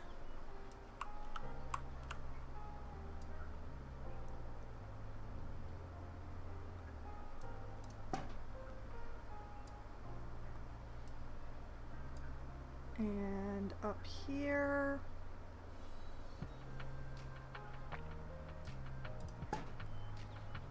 And be one-way glass and come back down.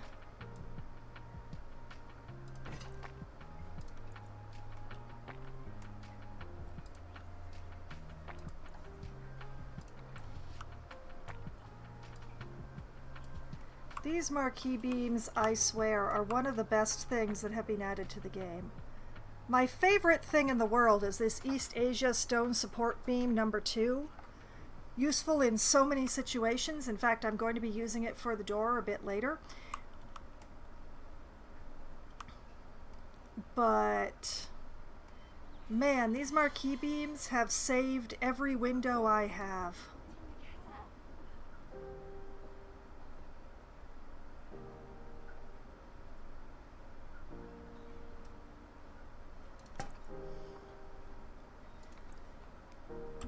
And then it can be hard to make windows look right. Like if you just have the glass, sometimes it just doesn't look right because it's just floating there.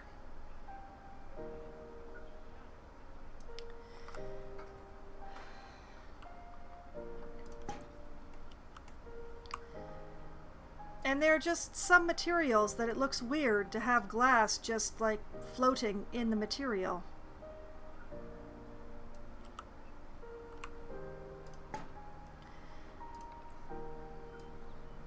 And that's actually most of the materials in my experience.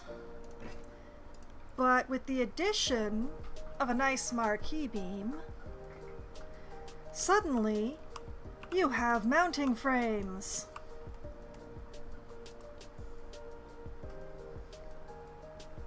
And you have a way to hide the weird seams when you have curvy windows like this. Hello, mechanic. I actually need to increase my mechanics now that I think about it. There is one piece of wall there so that I could put in the door. There's just one, like, there's just the door. You can actually see the edges of it. There's no other barrier. What were you repairing?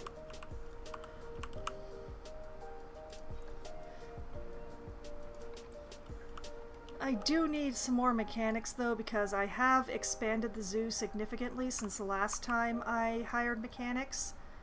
So that is a thing that I should do.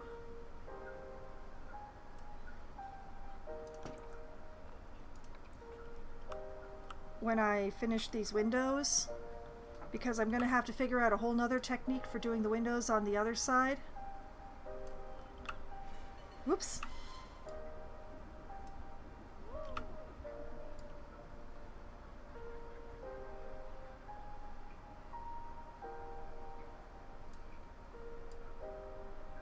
And like that.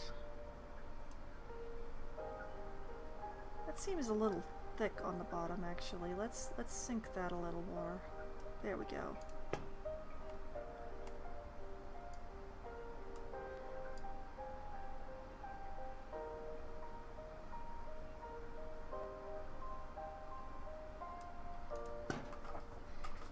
And be glass.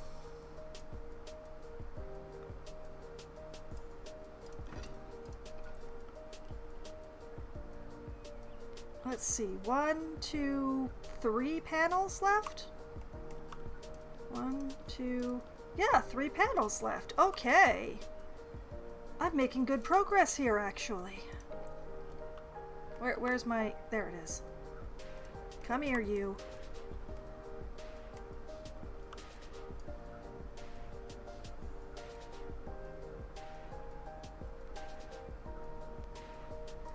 Like that. Change it to the 2 meter.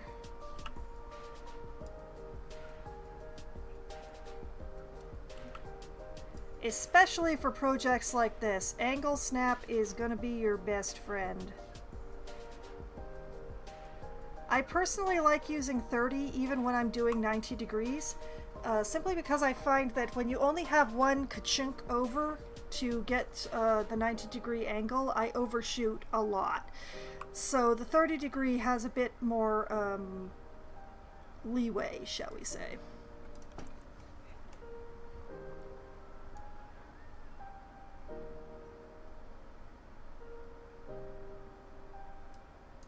Like that. Be glass. Good. Oh, progress. Progress, progress. I love progress. And like that. I think it's a very good chance that I'm going to have enough room for all 3 pangolins that are the maximum that you can have. But I still want to get the barriers on to be certain. There's some more people going to see my jaguars. Whoops, not far enough. Still not far enough. There we go. Whoops.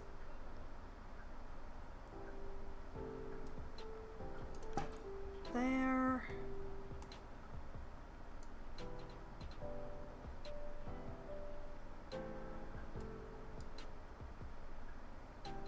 And there.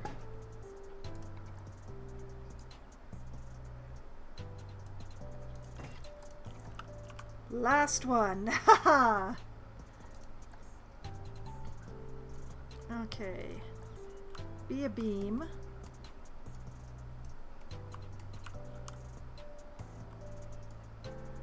Beam goes here.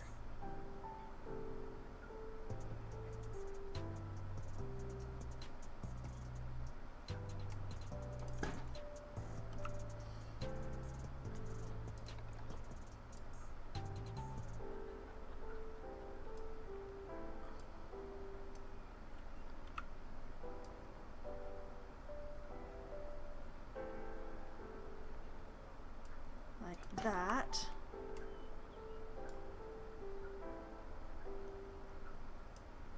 And like that.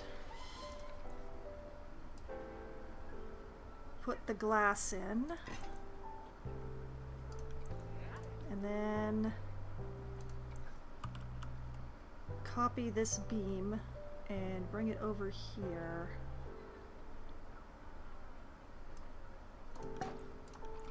There. That is one wall of windows completed.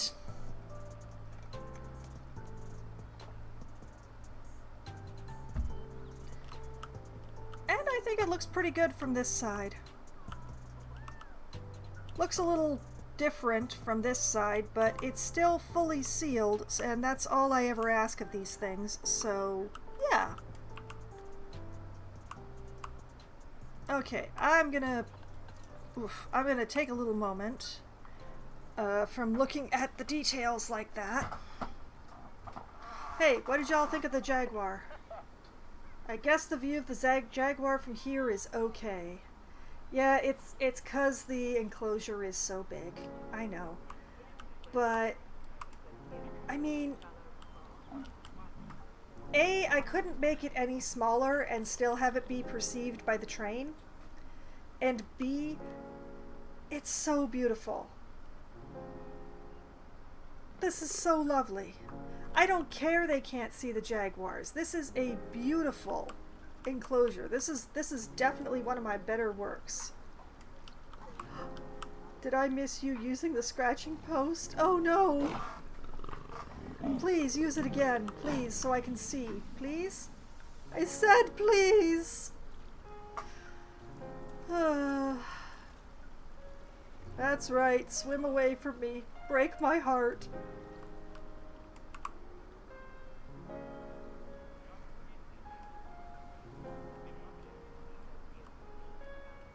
But yeah, I just want to take a moment of not staring at all the green, which is going to be hilarious because pangolins do not actually like a lot of greenery. This is going to get really deserty in here. All rocky and sandy. And the walls will be green. I'm just that kind of person. But yeah, once I have this finished and I have the barrier in, I can put lampposts on the corners. I just don't want to do that while I'm working because they kind of get in the way. But yeah, I just realized, thought about it, and my mechanics are probably spread pretty thin by now because there's only 6 of them for the entire zoo. They're doing okay so far, but I think I'm going to add a couple more just because I've added a whole bunch more machines since the last time I hired mechanics. So 1, 2, you know what, 3.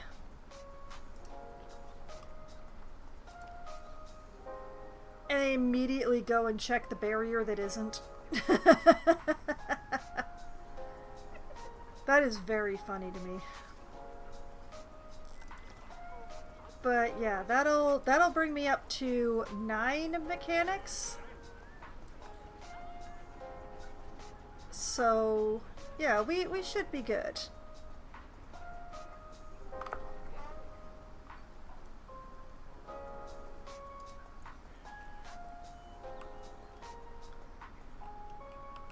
Putting the barriers on this one's going to be fun. Curves are always fun to put barriers on.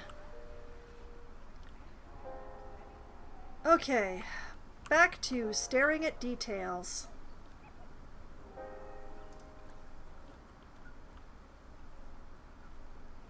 I just need to get these windows on. And then attach the educational devices, and this enclosure will actually be finished. All hail tiny enclosures.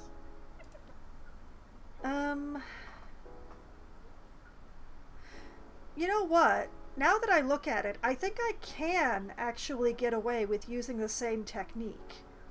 I'm just gonna have to be careful about, like, placing the pole on the steps. Cool. Alright, to favorites. Yeah, hi. Okay. Duplicate. Marquee beam. Bring that up here. And, like, put that there.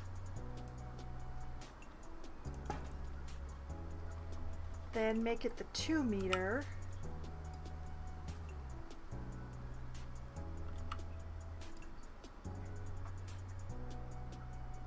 Bring that up to like here.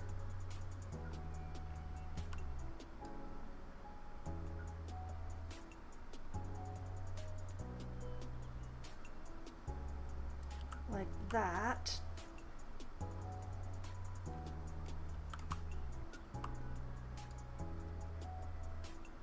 Oh, too far. There.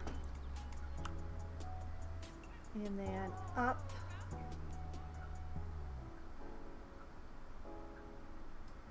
Like that. copy one-way glass and come down here like this. Lather, rinse, repeat! I did not mean to yell. I apologize to those wearing headphones, which are probably most of you. Alright, bring that up here. And over here.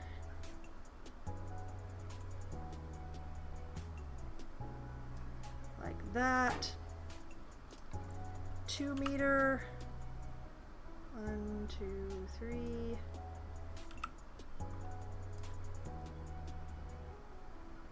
Up you come.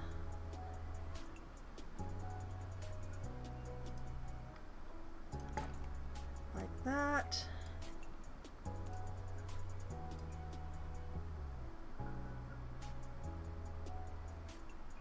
And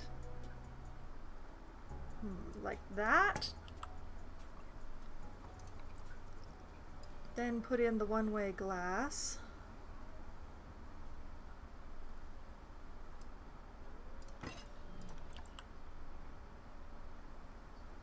That actually laps quite far over the edge, doesn't it? Oh well. I'll work it out. Okay. Duplicate. 4 meter. Bring that up, but not too far up.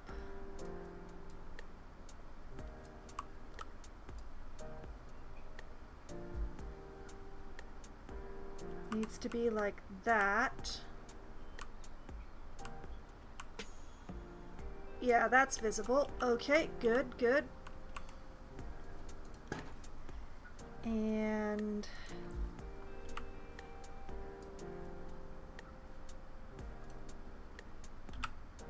just continue like that.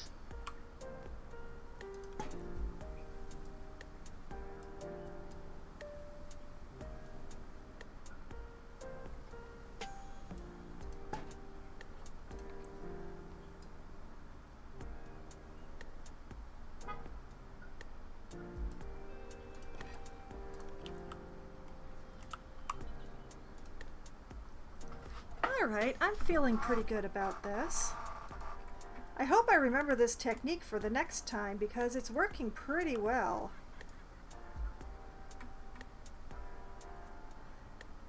That is a 2 meter. I need a 4 meter.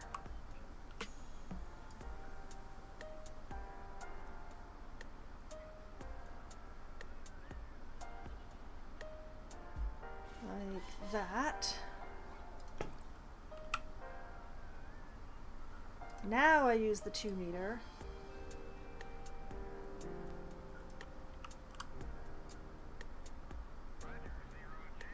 And like that.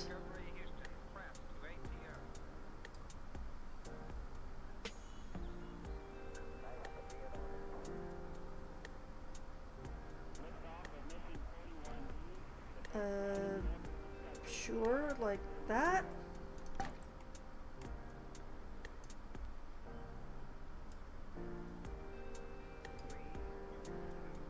And there. And B glass.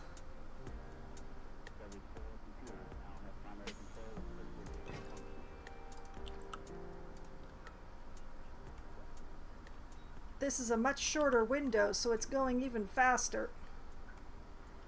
Okay, copy 4 meter. I'm not going to need the 4 meters soon, but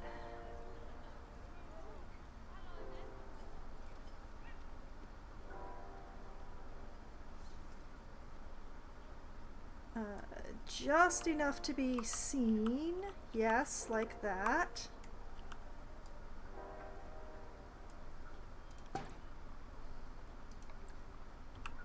And then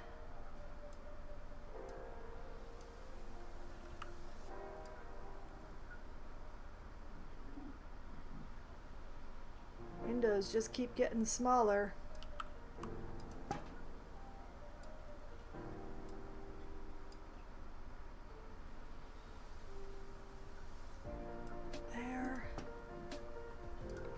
glass in. I wonder if the pangolins would be, like, if in real life the pangolins would be nervous about being so close to the sounds of the jaguars.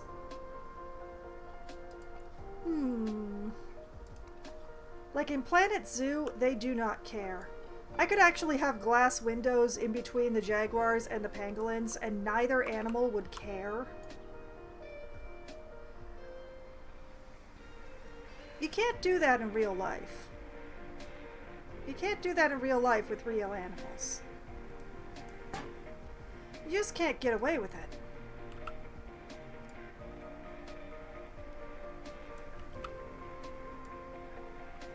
In real zoos, you have to have the predators far enough away from the prey animals that the prey animals can't actually smell them or hear them, but especially smell them.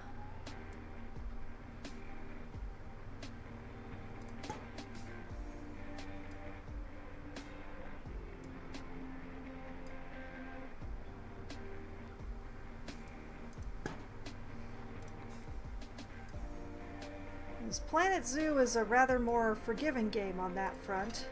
I think it's probably because they had to put in so much other stuff, they just didn't have the time or the programming. The processes are all being taken up by other things that are slightly more important. I probably don't need it to be the 4-meter beam anymore, but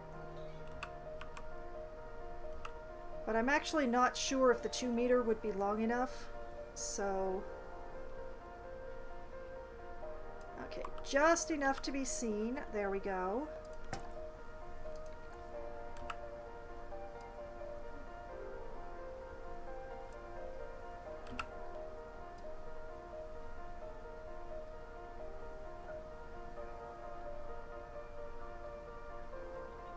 Like this. And like that.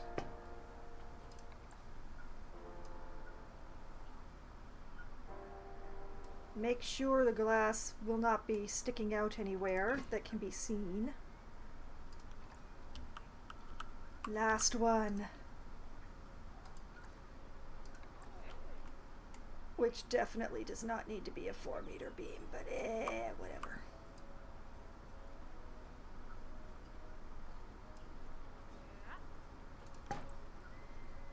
Okay, and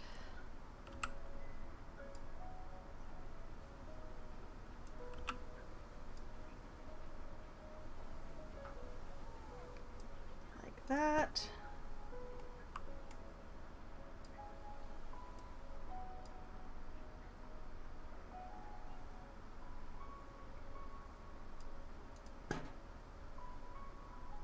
Like that.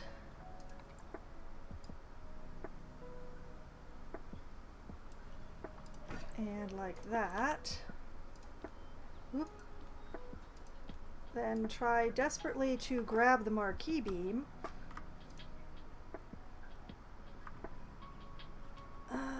I don't need any of these things, thank you.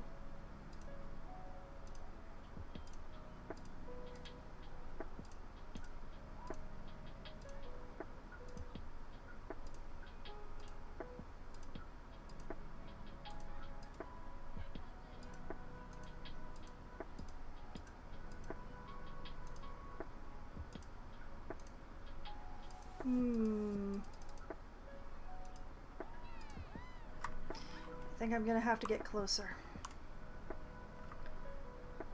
Let go the beam.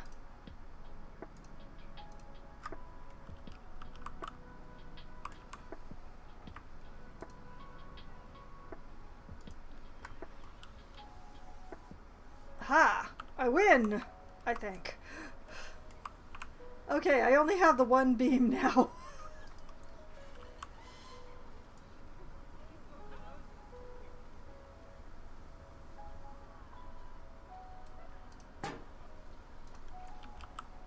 Victory!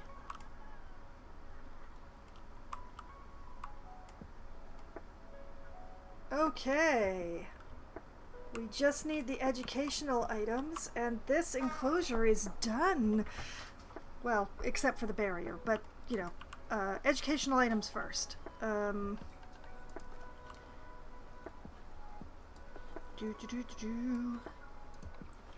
Education board.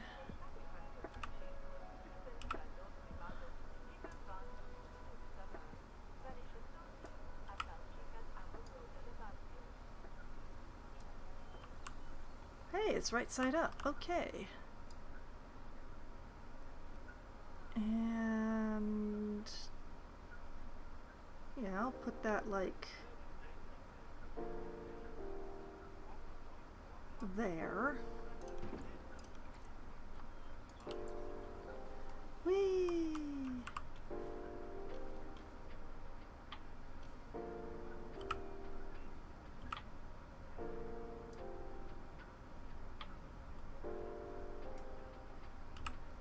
See, this one I have upside down.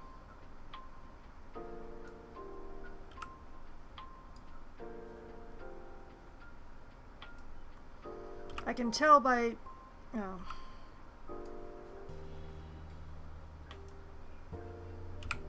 Okay, I take that back. I actually had it right side up and I'm blind. Alright. That's about the same height, right?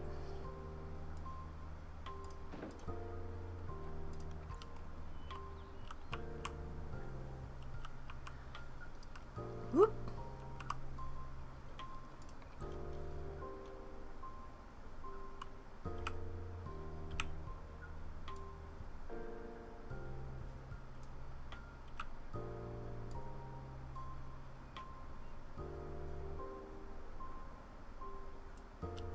Okay, and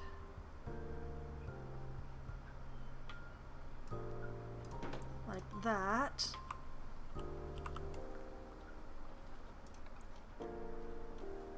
Excuse me. What are you doing? What are you trying to pin yourself to? Why are you pinning yourself to the seams? What is wrong with you?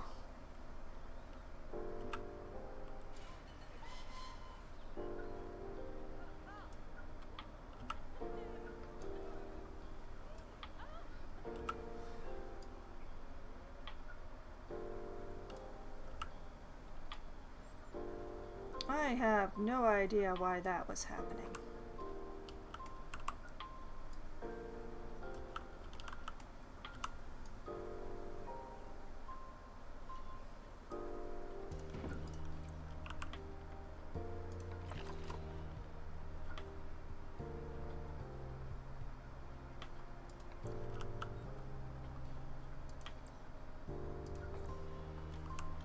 Okay, whoop, speakers.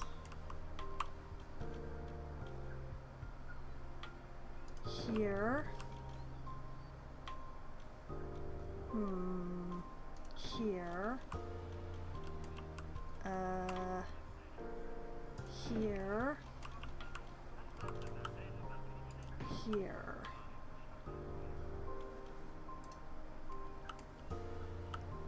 Uh-oh. Uh-oh. Now that is an unforeseen problem. Where'd the speakers go? Oh dear. Alright. Gonna have to try that again.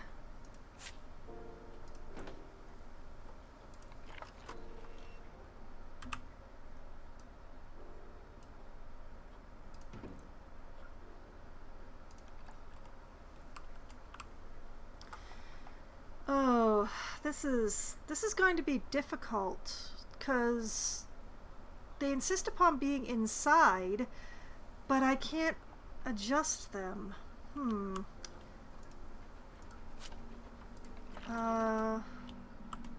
We're gonna have to put them on top for this one, and it's gonna look weird, but that's the way it's gotta be. So one here, one here,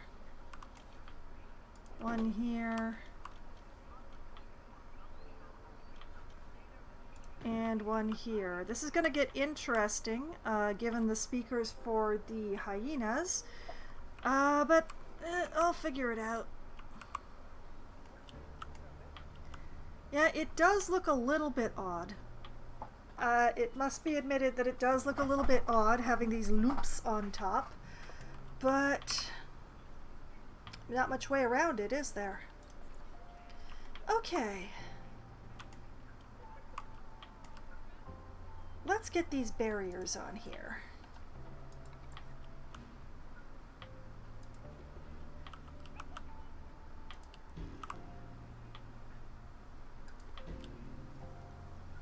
Once again, folks, do not worry about the absolute mess that I am making of this. I will make it pretty once I've got the general goings on.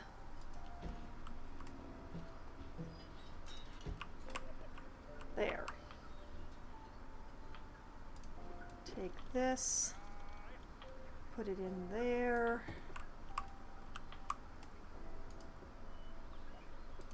Add a post, put it there. Take this post, put it here.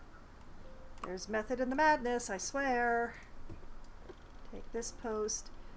With curved walls and null barriers, you put the null barrier just outside the wall so that you don't have to figure out how to cover the entire curve.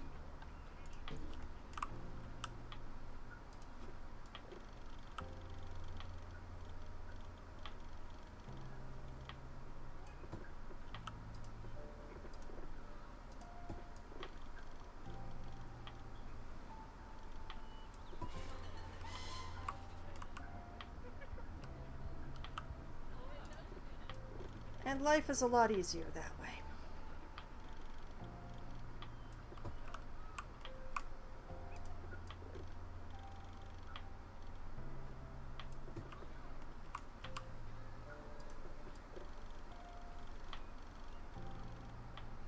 I try to not waste space, but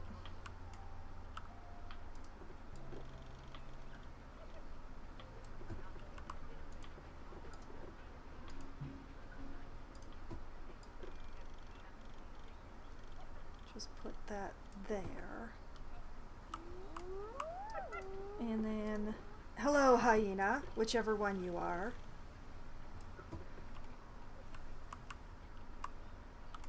And there. Do we have any yellow that is inside? We do not. And that is perfect. This is a little further out than it... I mean, if I put another post in here and another post in here, I can bring this post in a little closer here.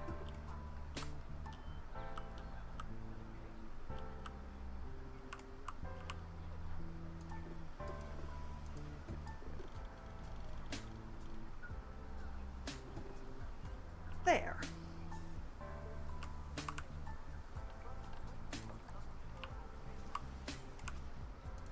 Okay, and then A, this gets renamed to Chinese pangolin. And B, we check the 412. Okay.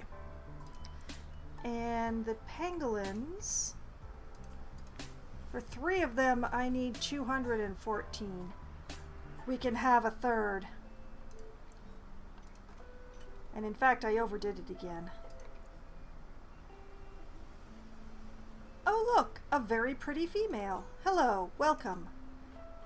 You're going to be part of my zoo. And another fox has escaped? Yes. Raz? It'll be fine. She's actually still inside.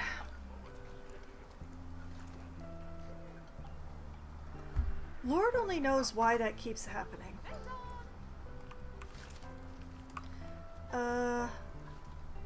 Wrong side. Whee! Past the hyenas.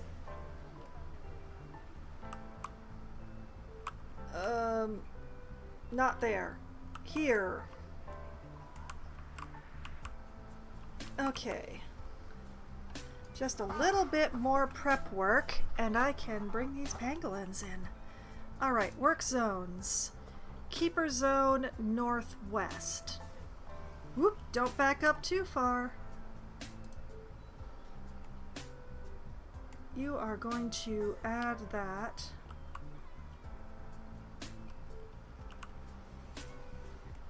Perfect.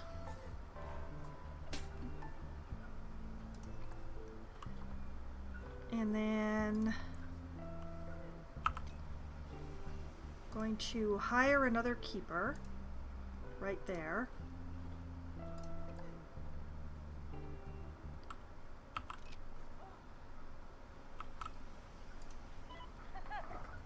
Hello, Francesca Riddle.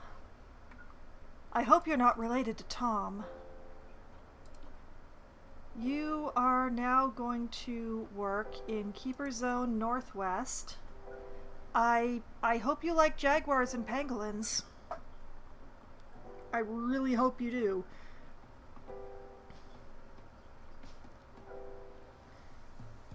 Okay.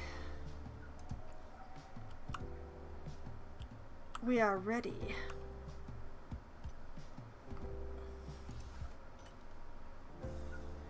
Mei Nu, Huilang, Dong Mei.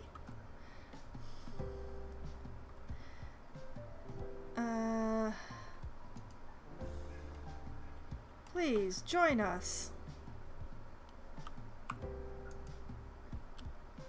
I said please join us.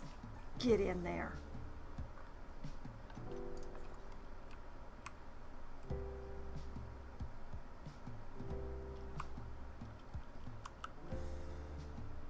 Okay, and while they are working their way through quarantine, although I'm still on pause, which means they're not doing anything at all, species. C.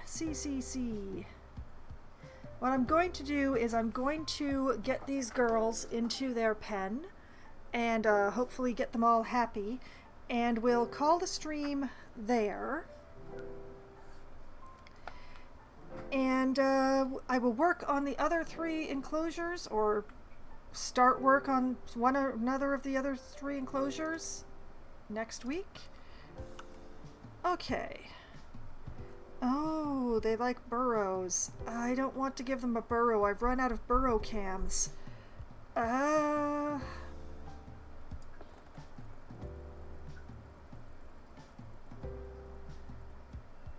Is there anything else I can give you, my ladies? I mean, a burrow is nice because it uses up so little space, but I have a lot of space to use. Coop shelter?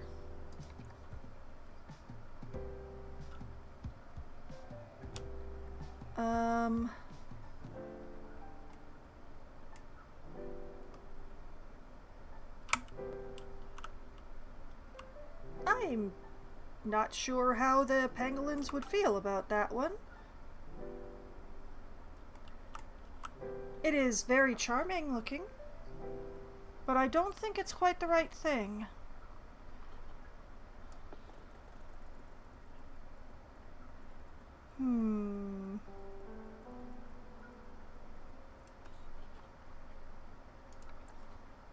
This thing is spectacular, but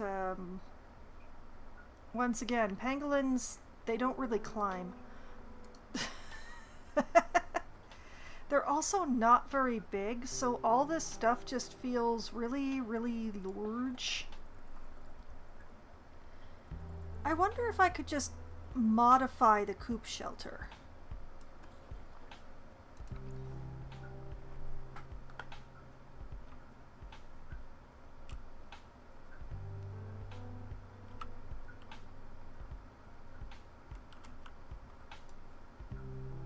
Like, if I do like that,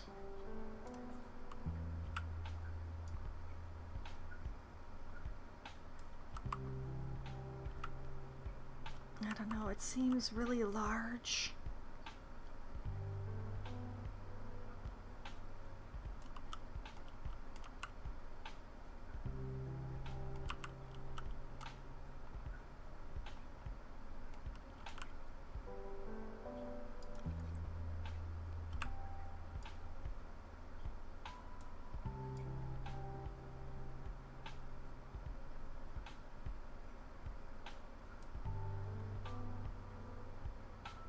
I do like that.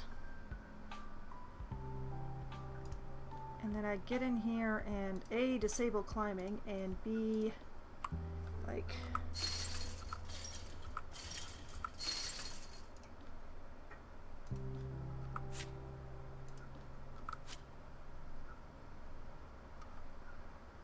like that?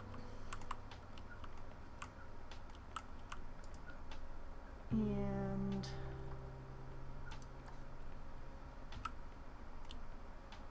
like... oh, right. Turn angle snap back on.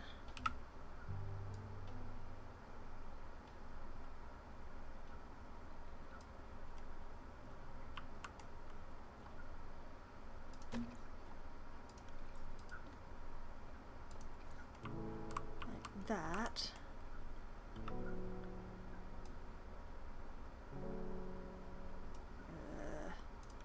Can't make it as pretty on the other side.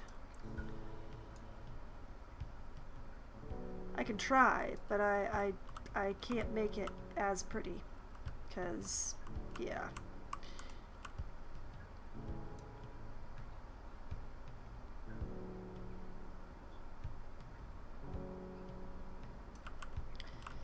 It's gonna have to be close enough.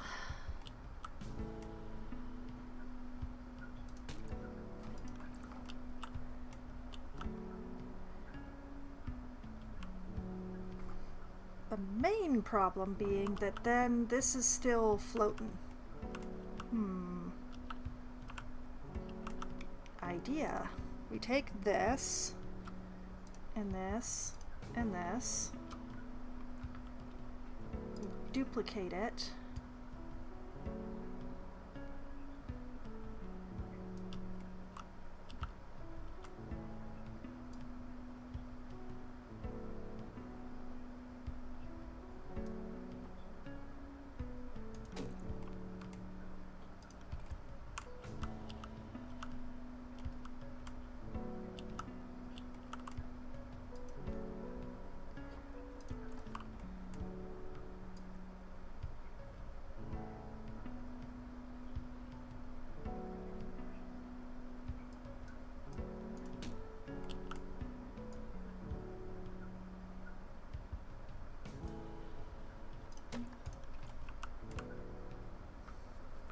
The main question is whether or not the pangolins can get in and out of this.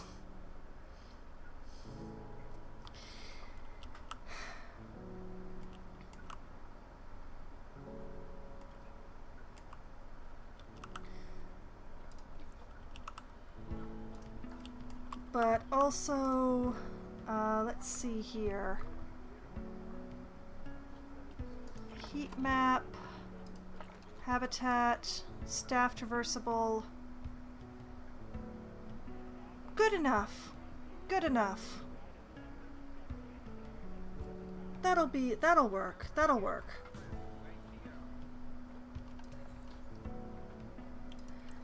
I am reasonably certain that the pangolins can still get in and out of there, but we're gonna have to double check. I might have to remove the bottommost row of boards.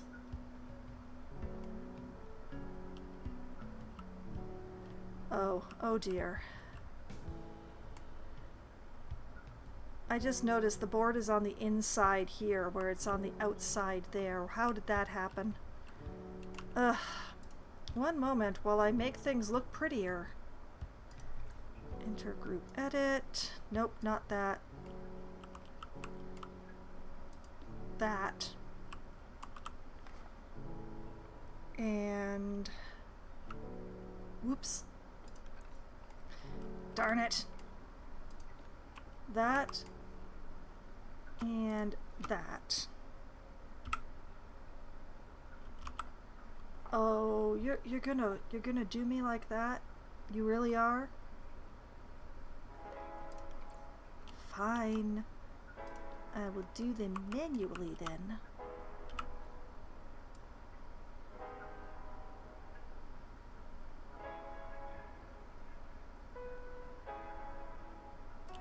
Okay, how does it look on this side? Okay.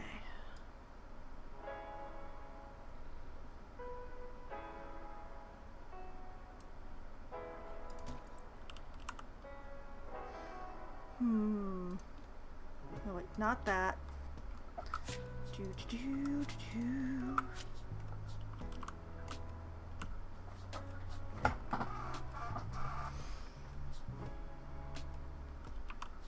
Now the pangolins can definitely get in and out of there.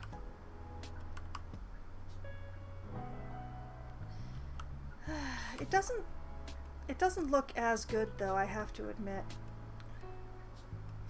As especially like with this board. Fine.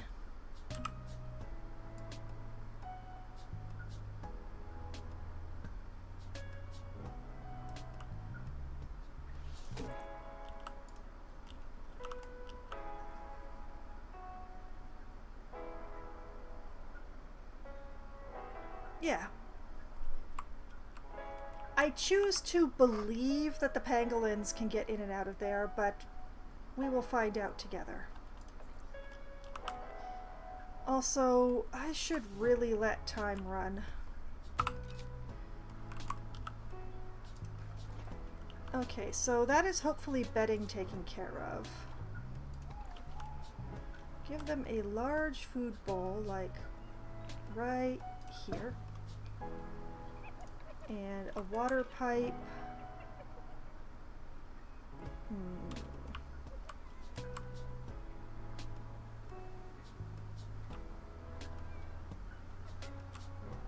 Here.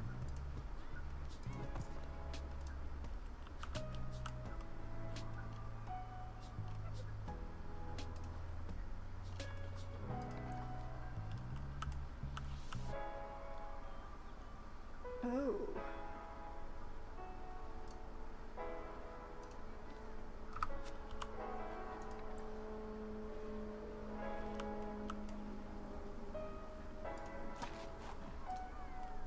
Ha ha ha ha! Hopefully this is one of the forage boxes that works without a food bowl.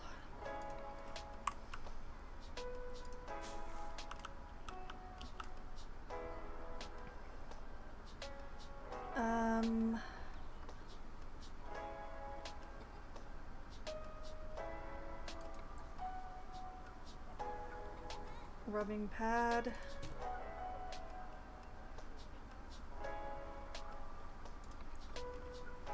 A bowl.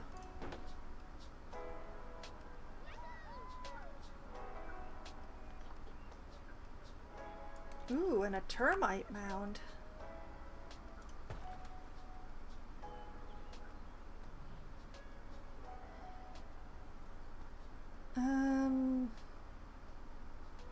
Let's find out if that's enough. I would like it if that's enough. I would also like it if... Smooth, smooth, smooth, be smooth.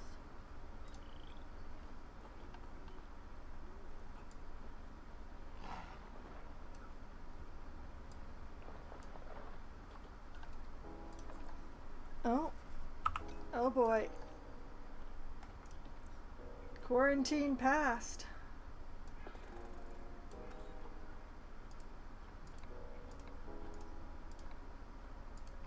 Come, ladies.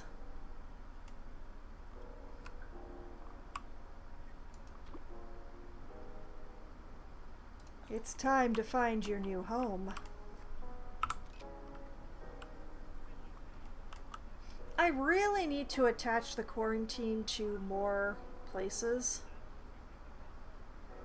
I also probably need to detach it from the arachnid zone because Yeah, the exhibits don't touch the quarantine. Let me mess around a little bit here. All right, arachnid zone.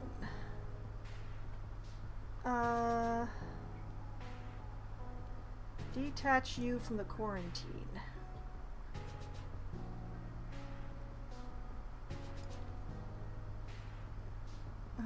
Keeper zone main. Why are you attached to the Animal Trade Center?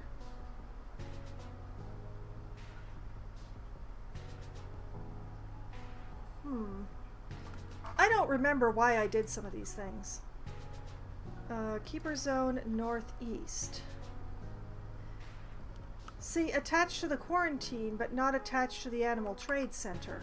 I don't think anything needs to be attached to the Animal Trade Center. Except maybe the exhibit zones. So, Keeper Zone main, we are going to remove the Trade Center from you.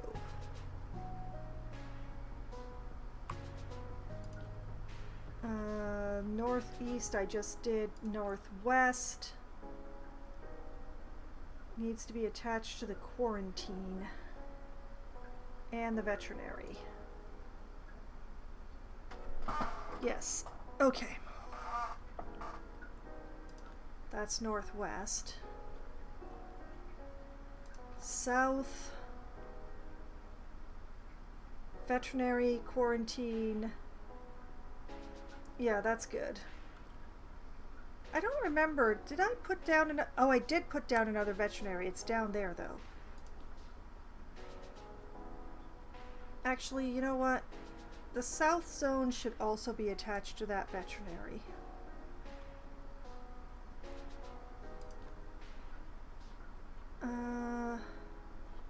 Southeast should be attached to that veterinary.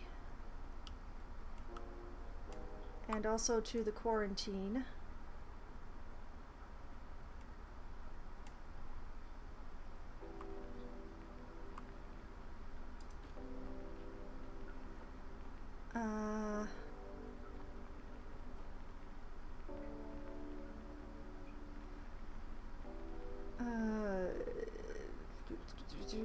South middle is already attached to the veterinary and the quarantine, but should also be attached to this veterinary. Whichever one has space, that's the one they should be going to.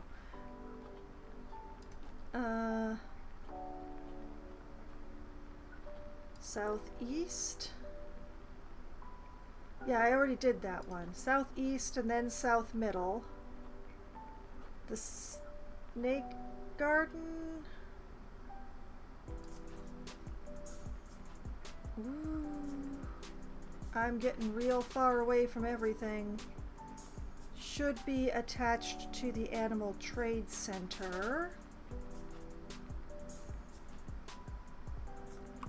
Which is one of these buildings down here. Nope, that's the Research Center.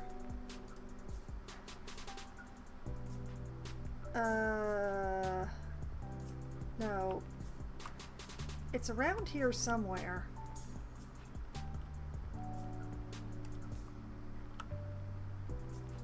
Is that it?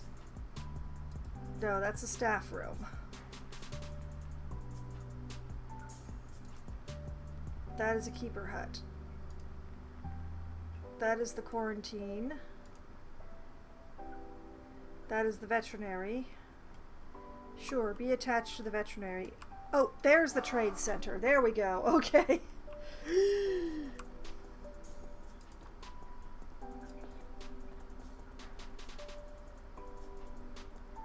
And the rest are vendor groups. Okay.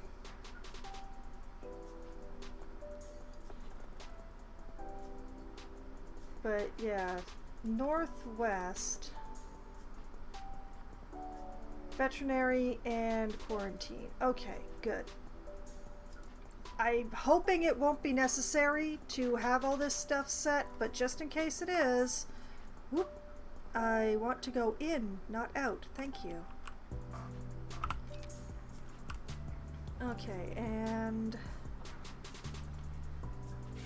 this goes here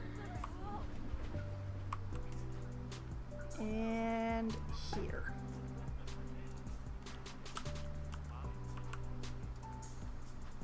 And then I adjust it for uprightness.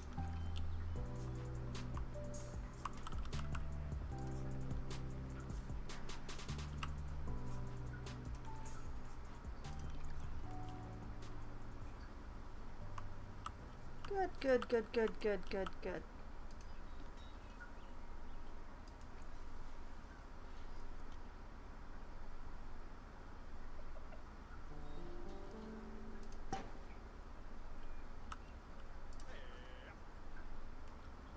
Okay, now we just have to wait for the pangolins. Which will be here any minute now, right? Right?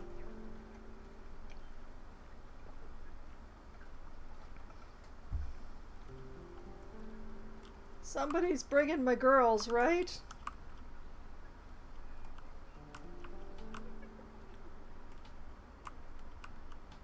Oh, wait, there's one.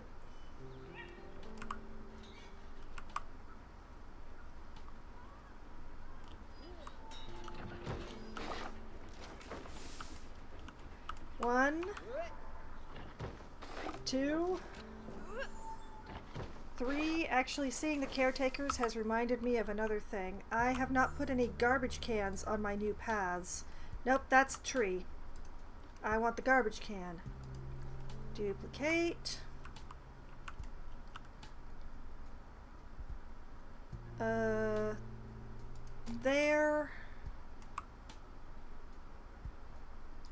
Here.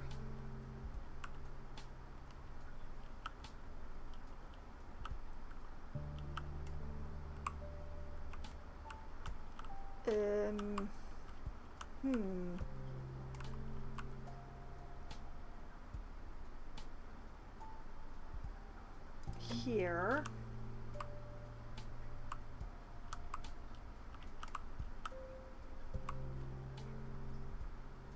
Here.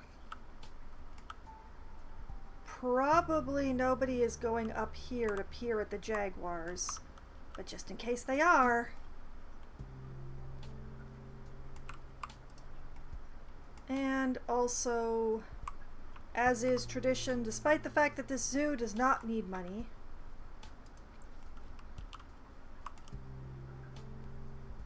hello? Why are you...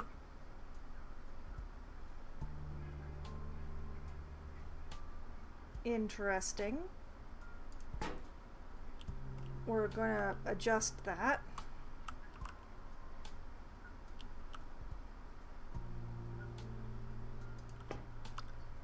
There. I'm not gonna put more up there.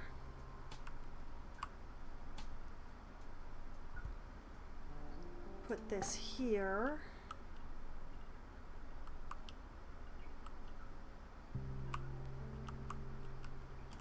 And another one here.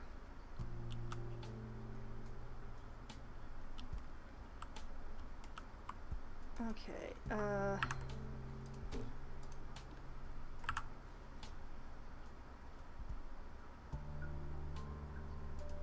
donation bin there. Garbage can here. Okay.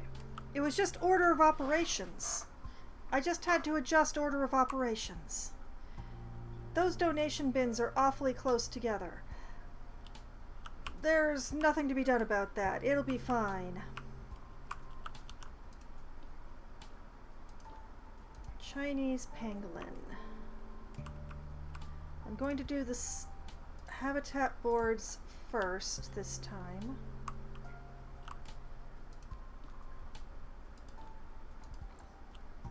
And then I will come around and do the speakers.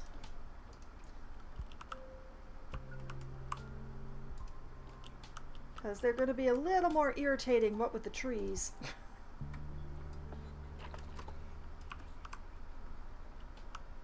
That's good coverage, I like that.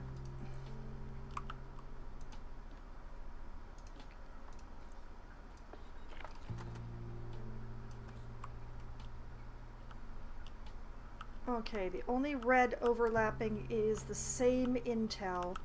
They're not touching the jaguars at all.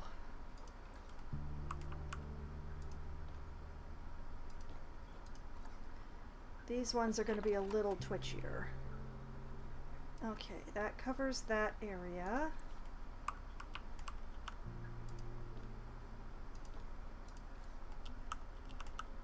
I may need more than I've got, but it depends.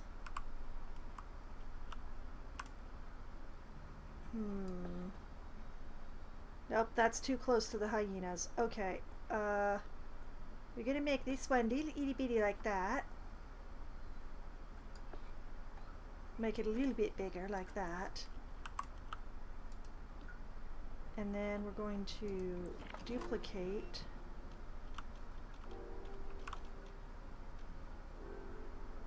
And sticky this up here. Like that.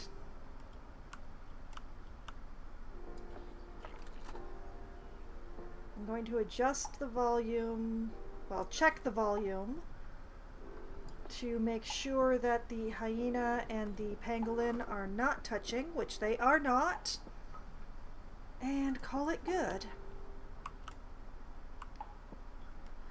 Alright. Let's let these caretakers get out of here.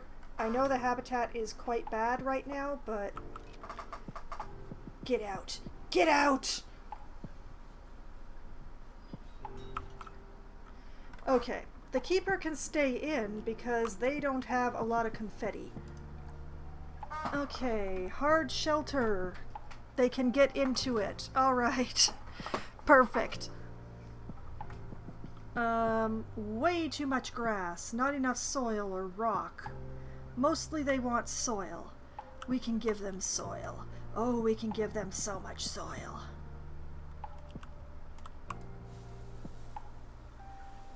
Doo-doo-doo.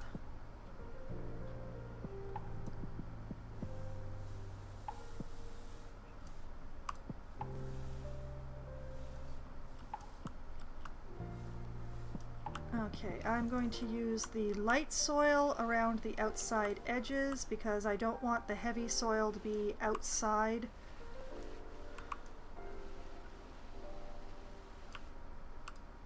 And I also don't really want the rock going outside either.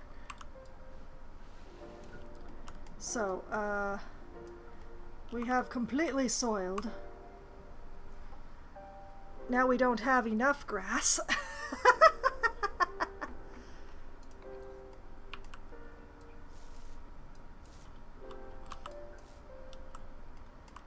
Okay, that is really nice. Let's give them just a little bit of rock.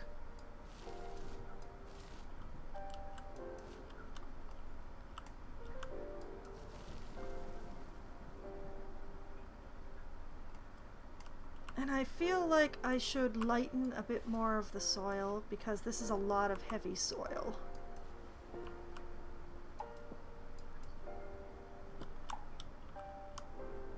Okay.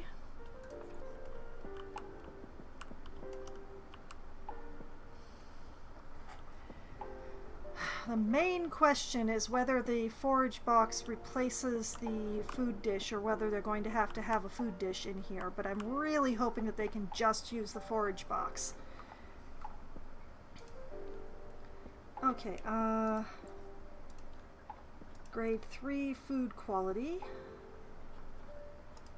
And we pray. Oh, you do need plants. Huh. Tropical and temperate, huh? I thought you didn't want plants at all. Also, how is your space? Okay, you have lots of extra, so we can mess around. Good. Well, we might as well give you some trees and make you match the ones that are around you.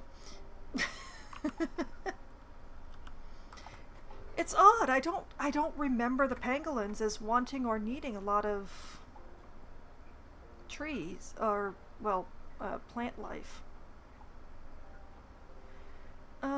Let's see. I could give them an apple tree.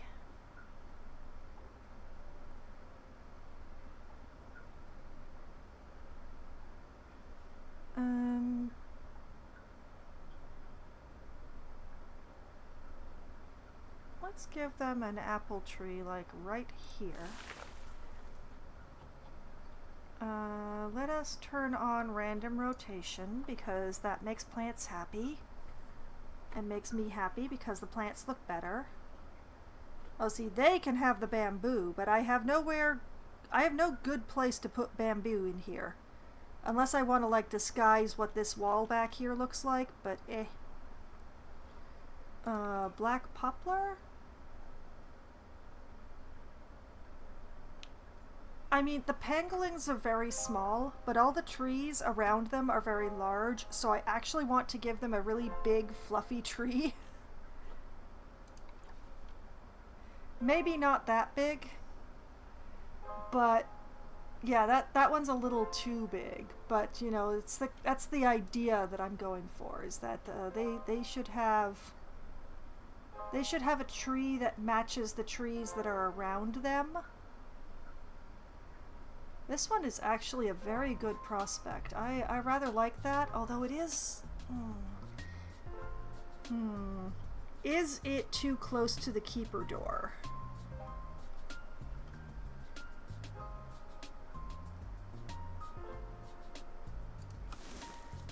I'm gonna hope not. Because that is a really good spot for a tree, darn it, and it just...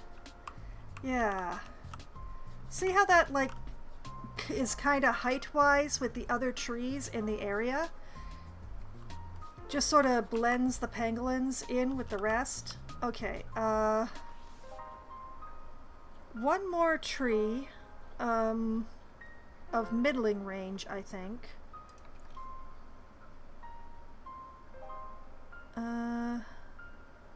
No, that's not middling range. Custard apple? They're kind of adorable. No, not quite what I'm looking for here.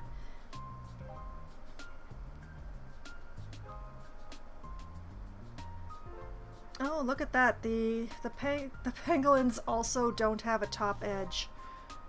That is fascinating. Gilder Rose? Not really what I'm going for here. Holly?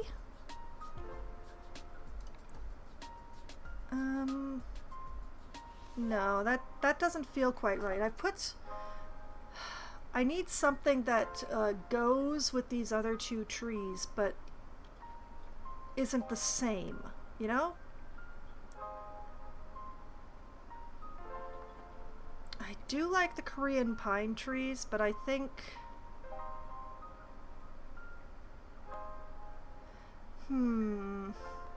I think it might be a bit too much for the... Like, it's a tiny enclosure and it's a very fat tree. Although I do like the Korean pine trees. I wonder, like, could I take one of the larger ones? Like this one? I have such a big space here. Could I... Maybe. Maybe. I'm just gonna pop that down there and hope for the best. Back to the pangolins. I really like the Korean pines. They're just... they're like the classic pine. They're like the classic evergreen shape. It's the kind that you find in like Christmas cards and children's books. But, you know, real looking. I really like them. Mangrove apple.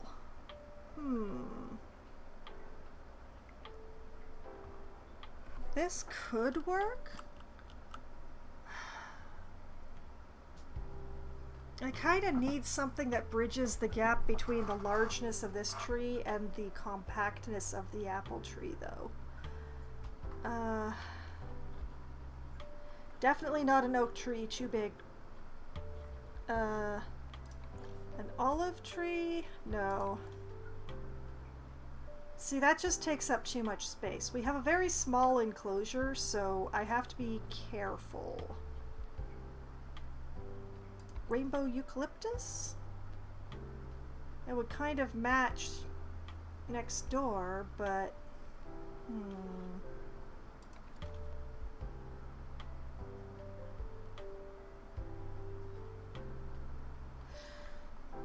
No. Like with the two of them already over there, putting this one here, I'm not liking it.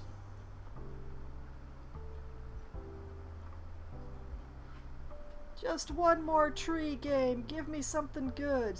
Strangler fig?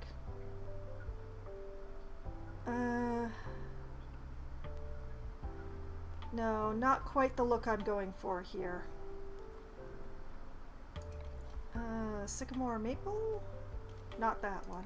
Maybe this one?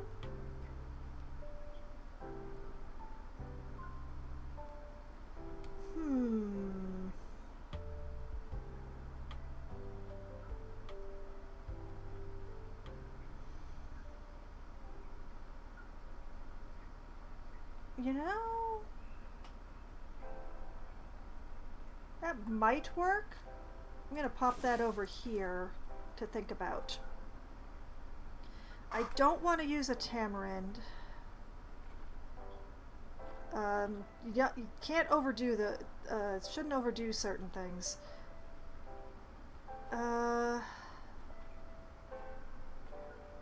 Wisteria, no.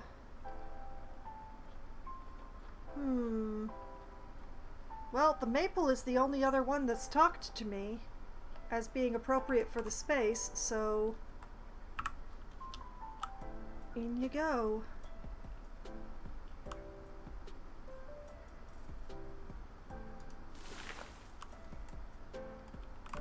Oh, right. Turn off climbing on that one. Can't climb an apple tree.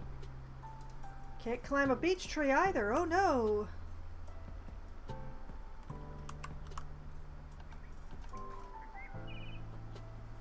Okay.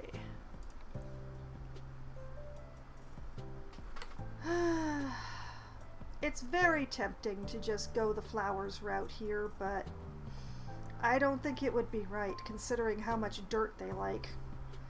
I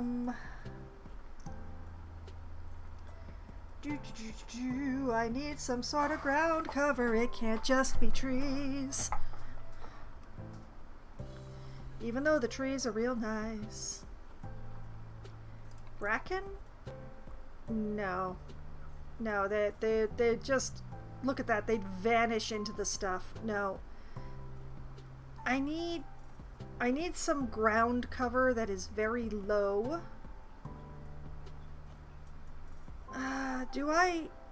Does Asia have anything like the buffalo grass? I forget. I'm sure they do. Wait, doesn't Asia have the drin grass? Or is that the Middle East? Oh, that might be the Middle East. Darn it. I may have to use the asters just for convenience. Lady ferns, once again, too tall.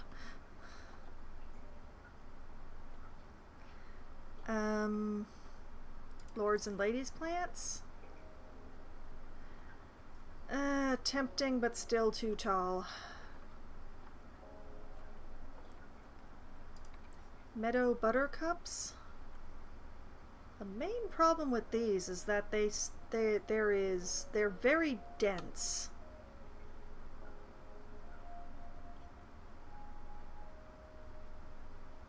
And the buttercup part is so tall. Can't really use it as grass. I may be stuck with the asters. Oh no.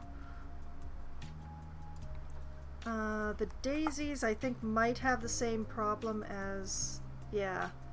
The daisies themselves are so tall that I can't use the leaves as grass.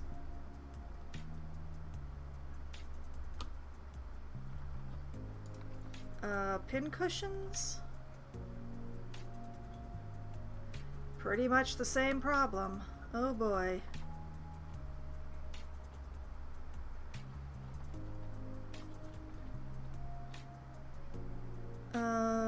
Well, there's the red oat grass, but it's its own problem because, like, this is the large one. Getting decent coverage is difficult. Red poppies.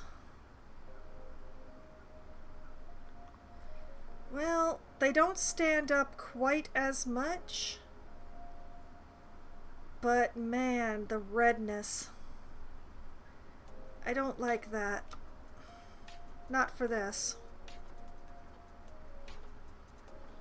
Wait.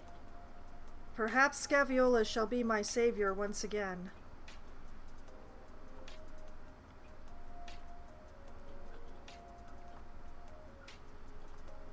Because I know that the twin flowers are not going to come to my rescue.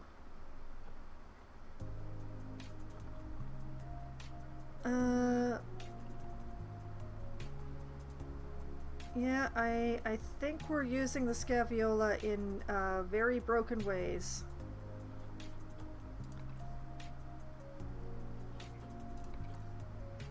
Okay, not the lump one, the flatty one.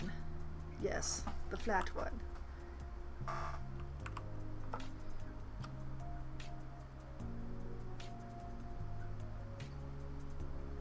Oh dear, it's still taller than them. Oh dear. Okay, forget that.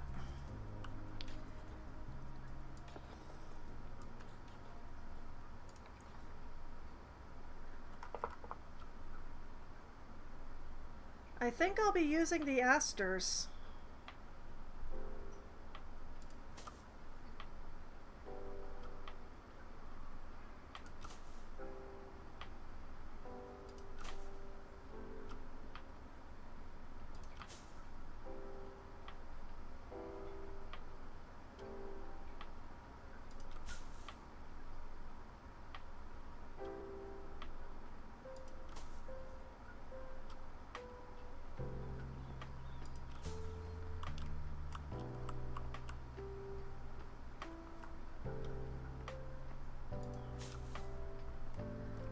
Do-do-do.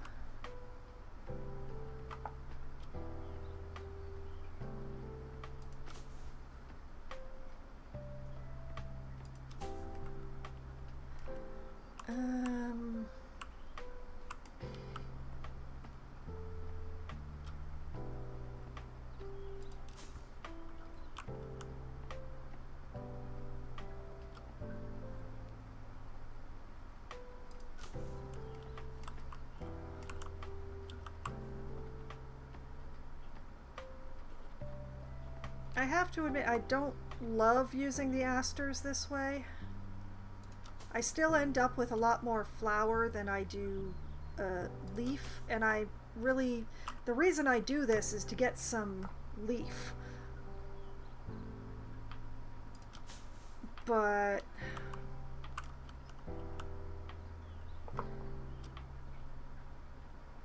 yeah, I need ground cover that will look nice, but also will not be taller than the pangolins, so I don't have a lot of choice.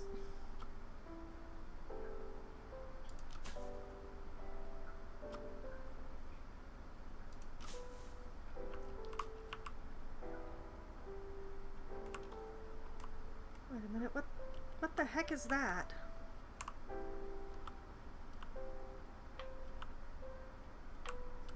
I don't remember putting that in. What the heck is that?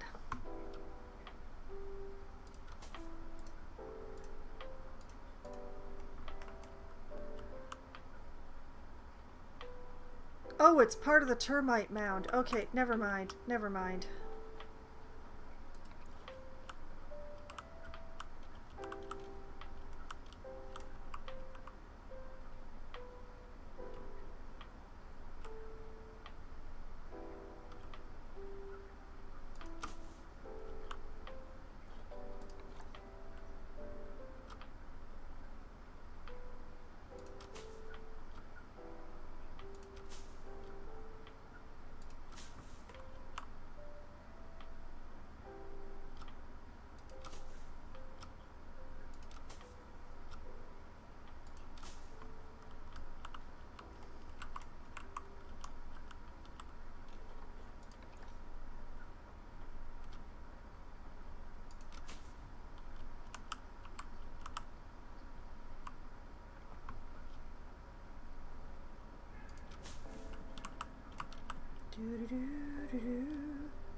Okay.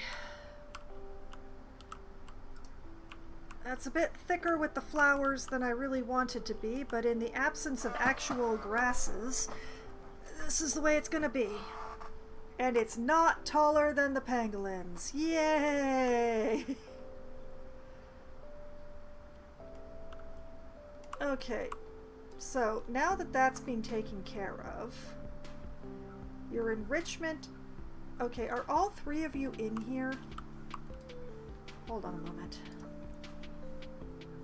Yes, all three of you are in here. Alright, good.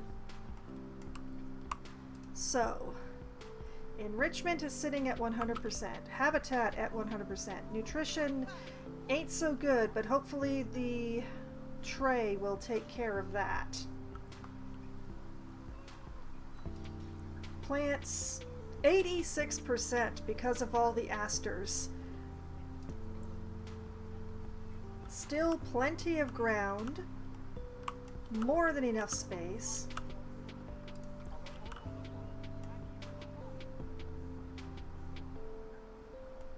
Okay.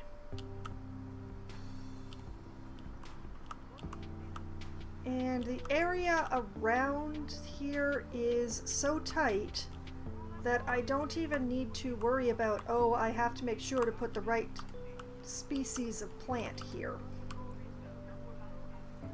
Nice.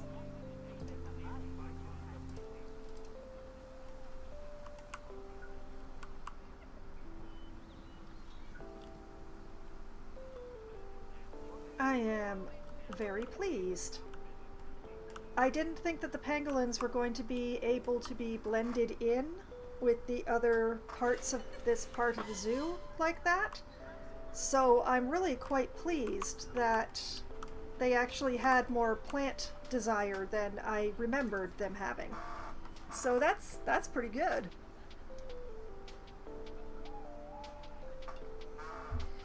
And that means that next week I'm probably going to start work here on what will be the 9-banded armadillo.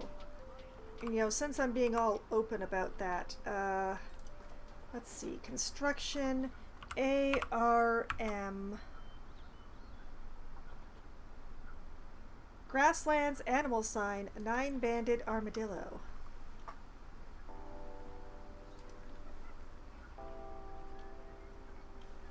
Really?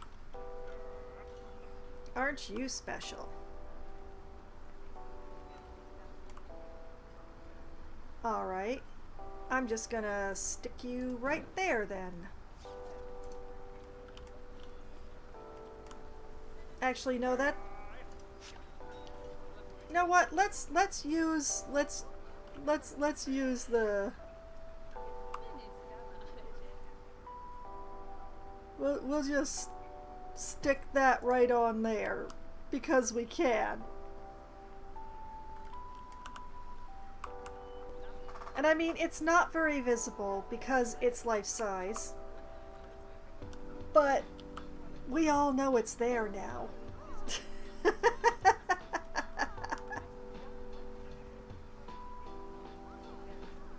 So yes, the pangolins are in here. The armadillos are going to be in a raised floor in here, which I have partially set up.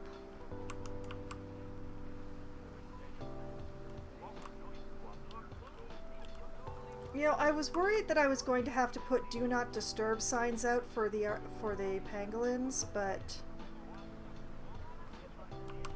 it appears that there's not enough people that are going to make it to this end of the zoo to really bother them. Are you guys enjoying it? You're talking about souvenirs. I'd like to browse a gift shop. souvenir will look great. Oh, those are some mighty happy looking Chinese pangolins.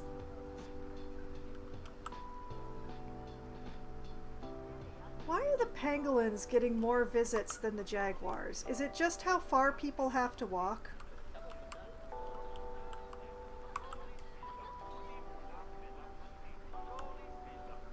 Okay, you, sir. You want to go on the train. I see. Do you have a thought about the pangolins?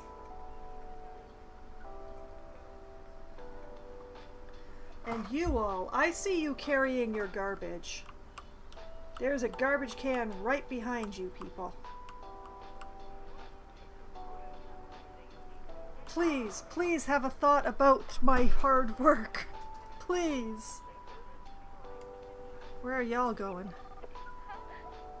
Oh, donation box. They liked it. Now they're getting milkshakes. You.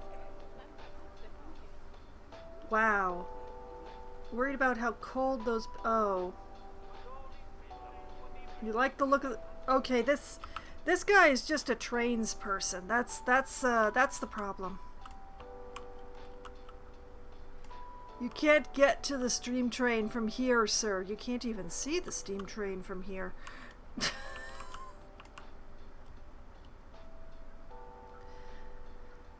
The pangolins are cold. The pangolins are probably cold. Let's double check. Let's see here. 12 to 42. Yeah, they're a little cold. They're a little chilly. All right. Okay.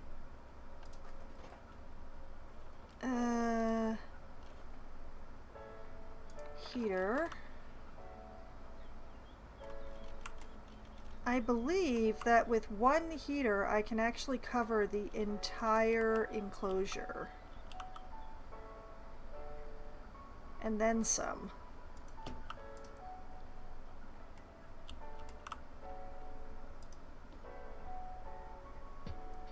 We'll set this to 22, which is the temperature that I would be comfortable at, darn it.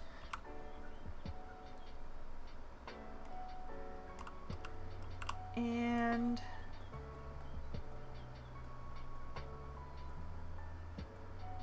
let's try this at like 14, since it won't let me do anything other than that.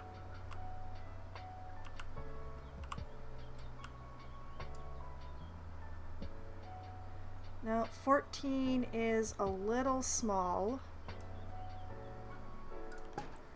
so let's take that up to 16. No, still a little small. 17. Why is it not changing size? 18.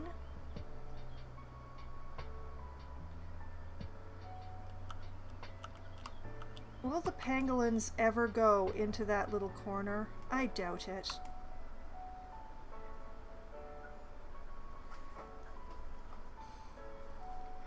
That is good, I think.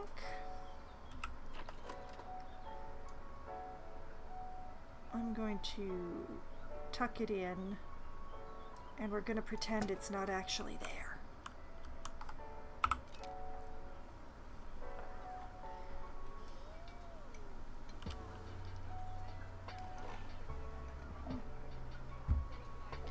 Normally I'd put it inside of a rock or something, or on a rock that the pangolins couldn't climb on, but there's no good way to put a rock the pangolins can't climb on right in the middle of their enclosure.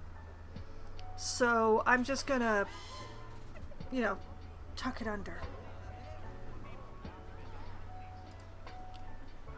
And while I'm at it, let's take another moment here, and probably a much more difficult one. Alright, Jaguar.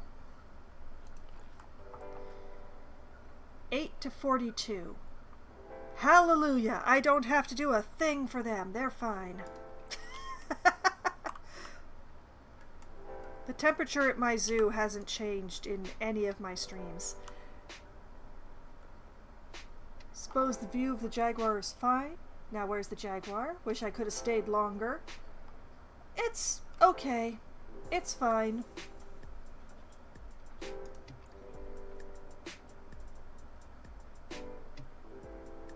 Y'all are happy and stuff, right? Your habitat is... Okay, the cleanliness is a problem. We might have to bring in an extra keeper just because the habitat is large. Might as well. Might as well. You. Join us.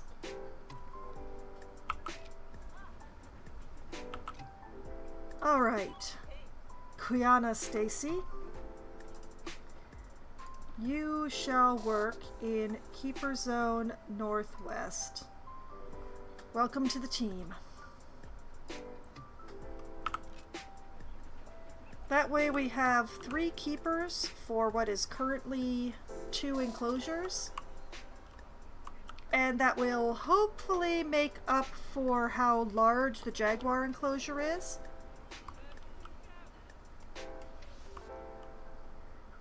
See, look at that. We've got 2 keepers in here right this instant. Hello? What? Hello? Hello? Excuse me. Oh my, that's a lot of poop. Time to clean up the jaguar habitat. And left. And is now inspecting the Chinese pangolin. Did you take over the poop cleaning duties? No, you are also leaving.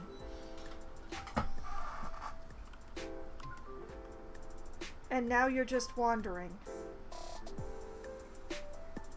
I think they overwrote each other.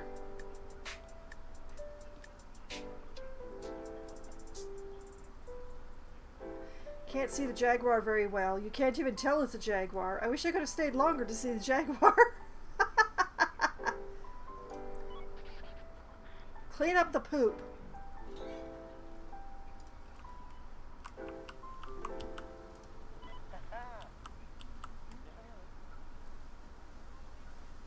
It's a lot of poop. Time to clean up the yeah. Why is nobody cleaning up the jaguar poop? Wait. Yes, cleaning jaguar. Yes, thank you.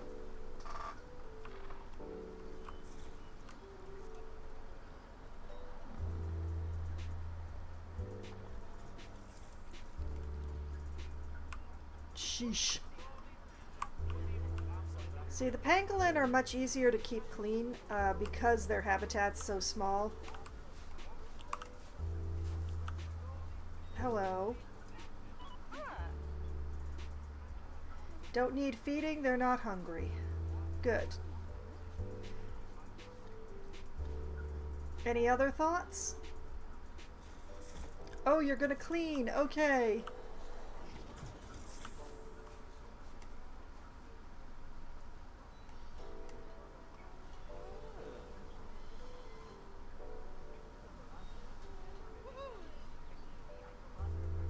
They are just rotating through super fast. That's hilarious. But hey, if it means the places are kept clean, that's fine. And it'll get better. It'll get better. I have 3 more habitats to put into this particular keeper zone. So as I add habitats, it will even out a bit more with the circulation of the keepers.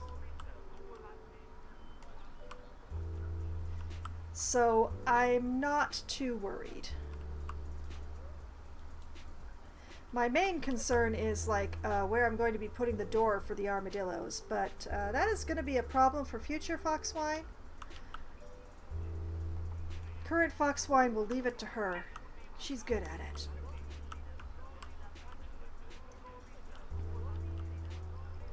But yeah, I don't think anybody is circulating all the way up here to look at the jaguars.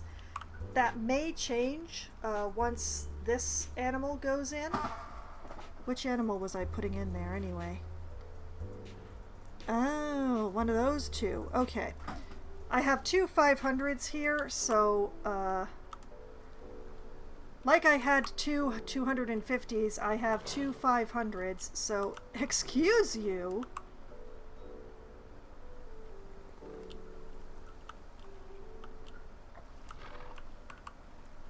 What do you have to complain about? You are living in the lap of luxury with like twice as much space as you need. And you won't even use the bedding that I put in for you.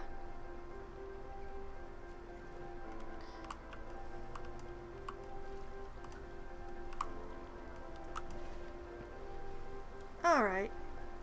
Well, aside from me getting all passive-aggressive at my jaguars, hopefully having the jaguars and the pangolins in means that there will be some people using this viewing for the hyenas.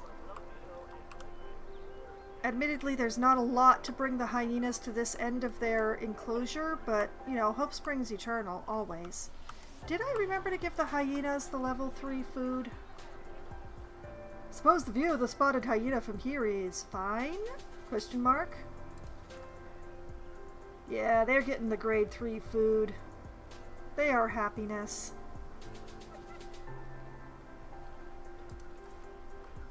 Bet their welfare is real good, too. Oh, let's fold up the habitat. Oh yeah, look at that. 100%. These are very happy hyenas. And the people do seem to like the hyenas. I am surprised. I admit that I did not expect so much viewership. It's kind of why I put them where I put them, because they would be in a transition zone so that people would be passing by them and be like, oh, maybe I should look at the hyenas. But, I'm not 100% sure about this Korean pine. I do love them, but it doesn't match the other trees very well. I can change that though. I can put in like more evergreens like through here. I'm definitely not going to be using this entire area for this enclosure. So I can probably put in like a few more evergreens in here to make this one not stand out quite so much as the only evergreen. I admit that I use deciduous trees, or deciduous looking trees, more often. I really should use evergreens more. I just don't really love the evergreens in this game. A lot of them are rather scraggly looking, or very, very, very, very, very tall. And while I don't mind having some tall stuff around, I don't tend to go overboard. Like, I don't have the super tall stuff. Like, what I'm looking at right now, like the overview of the zoo right now from here, this is about the height of things. This is actually way taller than what I normally put in. What is that anyway? Oh, that's an oak tree that happens to be sitting on a hill. I see. That's why it looks so tall. Okay. But yeah, I tend to top out at a certain range. And it would feel weird to be putting in trees that are taller than my castle.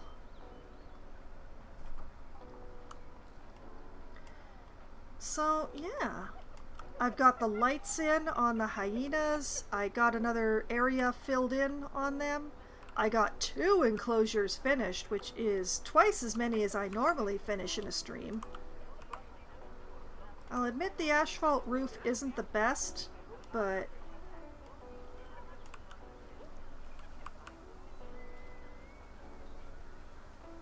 yeah, like right now it's mostly employees who are on this side, but once I put in the armadillos, since the viewing will be here,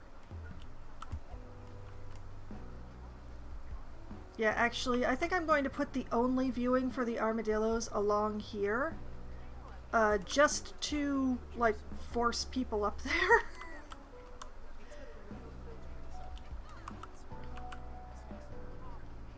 And then I can put, like, a band of trees or something in here, and also I won't have to make a curve like that for the armadillos. So, like, if I take this, and I'll just scooch it over here.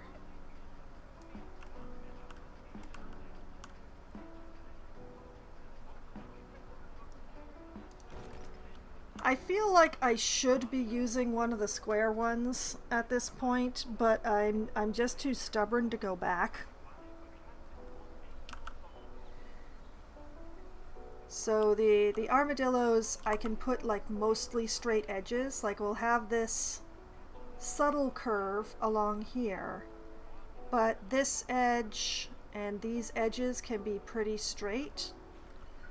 Probably not 90-degree corners, but I can at least put in straight walls, which are easier overall. I think the green walls were definitely the right choice for the pangolins.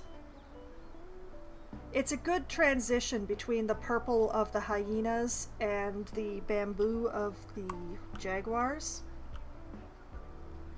So I think I made the right choice there.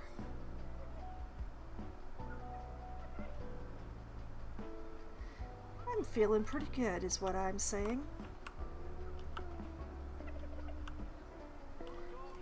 And now that the pangolins are in, there seem to be more people coming over to see the jaguars, so that's good.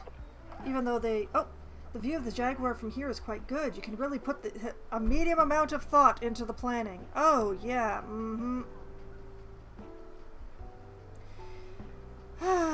What do you have to do to have a compliment of they've really thought about this, or, you know, they really worked hard on this, which I did, darn it. And also, this is way more than a medium amount of thought. This was actually very difficult, thank you. Appreciate my aesthetics, darn it. And stop bringing your children to the zoo. This is not a zoo for children. This is a nocturnal zoo. It's an overnight zoo. Your kids should not be awake this late, sir.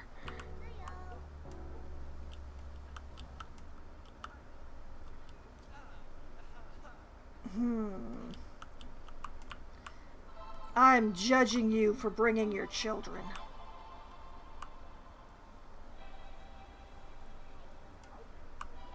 And the pangolin is asleep out in the open, despite the fact that, you know, there's like hay right here in this beautiful little, was once a coop and is now a pangolin box. I don't understand the animals sometimes. Why do they insist upon having hard shelter when, well, they just curl up and sleep anywhere in their enclosure? Explain. Welfare 100%. Oh, okay. Accessible. 3 uses in the last 12 months. Okay, we don't have to have a food dish for the forage box to work here. Yes. Rice and larvae, mealworms, live ants. Oh, I really am spoiling you with that level 3 food. Oh boy.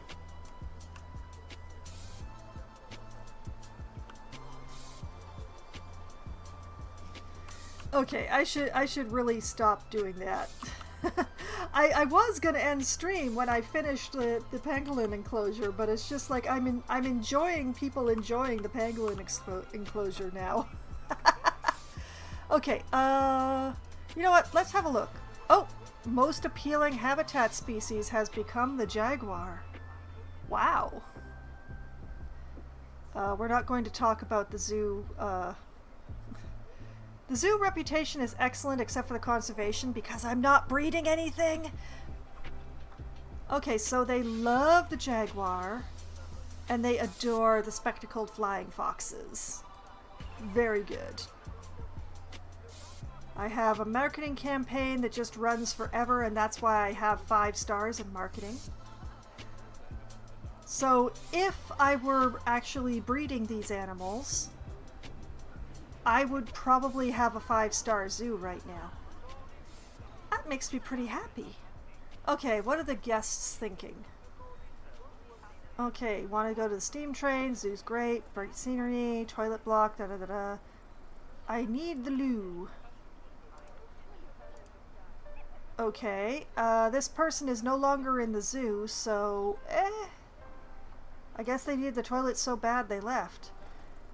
We do have energy issues, which means I don't have enough benches.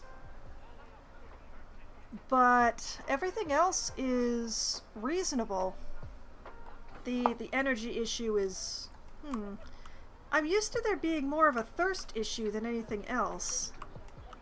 Let's have a look. Let's have a look here.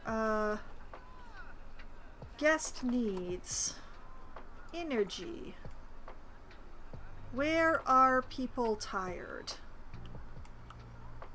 Okay, we have some tired people here, but there are benches like right over there, and and there's the food court over there. Oh.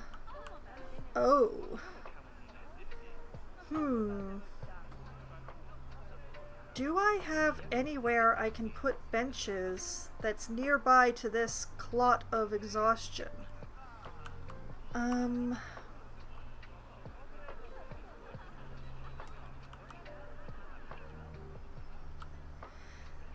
I have benches in the train station. Are they too far away? You people are very tired. Where are you going? You're going to the Arctic Fox via the steam train.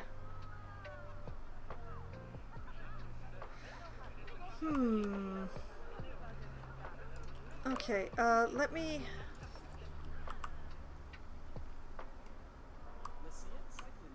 Yeah, see, there's a lot of benches in here, but nobody's using them. Please pay no attention to the floor flickering.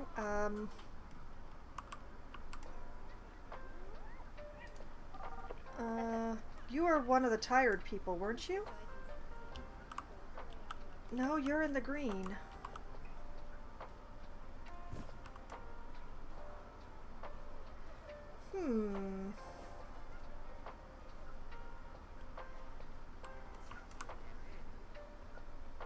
It's very confusing that there would be this clot of exhausted people like right around here, when there are benches right in the train station. I am confused. Why are the people not sitting?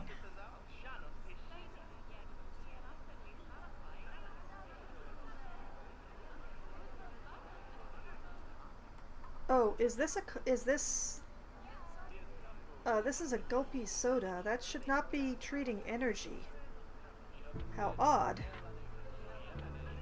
I mean, I'm glad that it is, but...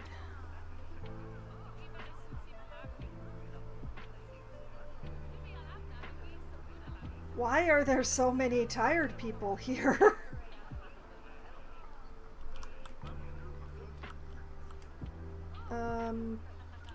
I mean, there's benches here. There's benches in the train station, which I'm floating over right now. There's benches by the hyenas.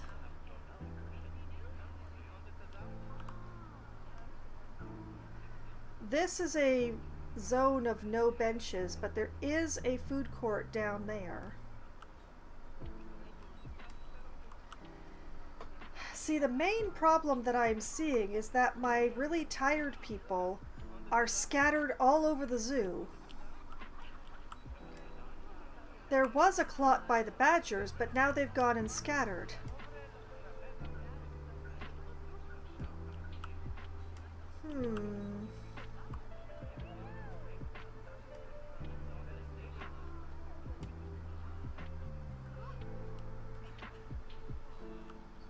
once again, there is a food court here, so tired people can use that, although tired people do prefer single benches rather than picnic benches. So I should maybe put some more single benches around the Timberwolf area. Could have sworn I took out the ones that were over here because nobody was using them. They were too far away from the path. That is one of the problems. Like, if you put a cluster of benches, like, one of the things that I like to do is something like this, which is to have a little dead end with a bunch of benches on it, which is very common in real zoos. But for some reason, the algorithm does not recognize these benches as being, you know, nearby. They only recognize, like, these three, maybe. Which is quite annoying.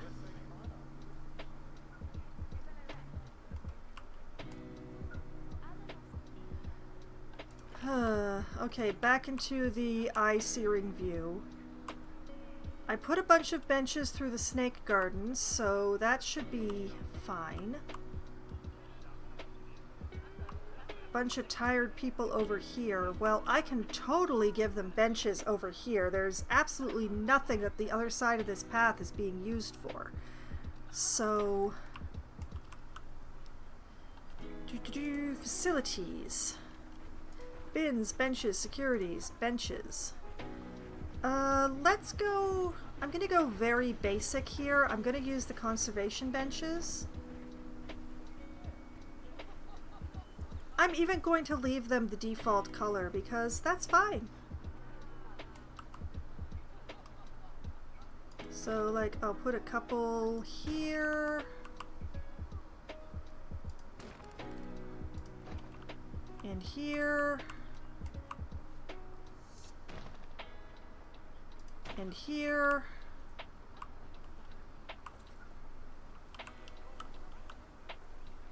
So the tired may rest. I'm not going to put benches along here. It doesn't feel right. But you know what? I have room, so pop a bench in there and in there.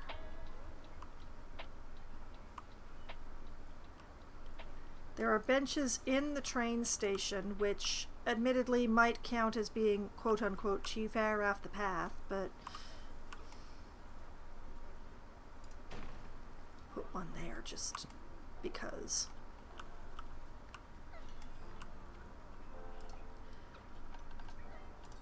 Okay, so this was a bit of a doldrums area, but now we have some benches. So people who are tired and out by the Arctic foxes can have a sit down, and they can't say it's too far away from the path because they're on the path. Why didn't I put plants here? That's very odd of me. I'm just going to put that on the list because otherwise I'm going to forget. Let's see. I'm going to say horticulture because I can. By Arctic fox. I should remember that. I know what horticulture means. In particular, there needs to be a tree right there. That is a tree spot. That is a spot for a tree. So is that, for that matter.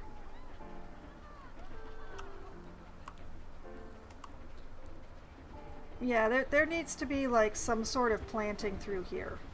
Like leaving a strip of grass, okay, that's fine. It's just a strip. But this big area here? That big area over there? Why didn't I put a tree in it? It needs a tree.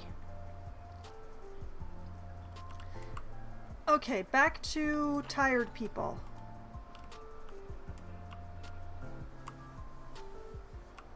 You're in the snake garden. There's plenty of benches there.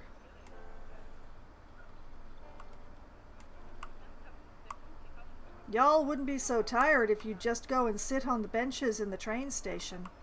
We have lovely benches in the train station. The train station is full of benches. This is the way that the programming differs from real life. Real life, somebody's tired, they're looking at the African wild dogs here. And it's just like, oh, the train station's right there. There are benches at the train station. Let's go sit down. Bet these folks aren't going to go sit. Nope, they're heading to the skunk. They'll find a bench along the way. Best day ever! Yeah, okay. Wait, why are you heading to the skunk by going inside the train station? Oh, because you're going to the benches! I'm so happy. I'm so happy. And see, there's this whole thing of benches right here, and hardly anybody ever uses them because they are too far away from the path. Nothing to look at. Admittedly, there aren't very many tired people here. Hey, that's a staff member. You can tell because they're a ghost. Yeah, the tired people are just scattered everywhere. And you know, I'm gonna make a note saying single benches by Timberwolves for when I turn my attention back to that part of the zoo. I will be ignoring it until then. Oh, you people are exhausted. But there's benches right there. Where are you going? Oh, the red panda is more important than how tired you are. Okay. I understand. I understand. But yeah, we do have these benches set up here. Mostly this is temporary. There is planting and stuff that needs to be done in here, but I was waiting to do it until I built the other things that go in here. So yeah, this part of the zoo is kind of unfinished. Mostly because the zoo does extend out this way. I just don't know exactly where and how it extends out that way. So I turned my attention to other areas that need to be filled in. Like, that's why I've been working over here.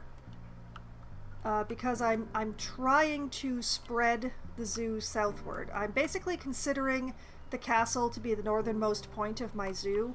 So this is the eastern side over here. It is mostly finished.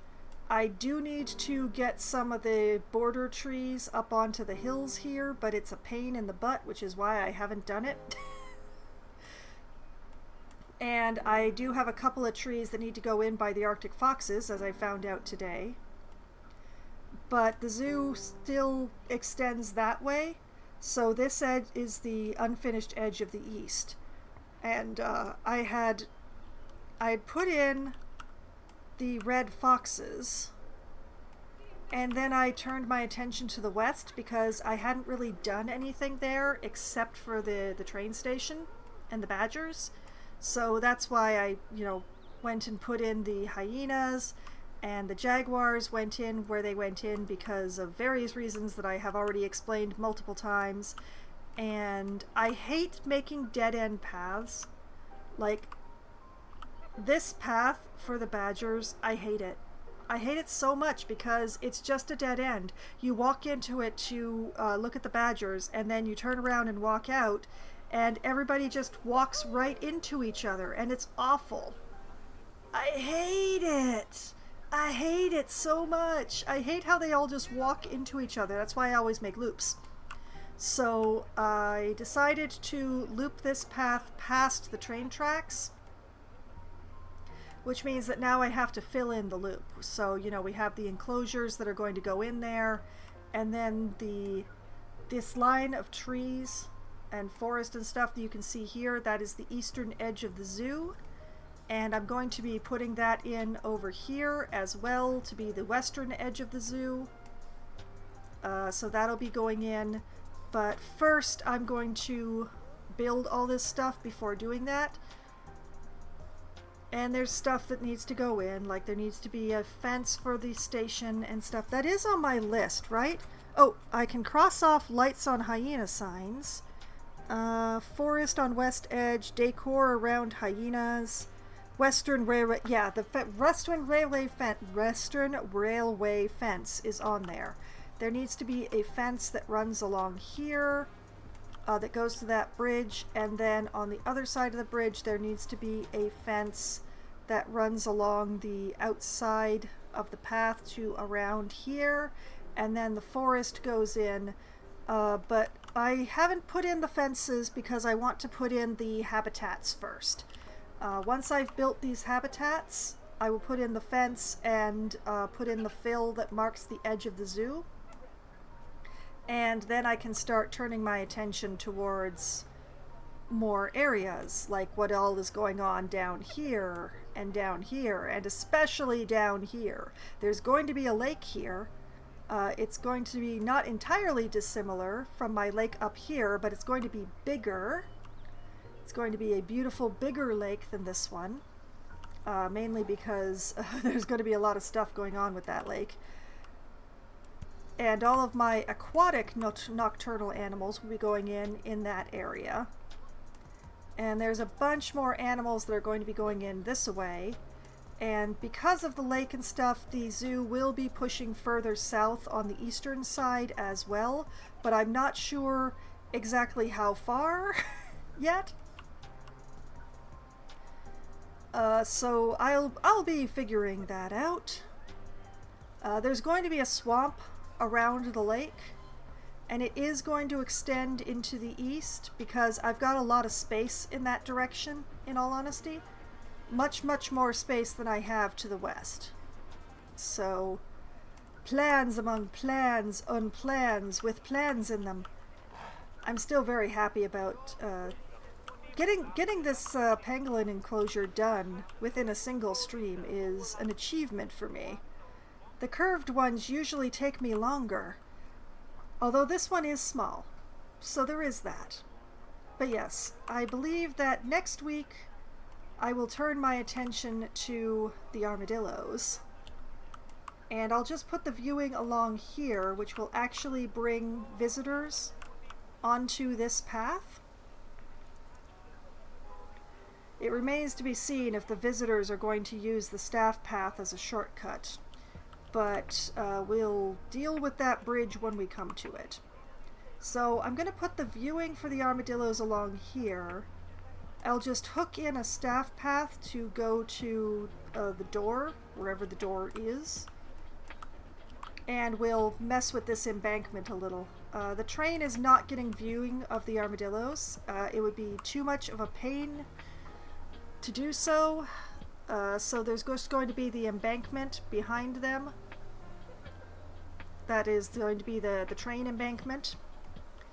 The other reason I'm not doing a lot on the western side of the zoo here is because it's very steep over here. For being a flat map, this has a lot of hill, especially on this side, so I don't want to do a lot on the western side of the zoo, simply because it is incredibly steep here. It is super steep. But, you know, problems for future Foxwine is figuring out how to get the forest onto that steep hill, and also what to do about that little carve out there, but she'll figure it out. She's good at that stuff. For the time being, I think what I'm going to do, we're going to look at the castle past the trees of the pangolins and the jaguars over the train station, the backside of the train station. Ninja King, hello! You have arrived just in time for me to be leaving. Well, thank you for stopping by. So, this is an excellent view. This is a beautiful mountain, frankly. Let's just, ooh, that's even better. There we go. Okay.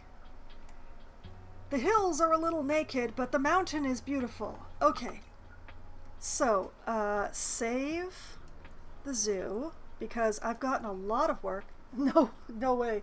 Well, I mean, if you want to lurk through my announcements of when my next stream is and stuff like that, I can't stop you. But I am ending the stream here because I've gotten a lot done and I've run an hour and a half past when I intended to stop. So, yeah, that's a thing. So I am going to be ending. But the good news is, if you do want to lurk through a bunch of my Planet Zoo play, there is a whole lot of it archived on my YouTube channel. Hours upon hours of me arguing with the camera, my mouse, the pathing, everything to do with the zoo, even occasionally sometimes the animals. Oh, I did not pause this zoo. Pause. I said pause. There we go. Okay. All right. Everything that, from the very day that I started this zoo, up until the previous stream, are on the YouTube channel. And this stream will be going up on there on Saturday, because the Monday streams update onto the YouTube channel on Saturday. There's a playlist there specifically for Planet Zoo, and yeah, there you go. And I have gotten myself up to date on everything except Jasant. The Jasant streams are being a little difficult to edit. Unfortunately, I love the game. Lovely climbing game. I have a fear of falling. So it's making it a little difficult to fast forward through my play of the Jasant to take out my breaks and such like. So I am having some psychological difficulty getting myself to do that, but I'm hoping to get the Jasant streams up there soon. Once I battle myself to remind me that it wasn't me who kept falling off the mountain. But good news, if you prefer to see me live, I will be back again on Wednesday night. Starting at around 7:15 or so, I will be playing either Among Us or 100% Orange Juice or Scribble It with my friends, depending on how many people show up. Among Us is the game that we play when we have the largest number of people. 100% Orange Juice is the game we play when we have the smallest number of people, because it's a 4-player or less board game that is basically a much more chaotic and much more anime version of Mario Party. Where each of the 100 characters has their own special power, and not all of them are related to dice somehow. So, you know, there is that. But, you know, if we have too many people for 100% Orange Juice, but we don't quite have enough for Among Us, that's when we play Scribble It, which is a Pictionary game where one person draws, everyone else tries desperately to remember how to spell what they think that person is drawing, and whoever has gotten the largest number of points at the end of 3 rounds wins the game.